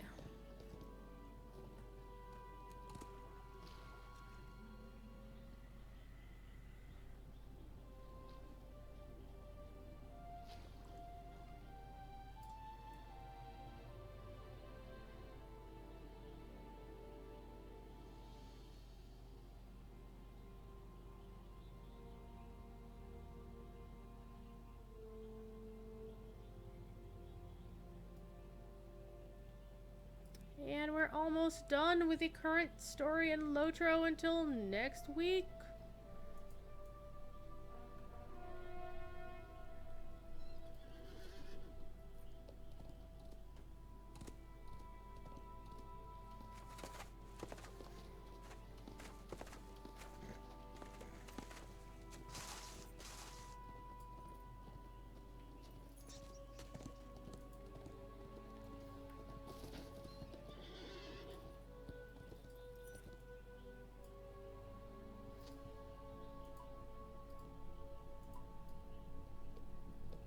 I got jade gemstones. Man, those are like... those are useless. Oh, hi. Let's not do that again. Keep going. No rubber banding on the landscape. I want to escape.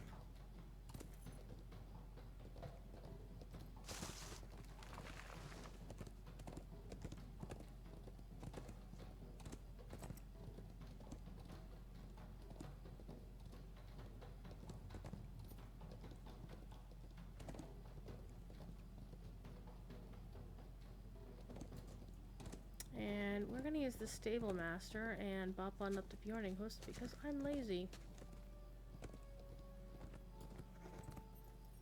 And besides, if they didn't want us to use the stable master, they wouldn't have put them in.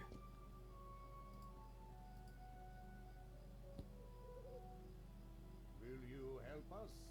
Maybe. There's always more to be done.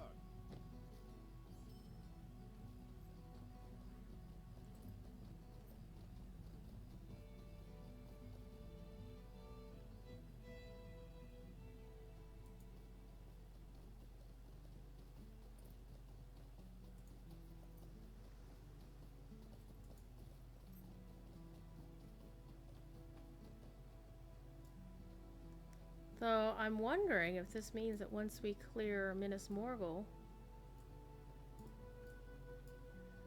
Oh man, I hate when it does that.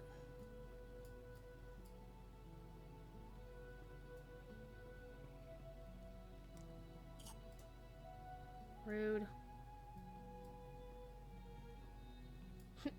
I backed into it. That was amazing.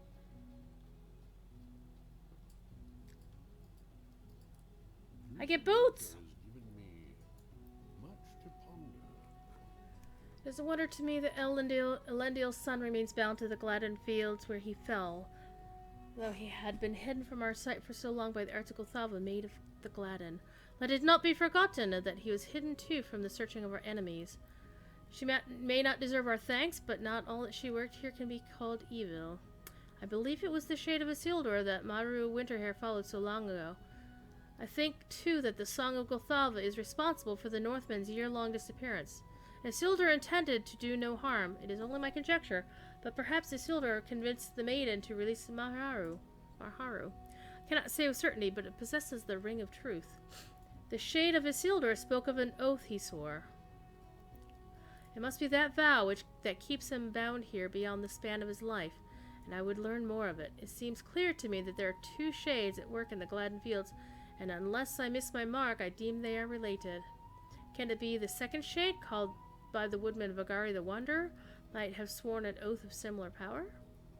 My heart tells me that Vagari has some connection to the betrayal of Isildur, but what it might be, I cannot say. There are so many questions. As the maiden sorcery fades and his memory returns to him, the shade of Isildur may have much to tell us.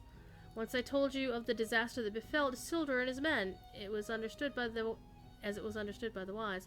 But now it seems there is more to the tale than we knew. Remain at the ready. I feel we are nearer than ever to knowing what befell the High King of Gondor following the defeat of Sauron. And I get me some boots. Definitely an upgrade there. I need another reclamation scroll. Have some somewhere. I'm not gonna worry about it now. Gandalf, what you got for me? Oh, the depths of Kislev. Well, I'm gonna take the quest. I can't do it. Not on this character.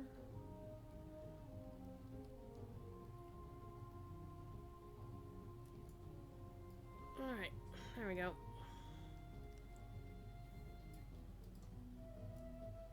Let me put those new boots on, though. Boots. Let's go talk to Elrond real quick and see what he's got for us.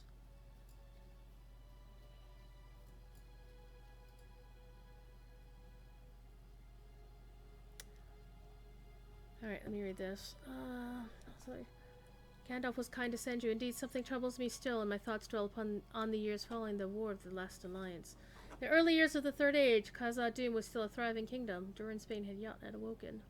Despite this, I have memories of dwarves seeking refuge, fleeing from a mining colony in the mountains at a time when all should have been well. It was known as Kisdul-Kala. Many dwarves were waylaid on the road by orcs and goblins as they attempted to reach Durin's halls or other nearby forts. They told us of a great flood, perhaps the same flood that caused the Gladden Fields to become the marsh it is today. Perhaps it is as simple as that, an earthquake and a flood.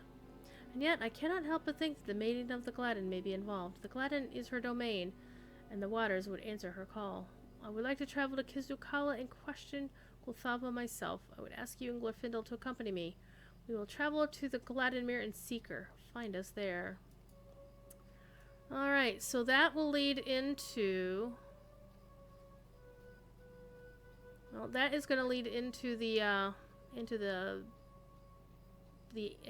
instance, which I haven't done on this character. I need... Who do I need? Well, the healer will do. I'm going to offload some stuff.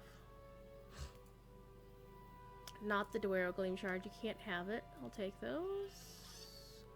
I'll get rid of the rest of that. Alright, I think that's going to call it for tonight. I will not be streaming the rest of the week, not even on the official. I will be in California until next Tuesday. I would probably not stream that night simply because I'll just be getting back from BlizzCon and I'm going to be super tired. So, y'all be good, and if you can't be good at it. And I'm going to turn the music down here real quick so you can hear my outro real quick. And then we're going to send you on over to Sapiens because he's cool.